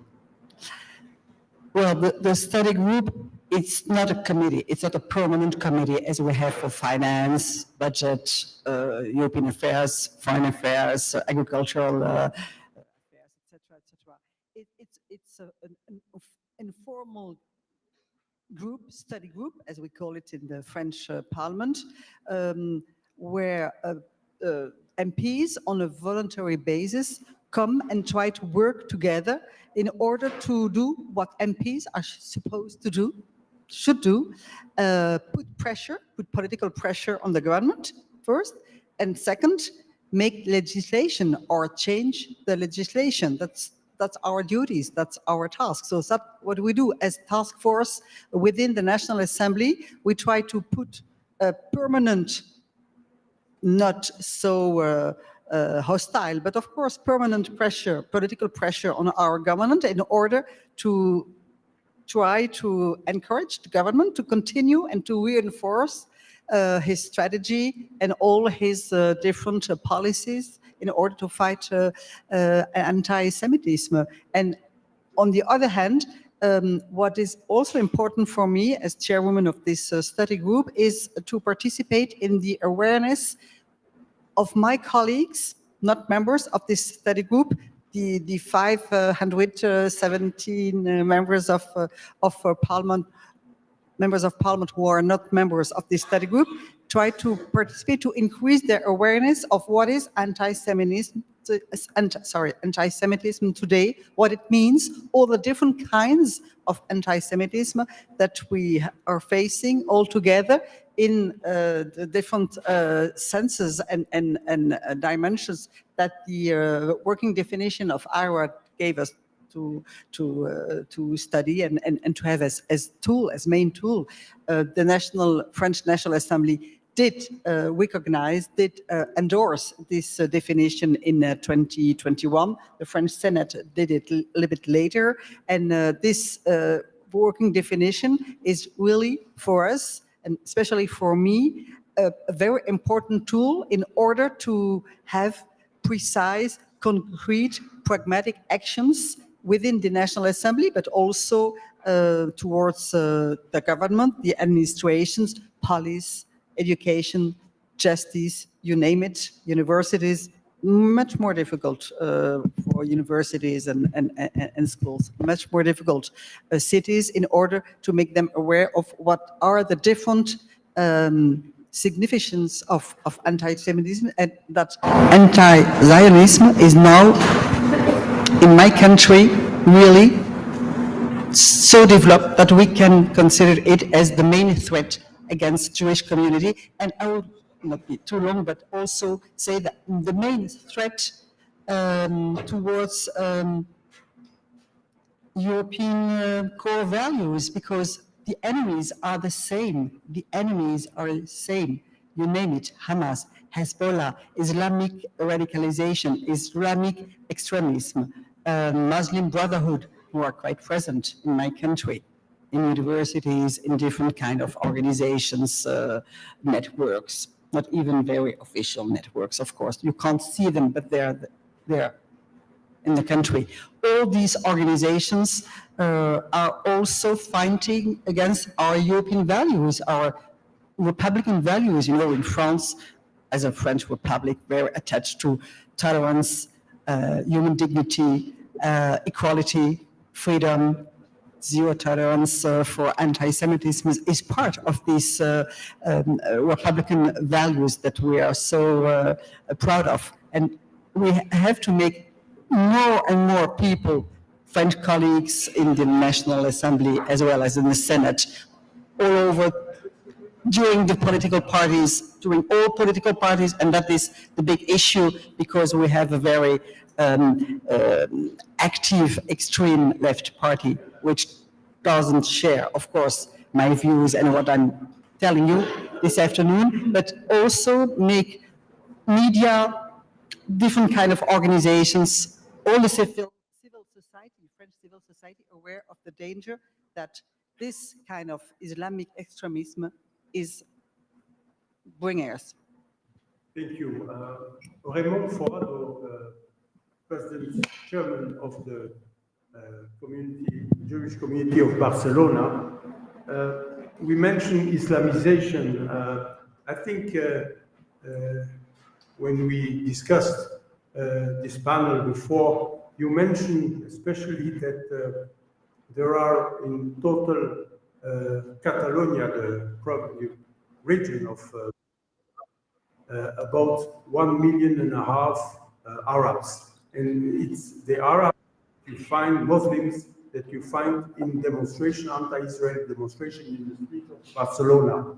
So I would like to know, what is your suggestion in terms of political ideology, because we saw, it was 2 years ago, I think, the mayor of Barcelona deciding to cut all relations with Israel, with Tel Aviv at this time. It was the cities were twin, you know. And but is there something to do special, especially to fight this trend, or is it too late? Good question. And I will try to answer you in the best way. What we need to do is not what we are doing. And we only need to see what has been said here and what all the people are saying about the challenges that are living in their countries, in their communities. Houston, we got a problem. It's not working. We have problems in our communities, we have problems in our schools, we have problems with our students, we have problems all over, at least in Europe. And I think that something different needs to be done. We were talking about that it's not safe to live in Europe. I will talk about Barcelona, about Catalonia, also about Spain. This is not true. It's safe. Thanks God, we have the support and we have the sensitivity in line with the law enforcement authorities. They understand what needs to be done and they are doing it. I believe that the problem is about the future. And I like very much something that has been said before. We need to fight. If we don't fight, it's like playing a soccer game that we're doing nothing. I mean, anything that the others are doing something, they are doing a goal. I believe that all of us agree. The problem is that we don't put the names, that what is happening is not spontaneous, it's not by hazard. And I'm talking about the anti-Semitism. It's something that has been cooked, it's very well organized, it's very well founded. And the combination of very well funded, very well organized, and very well prepared, combined with we are not well organized, we are not founded, is making this scenario. In Catalonia, it was adopted by the Parliament of Catalonia in 2020, January 2020, and it was the first parliament in all the state to adopt the EJA definition. And then what I see as a president of a big Jewish community in Spain is that a lot of organizations are adopting the EJA because it's trendy. Nobody wants to be perceived as an anti-Semitic organization, but they are doing nothing. A press release, there is no budget, there is not willingness, and when you come with complaints, they are telling you, but I adopt the EJA. What are you expecting from me? The same is happening because all the scenario changed in October the 7th. And I am exhausted of telling, I'm not Israeli, there is not a single Israeli guy in the board, I believe, of any Jewish community of Spain. We are Spanish. We respect, and that's what I told you in my biography, that I was born in Morocco. We respect our Muslim friends and brothers. But I am talking about the political opportunism that we live now in Europe. Since October the 7th, we, the Jews in Barcelona and the Jews on Spain, we became a piece of the game between the right and the left, and we became radioactives. They don't want to come to our events. They don't want to come to our invitations.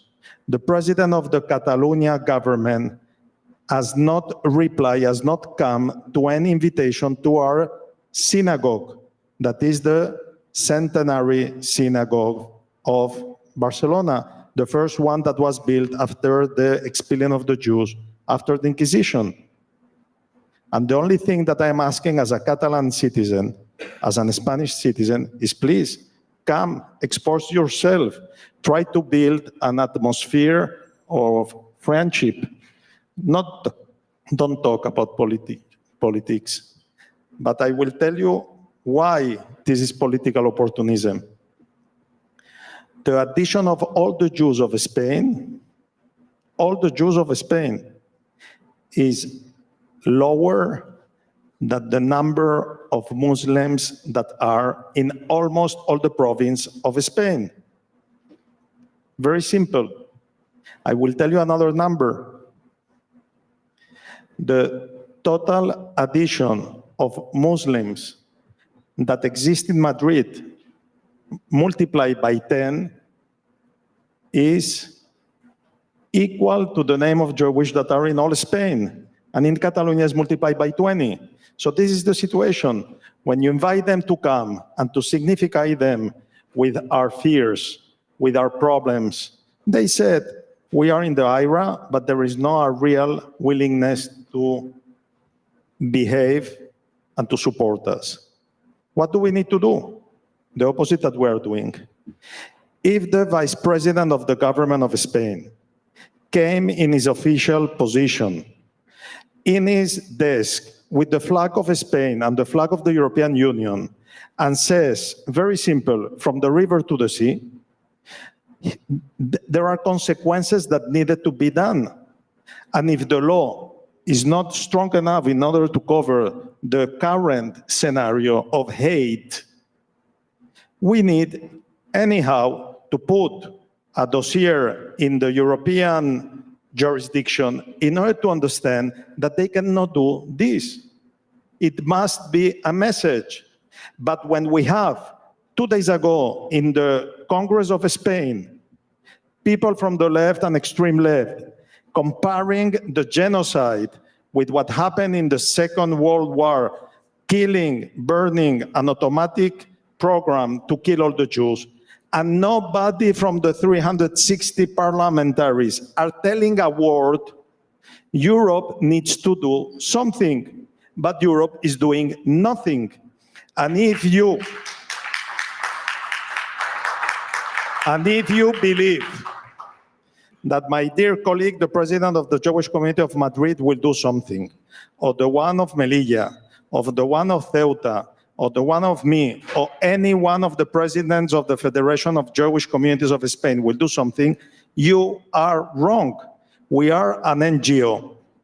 We are trying to save the difficulties of our Jewish life.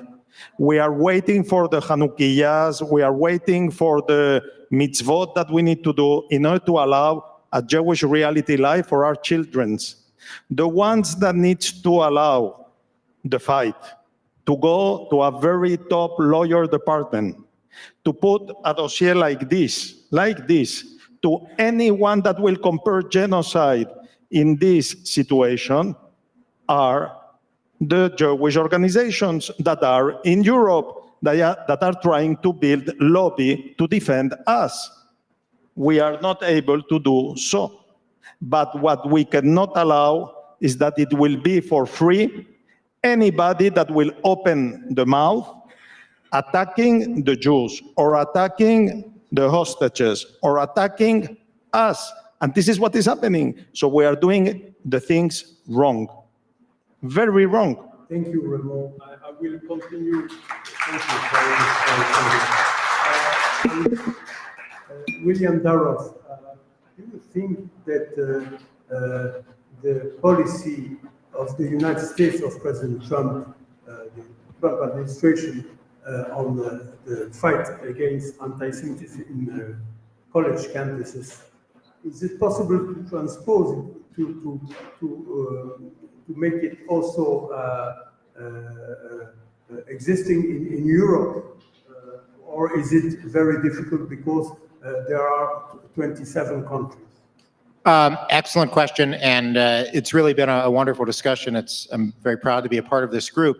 I'd say that the key to what President Trump has done on college campuses is to ensure that as these college presidents, who are, and you can quote me on this, generally speaking, weasels, who will respond to the loudest noise, to the biggest instigators out there, that they're changing their path. So at the beginning, it was the radical students and the radical professors, and so that was where they focused. Then alumni like Bill Ackman and Mark Rowan and others in America stood up and said, we're not going to send money to you.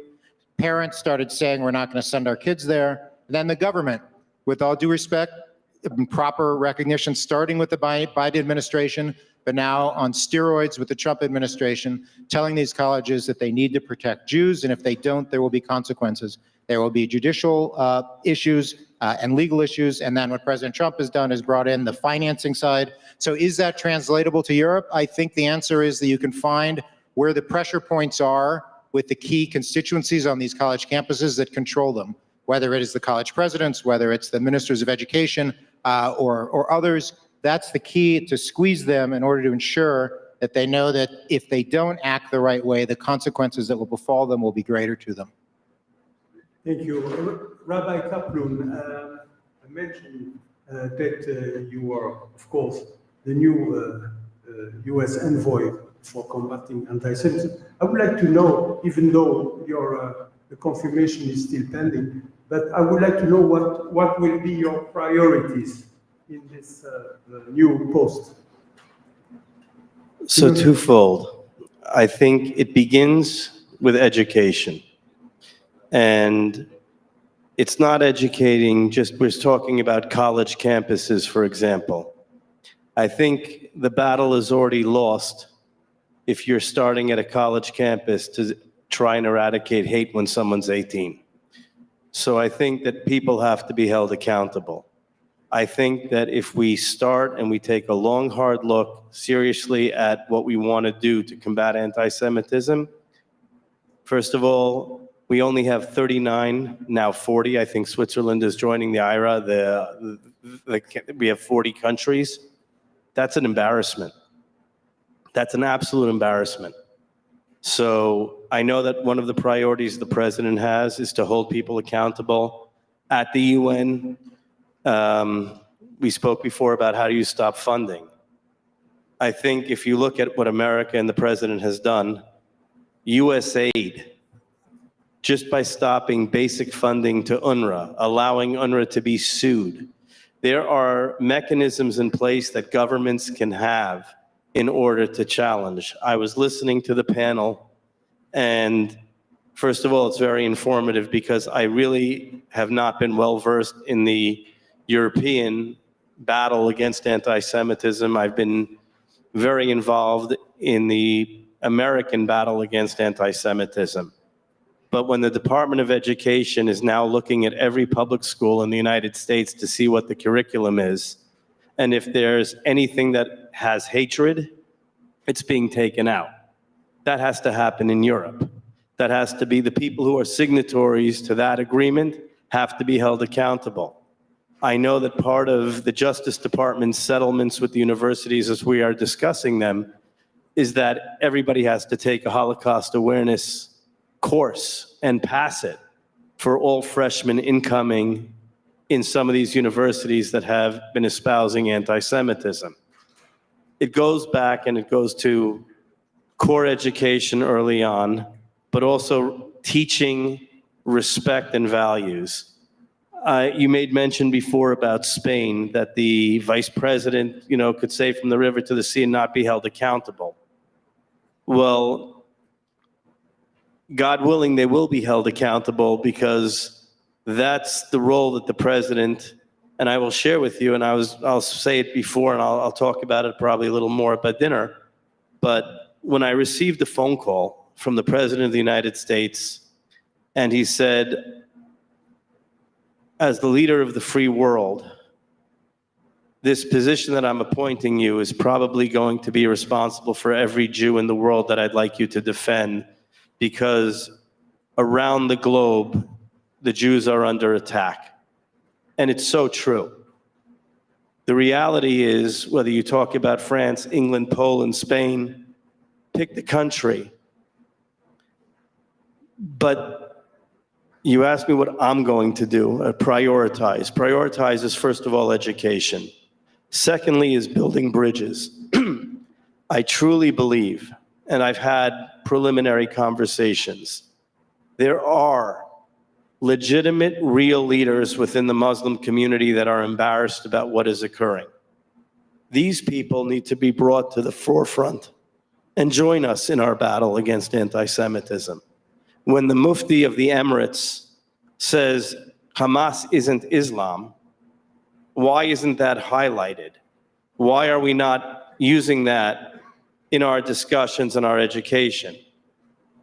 Those are the things we have to build bridges, and we have to learn and teach respect to the world, and the world needs to respect us. But respect begins with education. That means if in kindergarten they can already have drawings in schools to kill Jews and there's no accountability, what do you expect to happen when someone is going to be 18 on a college campus?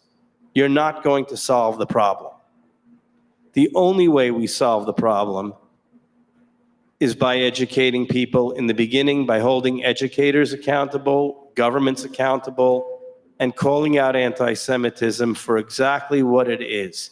If you speak and you're anti-Semitic, then there needs to be a response that they will be called out and will be treated as anti-Semites. The president in the United States has made it very, very clear.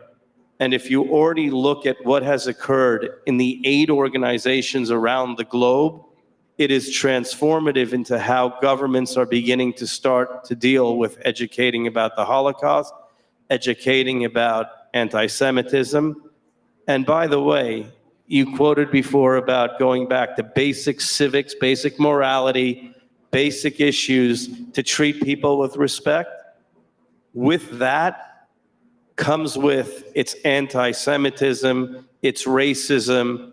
It's all part of one big battle. And that goes to the core value of respecting one another and teaching humanity to respect one another. And that can only happen with education.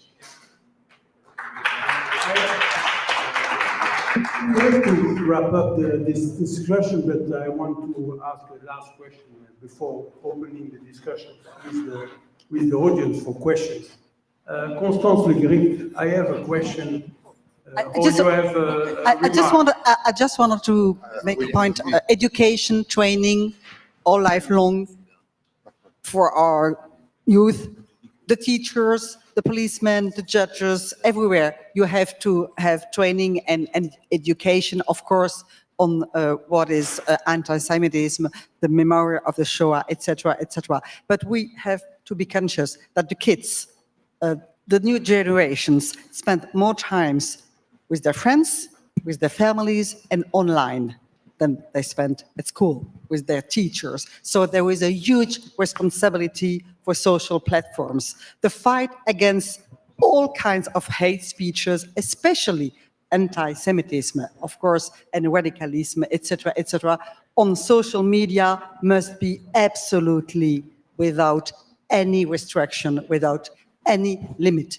We in Europe, in the European Union, have made clear that we have a regulation, a very special and very strong regulation on the social platforms. Now the challenge that we all face is to implement this regulation, this very strong and severe regulation, Digital Services Act, and make sure that all over the world some kinds of rule and regulation are also implemented. Thank you. We have time for 2 questions from the audience, so please introduce yourself with your... Yes, in the back. Hey, thank you. I'm Nati Langerman, a Israel Channel 14 Europe correspondent. My question is for MP Le Grip. So, are you familiar with Minister Aurore Berger's proposal to penalize certain forms of anti-Zionism, which is slated for a parliamentary vote in June? If so, could you shed some light on the details and share your reaction?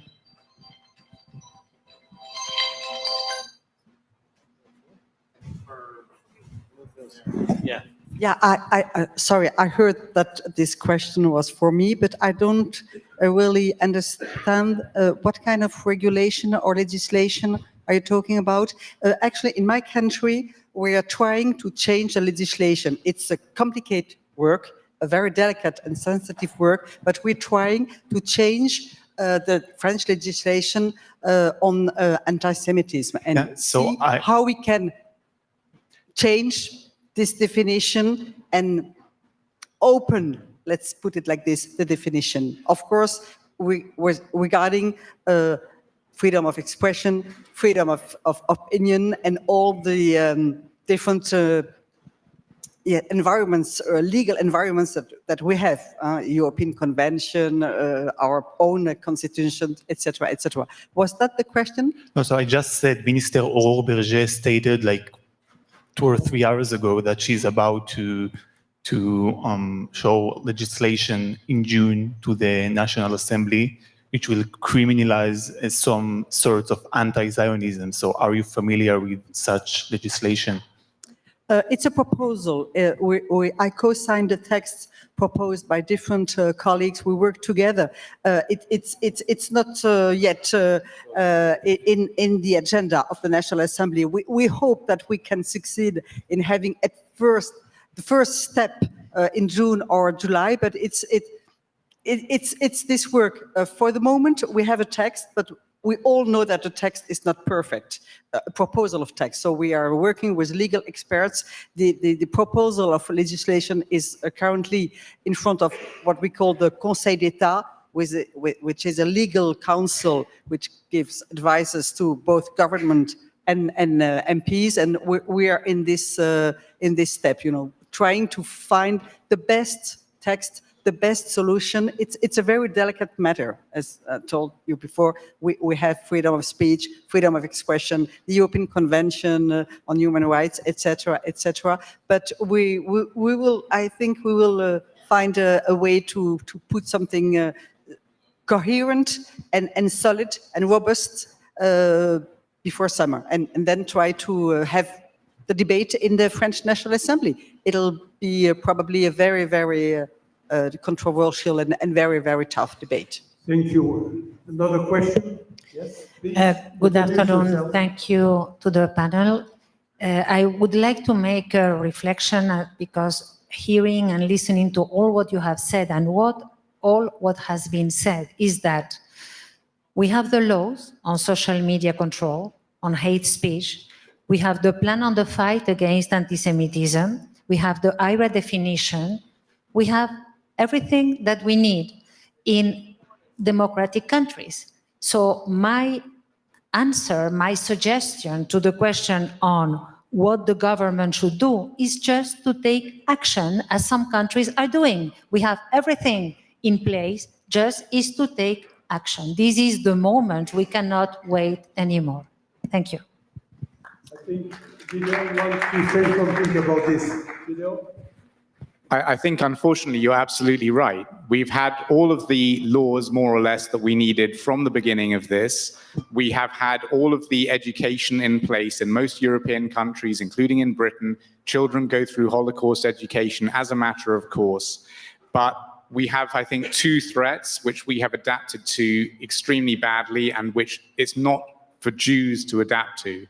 Yes, we have to be part of this fight, but it's European governments which have to take on the twin threats, one of the radicalization of our youth, and we now have 48% of British young people who think that Israelis are behaving like Nazis. So they go through Holocaust education, and once that lesson ends, somebody else is able to walk in and say, you just heard how the Nazis were the worst people to walk the face of the earth.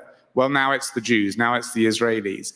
And the other threat is the threat of state intervention, which I think is blended into the social media problem, where we're seeing a huge amount of state misinformation, which is being used to corrupt the West. But we're also seeing, as we just saw now in Britain, where a number of Iranians have been arrested over a terrorist plot.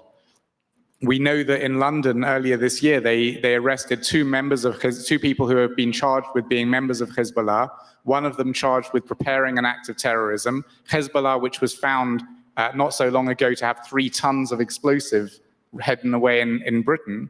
And they have been released on police bail to enjoy the sunshine until July. So for me, this is not just a matter of the government failing to act on anti-Semitism across Europe. This is a fight for the West, and it is a long front line. And there are various places along this front line where the West has to decide what it wants to be. What is the stance going to be on immigration? What is the stance going to be on extremism? What is the stance going to be on various other matters, including what is a woman? And yes, anti-Semitism. And our job is to fight as hard as we can on the part of the front line that is ours, on that front line of anti-Semitism. But at the end of the day, this is about whether governments across the West, across Europe, are actually going to have the courage to decide what they're going to stand for and stand for it, because we Jews are a tiny minority in Europe and we are not going to be able to win this fight for them. Thank you. This statement puts an end to this discussion. I would like to thank again our distinguished panelists, and I would like to give them a big applause. Thank you very much. And I'm calling now Alex Benjamin to the stage for the closing announcements. Thank you very much. And have a nice cocktail and gala dinner.